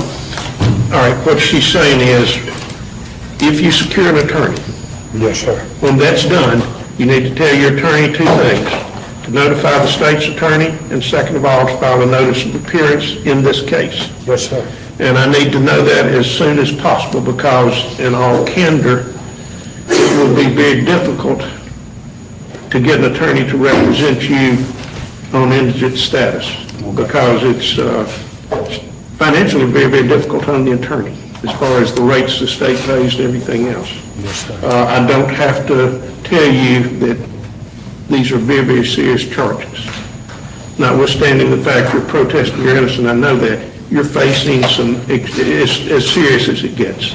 You're exactly right, sir. I would strongly urge you to secure counsel, the counsel of your choice, rather than the counsel of my choice. Yes, sir. Okay? And I'm interested in keeping these cases moving. Yes, sir. It's in your best interest, it's in the best interest of everyone concerned. Yes, sir. And people will tell you I don't beat around the bush. There's no use. Do what? There's no use. All right, we're going to get this done. Yes, sir. So the sooner you get an attorney, the quicker we can bring it into the process. Do you have any questions up to this point? Yes, sir. All right. These people said if you would let them, they'd undo these cuffs and let blood get to my hands. My hands are numb, sir. They've been numb since I left Nashville, Tennessee. What I'm going to do, I'm going to take about a 15-minute recess. They can deal with your problem, and then I'll be bringing the other defendant in, okay? Oh. Yes, sir. Your Honor, I want to say one thing. I'm innocent of these charges. I heard you say that already. Right hand before God, I'm innocent, sir. All right. Thank you very much. All right, 15-minute recess. They can deal with him, and then Can he be transported back? he can be transported back. Okay? All right. So I want to go back and rewatch Beth Boswell's post-conviction relief testimony, because it's crazy. So she's juggling, she's the prosecutor for this Holly Bobo case before we get closer to trial. She's handling all of this from the prosecution's office. But she's also handling the federal case, because she's an AUSA, she's handling the federal case for Kilzer and Dylan Adams, the federal gun case. She's also dealing with some of the federal issues that Jason Autry is dealing with. And I'm pretty sure, and I have to double check on this, I think she was also the state prosecutor for the Tequila Jones case against Terry Britt, where Tequila Jones, the complaining witness, the victim, case is dropped against Terry Britt eventually because Tequila Jones doesn't show up to testify, but she's in custody. So Beth Boswell could have found her and brought her in, transported her, carted her in. So I've gotta go and rewatch Beth Boswell's testimony. I've got to iron out some odd things about that. Looking like a deer in headlights over here. I also saw DB had sent over a link from February. We're in May of 2015 right now, but we're going to go back as soon as we finish this hearing. We'll make sure there's no more about this hearing.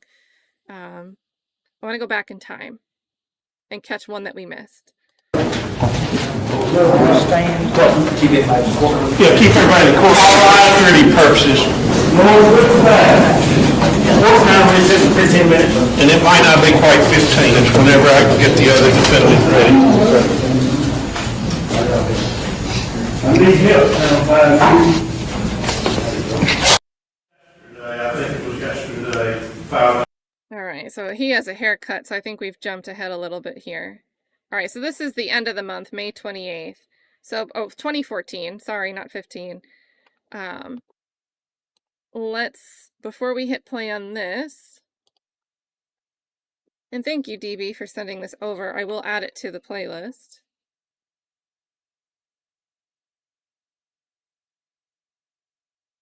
It's why TBI was kicked off the case. So, This is going to be February 4th. Oh, it is ahead of time. That's why I was thinking 2015. Okay, we're going back in time. Sorry about that. I had my dates mixed up. Back to chronological order, but we will have that in the mix. We'll make sure we get to that one in linear fashion. So again, this is now May 28th, 2014. And no captions, no closed captions on this one, you guys. Motion for gag order. Correct, Your Honor. I am not granting a gag order at this time. In 26 years, I've never granted one. I've never felt the need to grant. Oh boy. And I'm not saying that Hold on. Interesting tidbit here from Trial and Error podcast says Jerry Woodall, the DA, who failed to get Tequila Jones transferred, thus getting Britt's charges dismissed, is the same DA who refused to prosecute Jack Fowler before the feds came in and took over. It's just like a constant war between these agencies, running in sometimes the same and then opposite directions. Just crazy. Let me rewind this because I talked over it. I think it was yesterday, filed a motion for gag order. Correct, Your Honor. I am not granting a gag order at this time. Wanted a gag order. In 26 years, I've never granted one. I've never felt the need to grant one. And I'm not saying that I will not grant one. But at this time, I'm not going to gag anyone. Your Honor, the defendant dropped some paper on the ground this morning on the way into court saying it's for the news to pick up. I think there's a lot more issues here than the court is aware of. Well, let me say this. I think it would behoove everyone to try their case in the courts rather than to the media. So I would ask that the parties carefully guard your conduct. I will provide a just, fair hearing on all of these issues, but I don't think it's appropriate for people to attempt to try their cases in the media. I don't think it does anyone any good. The defendant that he is afforded many constitutional rights, one of which is a right to remain silent. I would urge you to maintain your constitutional right to silence. You've got attorneys to advise us. But what is interesting is what he's saying out loud is just that I'm innocent. But I think you should closely consider whether it's appropriate for you to essentially speak to anyone other than counsel. Go out to Riverbend to meet with Mr. Autry. We meet with him through a thick glass through which I have difficulty hearing, and I am not hard of hearing. Because of that, it requires him to almost yell things at us. We have been hesitant to undertake any type of serious factual intake into the underlying facts here because of the fact of being overheard and the fact of our inability to hear. He can't pass us anything, paper or otherwise. And I would take it that Riverbend, being a maximum security prison, doesn't allow him to have any contraband within the confines of that prison. Be a reasonable accommodation that could be afforded because of his difficulty. I mean, we did that every day with ABA laws. Correct. So see if there's something available that might assist with this, okay? And I'm not saying person to person. That might be the last avenue we go to itself, and it could potentially affect a lot of things. So I do know, Your Honor, as to the other defendant, there is another attorney that's already been consulted that solely does death penalty practices, and he's already been involved in a meeting with General McCadams and myself. So. Try their case. I'm not going to tell you how to try your case. My job is to be a neutral person, but my job is also to bring this thing to a conclusion.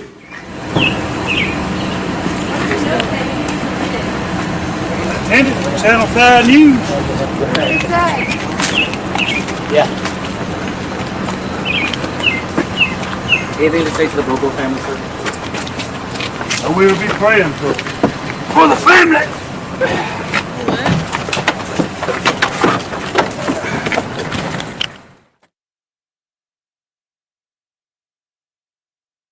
Well, evidently it's been their plan. All right, so where are we now?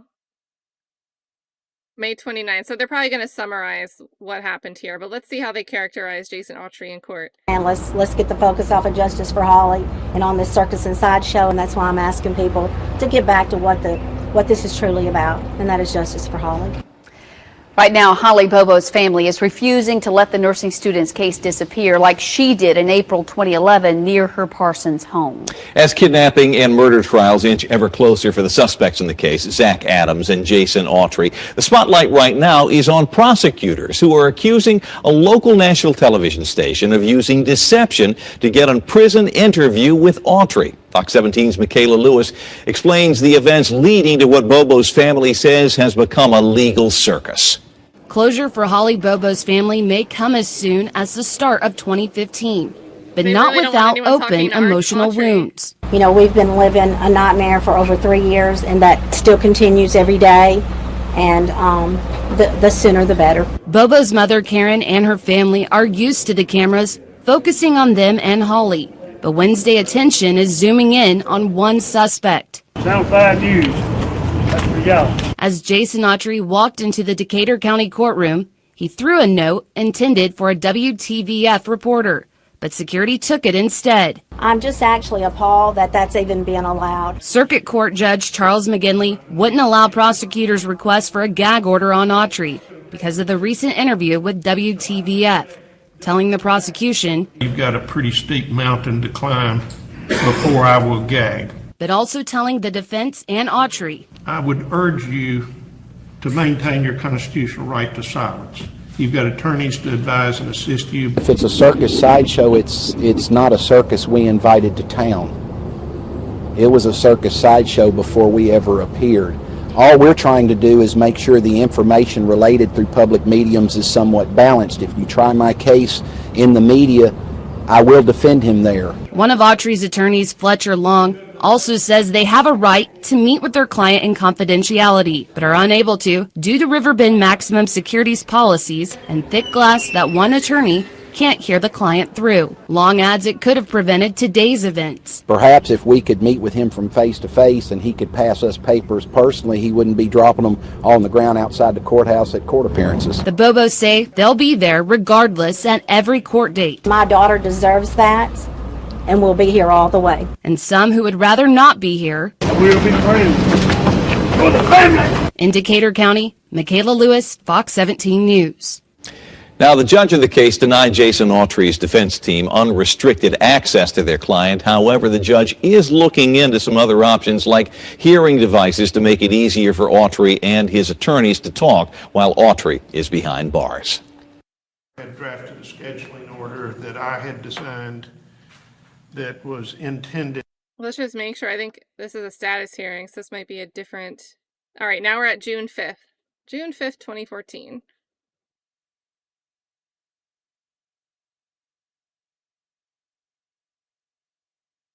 Captions.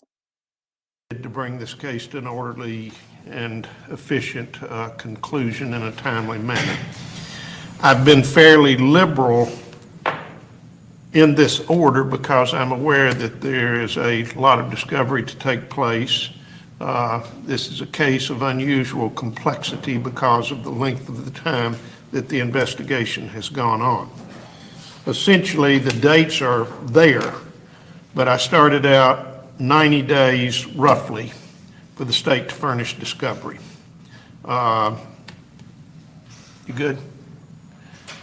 Be 60 days after that you have to file motions. In other words, I expect it to be a continuing process. In other words, I don't want the state to wait 90 days and drop discovery on you. I expect it to start coming in and that you can start digesting it, what pretrial motions you feel are appropriate, you can start getting those drafted. But anyway, 60 days after discovery will be your date for pretrial motions. After that date, I don't intend to consider motions unless it's something on newly discovered evidence or something that reaches constitutional standards that for some reason possibly could not have been perceived as being necessary to file. After that, the state will have 30 days to respond to motions. And then the last date is essentially a date we'll come in to hear them that will give me time to read the motions, read the response, and so the court might be prepared at that time. And I am asking the state to file written responses to motions in this case. After that, I also built in settlement and appearance date. And this is something this court has done for many, many years. Once you have reached that deadline, there will be no negotiated plea.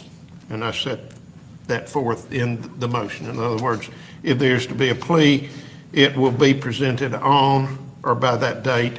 After that, there'll be no negotiated plea. There can only be a plea to the indictment without recommendation of the state, or perhaps a dismissal by the state. I don't know. So that's essentially your scheduling order in this particular case. You have filed some motions yesterday and today. They're fairly standard motions that I would ask the state to examine. Agree where you can agree. And I think there's going to be some tweaking on some of these motions. I'm guessing, I've just gone through them, but your Brady motions essentially, if things are in their possession, I'll order it to be disclosed. There are some of those that I will not order them to independently go out and get this information if they don't have it in their possession. And there's several categories of that. There are also some things concerning statements of witnesses. And technically those are jinx matters.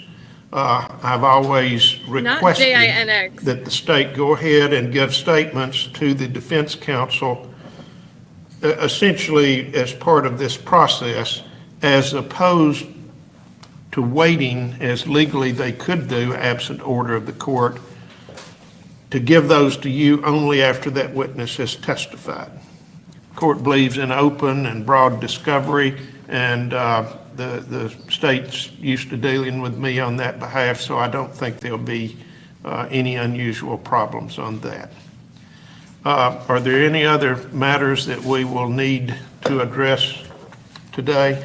Judge, just in reference to the motion that Ms. Thompson just filed at 11:15 today, that's the matter that was brought up in court last time, and I told the court I could have witnesses here, and you asked Ms. Thompson to file a motion if she wanted it taken up, but I just got that and just shortly ago, and I don't have Talking about access to the defendant, I don't know exactly what is taking place, and I think I need to have proof here for that matter, Your Honor, because as I stated in court last time, those rules are set up by the investigative agency as well as the holding facility, and when we already have pending coercion charges. No, I'm probably going to respond for you. I expect rules and procedures to be followed. I don't expect there to be a procedure separate and apart that applies only to this defendant. Does that make sense? So as long as he's treated the same as anybody else that would have it in the Chester County Jail, yes. Okay, I mean, because there's going to be a difference, but if somebody has a coercion charge on what those rules are. I don't want him treated differently. I expect them to follow their standard policy, and if that is not adequate, then you'll need to call the court, and we will schedule a date that they can bring in proof, and you can present your side of it. But what I don't want is simply because of the nature of this charge for him to be treated differently than any other person at that holding facility. Okay? Yes, sir. All right, what else we got? I had a few questions. One was, the court had just said that some of the requests in my Brady motion would qualify as jinx material. And so I have a question. If there is a witness statement, and yet that witness statement contains some favorable items, They're under an obligation to disclose that. so the Brady takes precedent over jinx, and that will come in? Absolutely. Okay, and another thing, can we just establish that my client has made an appropriate Brady request at this point? It's on record that Yes. he's made Brady requests. Can we also establish that Brady is defined as being information that is favorable to the defendant and not simply exculpatory on its face? That is also Brady, but it's not limited to something that's exculpatory on its face, but would be favorable to the defendant. I don't need a definition of Brady, Your Honor. Maybe you do. Years. That's my obligation. If I don't turn it over, then bad on me. I know what it is.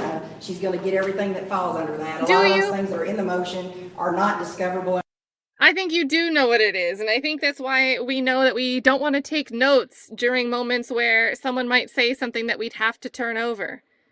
I think we know too well what Brady is and how to get around having to disclose things because it would be Brady. Oh, what a gem. What a gem. Favorable to the defendant. The hit dog is hollering. Definition of Brady, Your Honor. I've been doing this 25 years. That's my obligation. If I don't turn it over, then bad on me. I know what it is. She's going to get everything that falls under that. A lot of those things that are in the motion are not discoverable under any rule, including Rule 16 or any other rules. If it's Brady, she's going to get it. Okay. And then on the other, see what agreement can be reached to draft an order in response. And like I say, it will need to be fine-tuned because I think you're asking for something to be an obligation that perhaps might not be on some of those paragraphs. In other words, that they will have to seek out material that I'm not going to order that. I will order them if it's in their possession to furnish. Okay? And in terms of seeking out material, they still do have an obligation if it's in the possession of a law enforcement agency to seek it out. Is that right?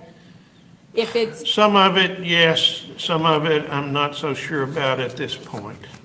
Like criminal records of every person that testifies, I don't think so. I do. Okay, but you know what? We have a different problem here then. Tell the state to pare down their 600-person witness list. We can't just say, oh, you know, it becomes impractical for them to do the thing that they should be doing because they want to call 600 people. Like, what? To seek it out. Is that right? If it's some of it, yes. Some of it, I'm not so sure about at this point. I'm getting forehead wrinkles. Criminal records of every person that testifies, I don't think so. I do believe, Your Honor, that that's included. It's in the federal Rule 16. I'm not sure if it's in the state. Well, she's well versed in federal rules too. There's several things she listed that would be applicable in the federal system that are not applicable here. Grand jury proceedings are not recorded here. That was one of the things she listed. I did say if recorded. So. What we do on the witnesses, if it's as we get closer to trial, if it's somebody that we are calling that is on our witness list, we will give her impeachable convictions. We handwrite those out. We do not turn over NCICs at the state level due to auditing requirements. We give impeachable things that are listed under the rule. We will give. Did she say only convictions? That's why they had to go and look up their own on Corey Rivers. What we do on the witnesses, if it's as we get closer to trial, if it's somebody that we are calling that is on our witness list, we will give her impeachable convictions. We handwrite those out. We do not turn over NCICs at the state level due to auditing requirements. We give impeachable things that are listed under the rule. We will give. See if we can reach an agreement, like I say, with some fine tuning. I expect lawyers, despite the fact that we're adversarial, to work to facilitate in the interest of justice. Okay? Yes, Your Honor. All right. This is unusually brief hearing, and I think I told the other defendant that as we go through this process, if disputes arise, if we need something scheduled, I will work with you on your schedules. By means of telephone conference, I'll work with you so that we can set something up. Wait, I missed to get you. Brent, aka Brent Booth. He said he's in the corner. Oh my gosh. Just looking like a sad, is it Dopey Dog? The Looney Tune with the Basset Hound ears. See if we can reach an agreement, like I say, with some fine tuning. I expect lawyers, despite the fact that we're adversarial, to work to facilitate in the interest of justice. Okay? Yes, Your Honor. All right. This is unusually brief hearing, and I think I told the other defendant that as we go through this process, if disputes arise, if we need something scheduled, I will work with Heck you yeah, on your lock schedule. it in, let's do it. By means of telephone conference, I'll work with you so that we can set something up to get you a hearing. I don't want it to just lay dormant. I want to keep this case moving, and that's the reason for this scheduling order. And does the state, I talked just a little bit about this earlier, but I guess about 6 weeks ago, I gave the state 2 4 gigabyte hard drives. Is any of the discovery ready? Because at this point, I haven't received. It's not ready yet, Your Honor. I mean, the way this is gonna be, which we discussed with Ms. Thompson, was we have to do the bait system, the OCR. I personally have gone through thousands of pages myself, 3 entire shelves of things I have gone through in the last 2 weeks myself. Is this when the file name is changed? Oh, we had to go through, we had to do the OCR. On June 5th, 2014. When did that file name change? Visually touching each page. So we're steadily working on it. We are scanning. We're trying to get that where we can get it to the conference for the rest of the organization. But we got deadlines. I expect them where they can to produce. Like I say, don't wait 90 days and drop it on you. I expect that to be a continuing course. Okay? What else?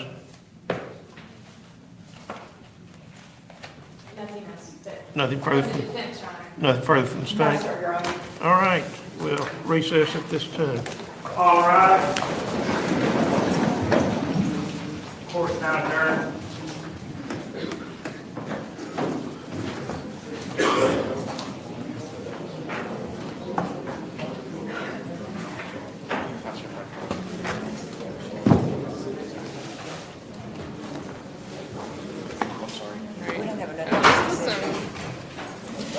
Do they just show the family for the next chunk of time?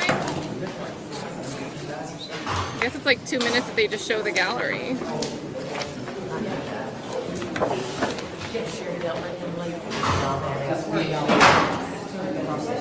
That's fine, I can pull up.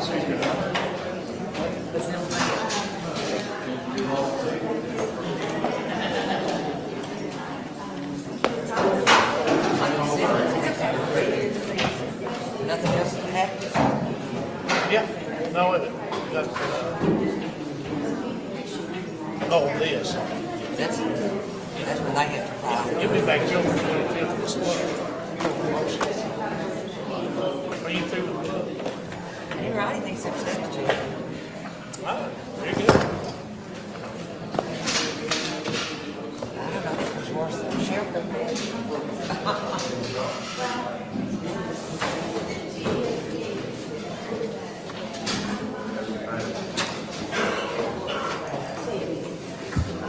Did you?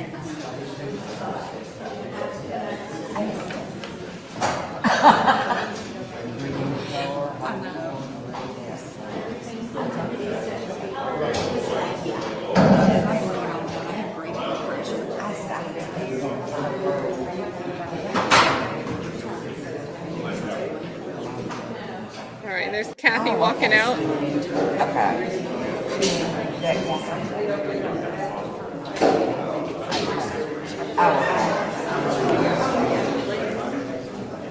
And in case anyone's wondering, Kathy Ferguson still has not gone out to, well, they don't really know anything about the areas at this point. Because they don't know anything until Jason Autry tells them everything when he starts doing his proffers in early 2017. So no wonder Kathy Ferguson hasn't done anything. Look at this trio over here. All right, so next one we've got in trial and error, whatever you guys want to do, and especially, yes in general, especially yes if Katie is free to speak. You guys have an invite whenever you want it. Really whatever you guys want to talk about. Even if you guys are doing a second season, you guys more than welcome to also talk about the second season that you guys are putting together of the Trial and Error podcast and other names that people might want to start paying attention to. So, heck yeah. Live recaps with Q&A are just like just us emoting and reactioning. Like, what just happened? What are they doing? Oh, good times. All right, the next thing is news coverage from Morning Line. Oh, geez. Well, we're going to unboost this one. And this is coming from June 13th, 2014. Here's Morning Line. Good morning, everyone. Thanks for joining us on Morning Line. So Nick Beres, we just heard a mention at one of these proceedings with the request from the state for a gag order. There were concerns because a news agency was trying to go and speak with Jason Autry. Nick Beres gets to do like a little teleconference interview with Jason Autry. I don't know where it comes up in, but I remember it. So a lot of people interested in speaking to Jason Autry, and the state seems to hate that. The state hates it. So shout out to Nick Beres here. Nick Beres here on a wet, rainy, and dare I say, stormy Monday. So no reason for you to head out. Sit back and join us on today's program, and we'll take your phone calls throughout the morning. Listen, just want to let you know that if there are significant developments in the Weather Center over there, Leland is continuing to follow everything, and we'll have updates from him. If it gets to that point, we'll even bring him over to join us. But as it stands right now, if you're heading out, it's just very, very wet.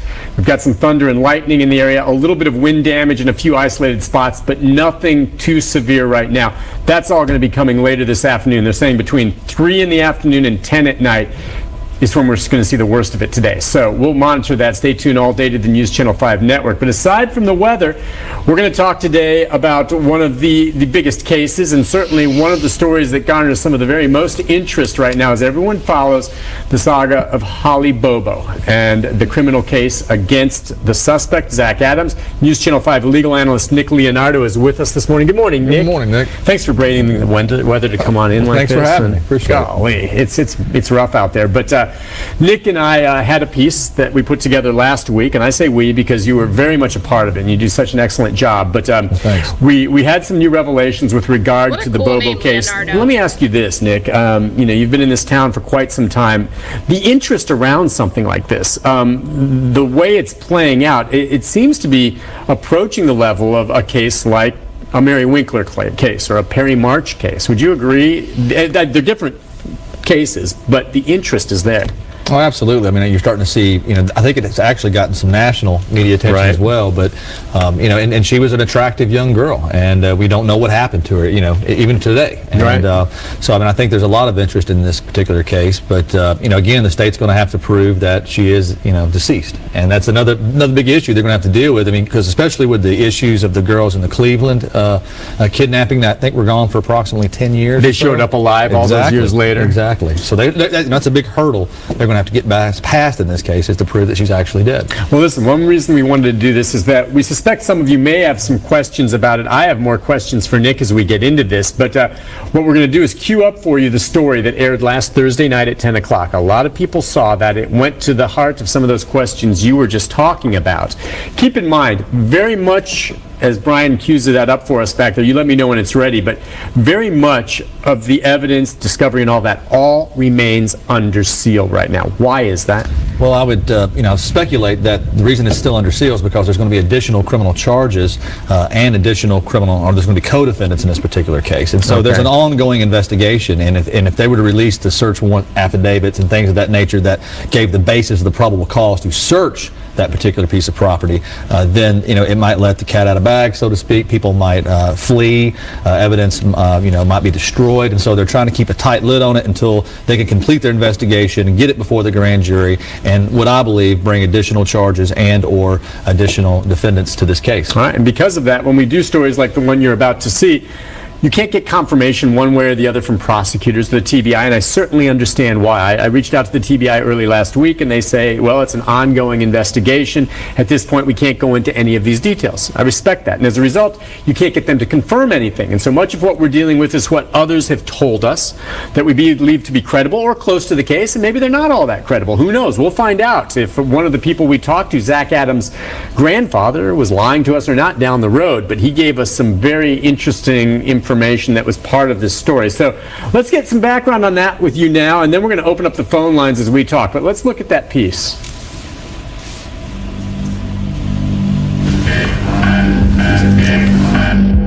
This is ground zero for the Holly Bobo murder investigation. You're responsible for what happens on your property. This land belongs to Zach Adams, the 29-year-old suspect accused. Ground zero. And in 2025, we have nothing recovered from this land that belongs to Holly Bobo. But here, it's ground zero, Zach Adams' land. Of murdering Holly Bobo. But what, after a nearly 3-year investigation full of dead ends, finally led the TBI to Adams and his property? We're conducting a search warrant. The possible answer? This man, Zach's brother, Dylan Adams. That the brother is now a witness and a key witness in this prosecution. The brothers lived here with their grandfather, Dick Adams, in separate homes. In this video from Sky 5, you can see the grandfather watching as the TBI searched the property in February. No doubt he talked to agents at the scene. And in an exclusive interview off camera with News Channel 5, the grandfather dropped this bombshell. His grandson, Dylan, told the TBI he saw Holly Bobo inside his brother Zach's house after she disappeared. I believe that Mr. Adams' brother, who's incarcerated, stated that that Ms. Bobo was seen in the house alive. If the grandfather is telling the truth, News Channel 5 legal analyst Nick Leonardo says that tip would have helped the TBI obtain the search warrant. And it might explain why Zach Adams... They just showed a PT Cruiser. Was that Autry's? Is telling the truth. News Channel 5 legal analyst Nick Leonardo says that tip would have helped the TBI obtain the search warrant.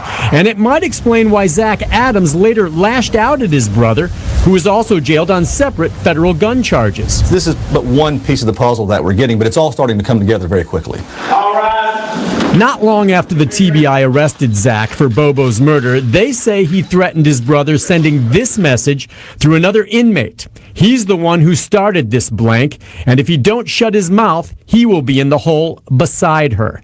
The her may be Holly Bobo, and News Channel 5 has learned the hole could refer to water wells on Adams' property. Sky 5 could not locate them, but the grandfather confirmed there are two, one 15 feet down to a shallow spring, the other much deeper.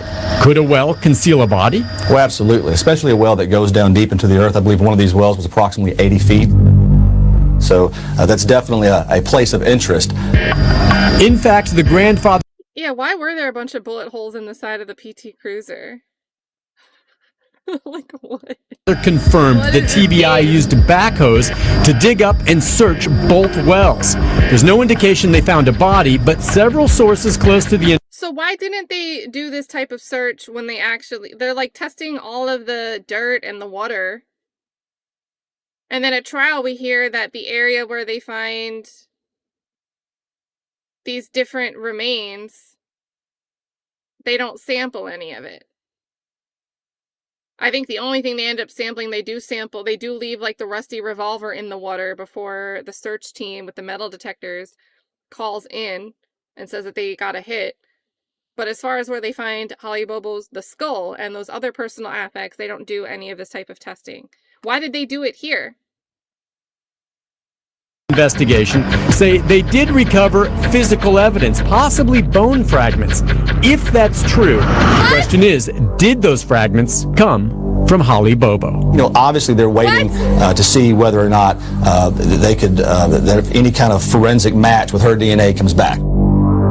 At this point, the TBI calls the Bobo investigation open and ongoing, and they can't reveal any specifics about the case. Many details, like those in the search warrant, remain sealed for now, but we'll certainly learn more as this case moves forward. Nick Beres, News Channel 5 HD.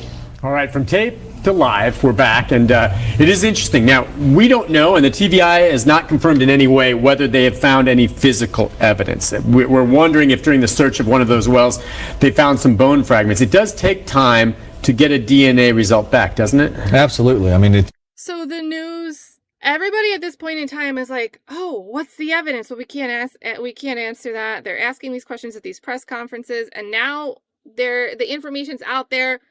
He says he's going to put somebody in the hole next to her, maybe a well. Then they dredge, they do this digging, and they test, and they find bone fragments.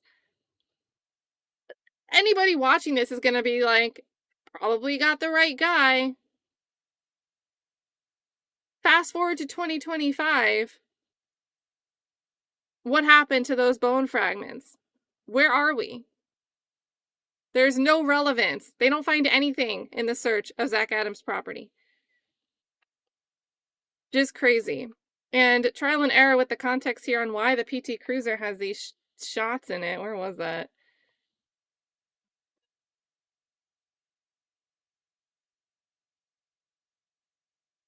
Maybe it was too quick of a segment for me to find.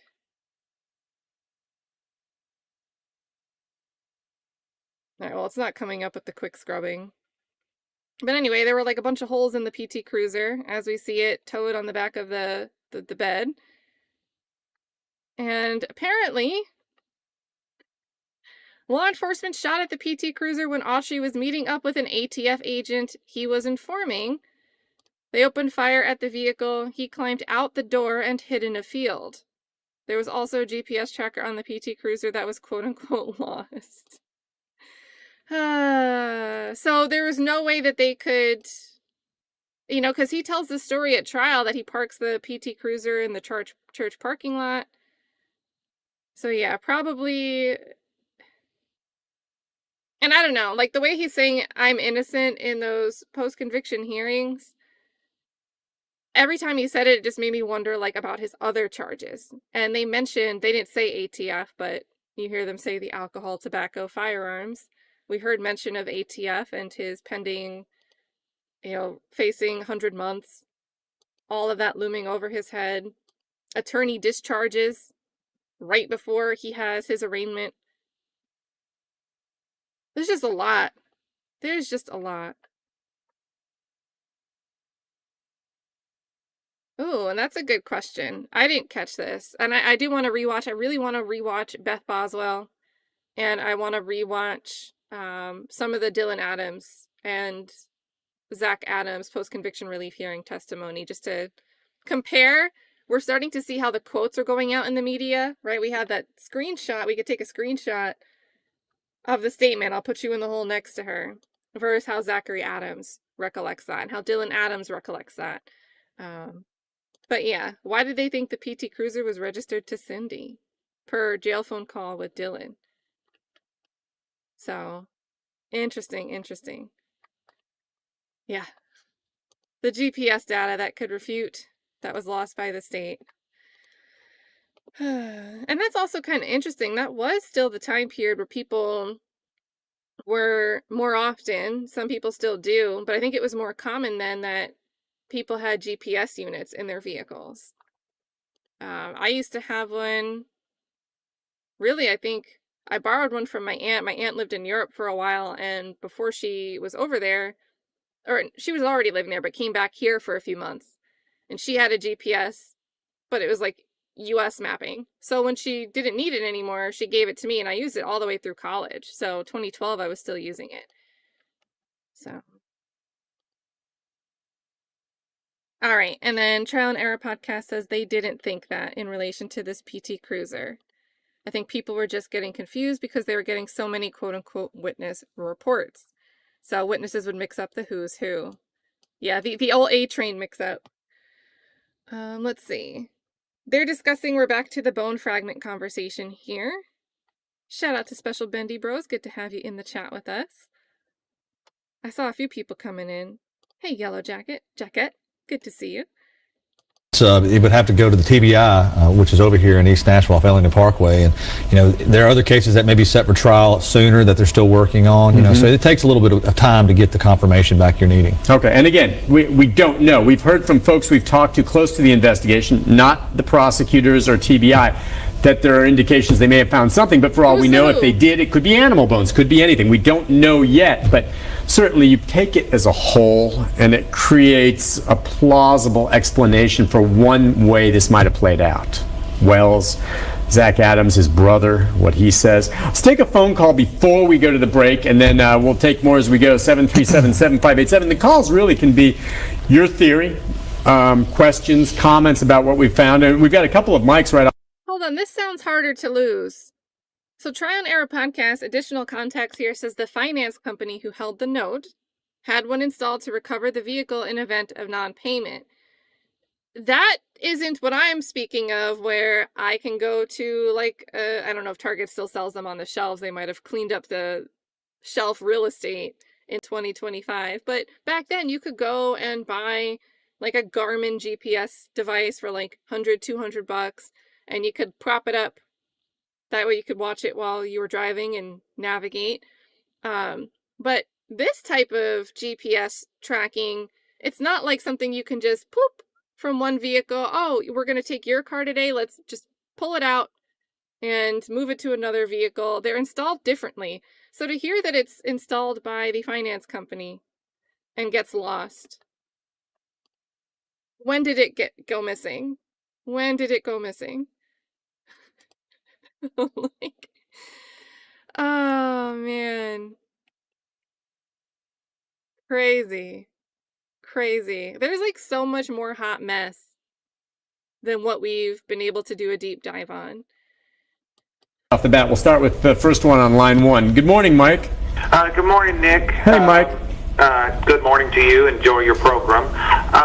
The question that I have is, are they the same age, and were they classmates? Did they, obviously it's a small community, so they would have probably went to the same school, but I'm just trying to see if they knew each other well before they become young adults. Yes, great question, and that's part of the equation. I think that Zach is older than her. Zach Adams, my understanding, is older than her. 29 years old now, and Holly disappeared. Closer in age, but he's older. But aside from the age question, it appears as though there's no clear connection between the two of them, but we did talk to some people that gave us the indication that they had some encounters, meaning there's the world-famous possum... Raccoon, I'm sorry, supper, and that Holly, who was a talented singer, would perform sometimes, and that the week before she disappeared, there were witnesses who said that Zach had approached her to some degree, and whether or not she rebuffed his advances, however that played out, that may have been one of it. The only other, I think connection was that we had heard that Holly Bobo's mother had been Zach Adams' grade school teacher. Yeah, we heard that a while back. First grade or something. Maybe. But do you suspect, if as him as a suspect, will the prosecution have to come up with some explanation about how he may have known her, or could they just go with that, this was just he randomly decided to grab some woman?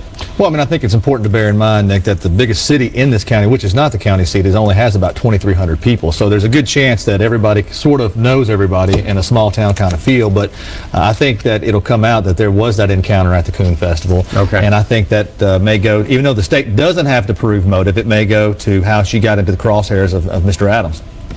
Yeah, that's all part of it. Will there be others that'll testify that they had other conversations in the past? But it did seem others that we talked to, including Zach Adams' own mother, and we've done interviews with her. She said that, yeah, she knew of Holly, she knew Zach, and she makes no bones about the troubles her son had, and that they ran in distinctly different circles. Holly, young nursing student, stayed out of trouble, good kid. Zach, troublemaker, it seems like from day one. As we know, he even shot his own mom in the leg. This guy... Whew.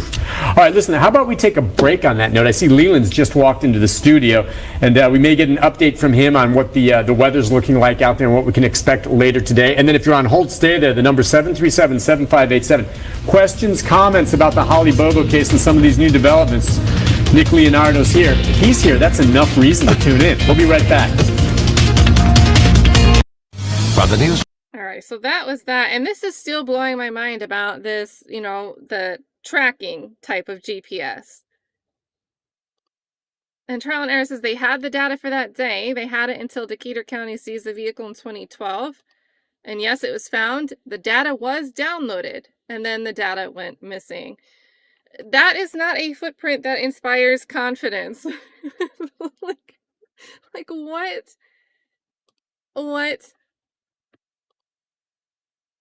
It's very Proctor-ish, if we're going to make a comparison to other familiar cases.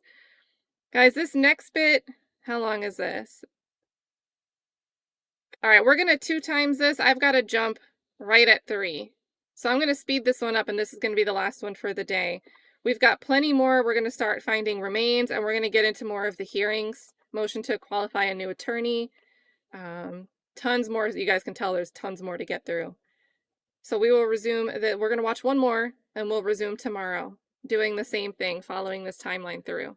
Like, this is just blowing my mind, though. I can't wait. I'm going to get off of this. I have a work meeting. And as soon as that work meeting's done, I'm going to be the Charlie meme back here with my yarns of chaos trying to connect the dots. All right, so speed this up. I do have this set to redirect over to Dolly Talk, you guys. So he's going to be, I honestly forget what trial it is he's covering, but he watches short trials. They're like 1 to 2 days. So really interesting. We can rack up our trial watch count over there. Channel 5 Network, this is Overline. Hello, good evening to you all. Thanks so much for joining us here on Open Line tonight. I'm Jessica Ralston, and tonight we're talking about the Holly Bobo murder investigation. As what seems has been happening week after week now, new developments almost every day, and new information to share with you tonight. We are joined by our legal analyst, Nick Leonardo. He's going to be offering some insight into the latest developments and also going to help answer your calls. So if you call in, you have a question, it's 737+. Looking forward to hearing what you had to say so far from many of you who've been very closely following this case and also taking your questions and concerns as well. And, we'll talk about the newest developments that happened just today. People in court talking about a video that could be out there. It has become the source of a lot of talk and a lot of controversy. The big question, is there a video showing Holly after she disappeared? Well, that was a question family and friends were hoping to get some answers for in court today. That didn't exactly happen. It was a 2-minute hearing, so not a lot came out of that. But authorities believe a man named Mark Piercy appeared in a video that was taken of Holly after she disappeared. News Channel 5's Chris Conti was in court in Decatur County today. Here's what he found out.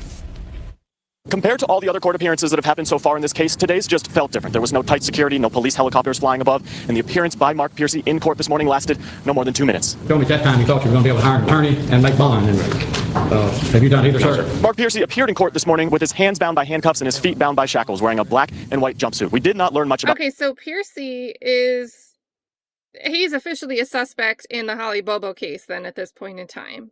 And maybe his brother is as well, because it's him and his brother that become more than just a person of interest, and then that goes away. But that's where we are right now in June of 2014, June 17th. The case against him, whether or not he was actually involved in Holly Bobo's disappearance, and if he possibly was in a video taken of Holly after she was kidnapped. What we did learn today, though, is that he hasn't been able to hire an attorney. The court tried to appoint a public defender, but the public defender from here in Decatur County said that they could not represent him in this case because of a conflict of interest. Holly Bobo's family, through their pastor today, said that they were surprised by these recent arrests. What does it mean to them every time there's a new arrest? Well, there's lots of tension that goes with victim families, and anytime there's additional activities on this case, it is difficult on the family. So what's next for Mark Piercy? He will be appearing back here in Decatur County Court on Monday at 1 o'clock in the afternoon. In Decaturville, Chris Conti, News Channel 5 HD. And that is where we stand today. And also have to point out, of course, that his brother, Jeffrey, is facing similar charges in this case. The big talk today is about the video, and although we didn't get any answers, the question is, if it exists, we'll find out soon enough, I guess, could it be shown during that preliminary hearing for him next Monday? If there is a video, I'm not so sure that it would be shown during the preliminary hearing. Okay. I think that the police officers would go up there and they would testify as to what they found and the contents of that video. So maybe at the preliminary hearing we would hear, what that video is and what it depicts. I mean, there's a lot of folks that think it may depict some sort of sexual activity or something of that nature. But right now we just don't know even, if there is a video and, what that video shows and when it was taken. Right, but I'm sure, anyone can deduce that there is a video that was taken after she disappeared. There's not going to be anything good on that. And I know so many people are speculating about, what could be involved, and it's heartbreaking to even think of that situation and what could be involved. But all right, let's talk about the charges against the Piercy brothers. Accessory after the fact, tampering with evidence. Break those down for us, what it could involve. Well, accessory after the fact is a Class E felony here in the state of Tennessee, which means that if you have no record and you were convicted of that, you could go to jail for 1 to 6 years. But accessory after the fact is where you somehow hinder an investigation and you prevent law enforcement agencies from actually getting the evidence that they need or collecting the evidence they need, and you know about it. But it's also another prong of it in that you didn't really do anything overt to stop it. So whereas tampering with evidence, you're actually doing something. You're going out there and you're tampering. You're throwing something out of the car window. You're deleting electronic data or something like that. But where accessory after the fact, you might have received the video and done nothing with it, but you knew it was wrong. You didn't go to law enforcement or anything like that. But the tampering with evidence is a C felony. It's a higher grade of felony, and it takes or carries 3 to 15 years for a conviction on that. So he's actually going to get higher sentence. We get a higher sentence with tampering with evidence versus the accessory after the fact. Right now, there's no way. I guess it's all speculation at this point until we find out the facts of what the tampering with evidence would involve. What evidence? or if there was a video and someone tried to destroy the video. I mean, who knows? Obviously, it's all going to come out in court. Question for you, though. We have 5 men who are now charged in connection with this case. Is it even maybe a little surprising to you?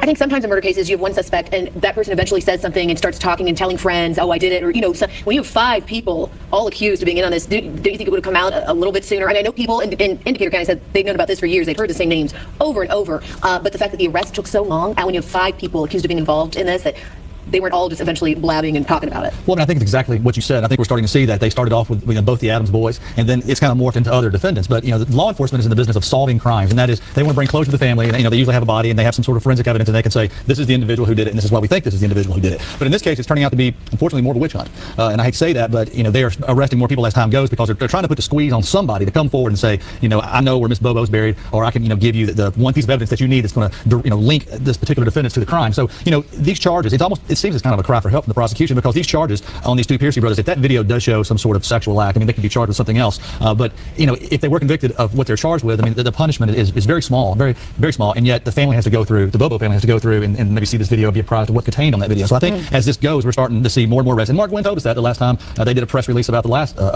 folks that got arrested. He says we're basically going door to door. If people don't give us information, then we're going to arrest them. And I think that's what you're seeing. Like you said, it's starting to unfold. If they knew that all these people were involved in this, allegedly involved in this crime at the time, then why didn't they arrest them at that time? It's kind of a witch hunt, and they're putting pressure on people. Somebody out there somewhere knows the truth, and the more people they arrest, hopefully they can put the squeeze on somebody, and that's what they're trying to do. That's what it appears that they're trying to do. Because if they had a body, that'd be it. The case would be packaged up nicely and it'd be presented to a jury. Absolutely. All right. And speaking of having so many people involved now and putting a squeeze on someone, the Piercy brothers, can they testify against each other?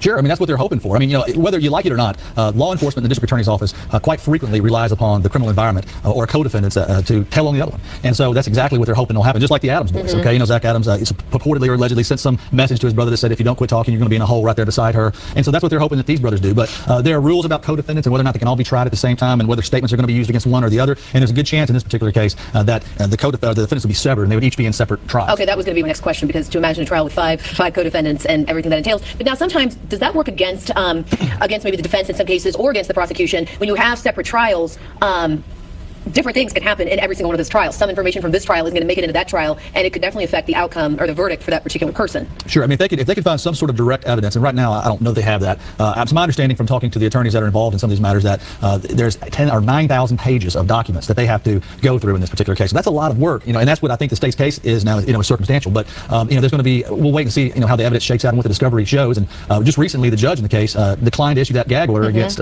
Attorney Fletcher Long and John Herbison down there. And the state was requesting that. So I think the media is going to find out, very shortly what evidence they have, if any, direct evidence linking any of these people to this crime. And it's wild. We're going to go to a break real quick, but it's just crazy to think about all of this, all the talk about this and all the developments. And the trials haven't even started yet, so you can only imagine when they begin the things that we're going to learn. It's just pretty incredible. All right, we're going to take a quick break. Our frequent caller, Philip, is on the line. When we come back, we're going to take your question and your call, Philip. Frequent caller, Philip.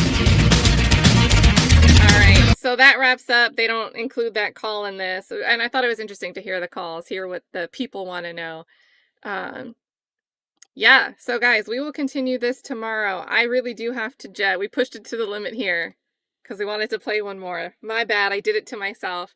Thank you, everybody, for hanging out. These deep dives are blowing my mind more and more every day. We'll be back again tomorrow. This is going to redirect over to Dolly Talk, who's doing the Ohio doctor assault trial. So it should be a quick trial. He's on day 3, but he'll explain at the beginning what the case is about. And I'll be about 30 minutes late to hang out over there after I get done with my meeting. I'm going to do this meeting and just want to keep watching this, but I'm going to hold off until we meet again, chat. So see you tomorrow. Everyone have a good one. I'll miss you guys so much until then. This is blowing my mind. So see ya.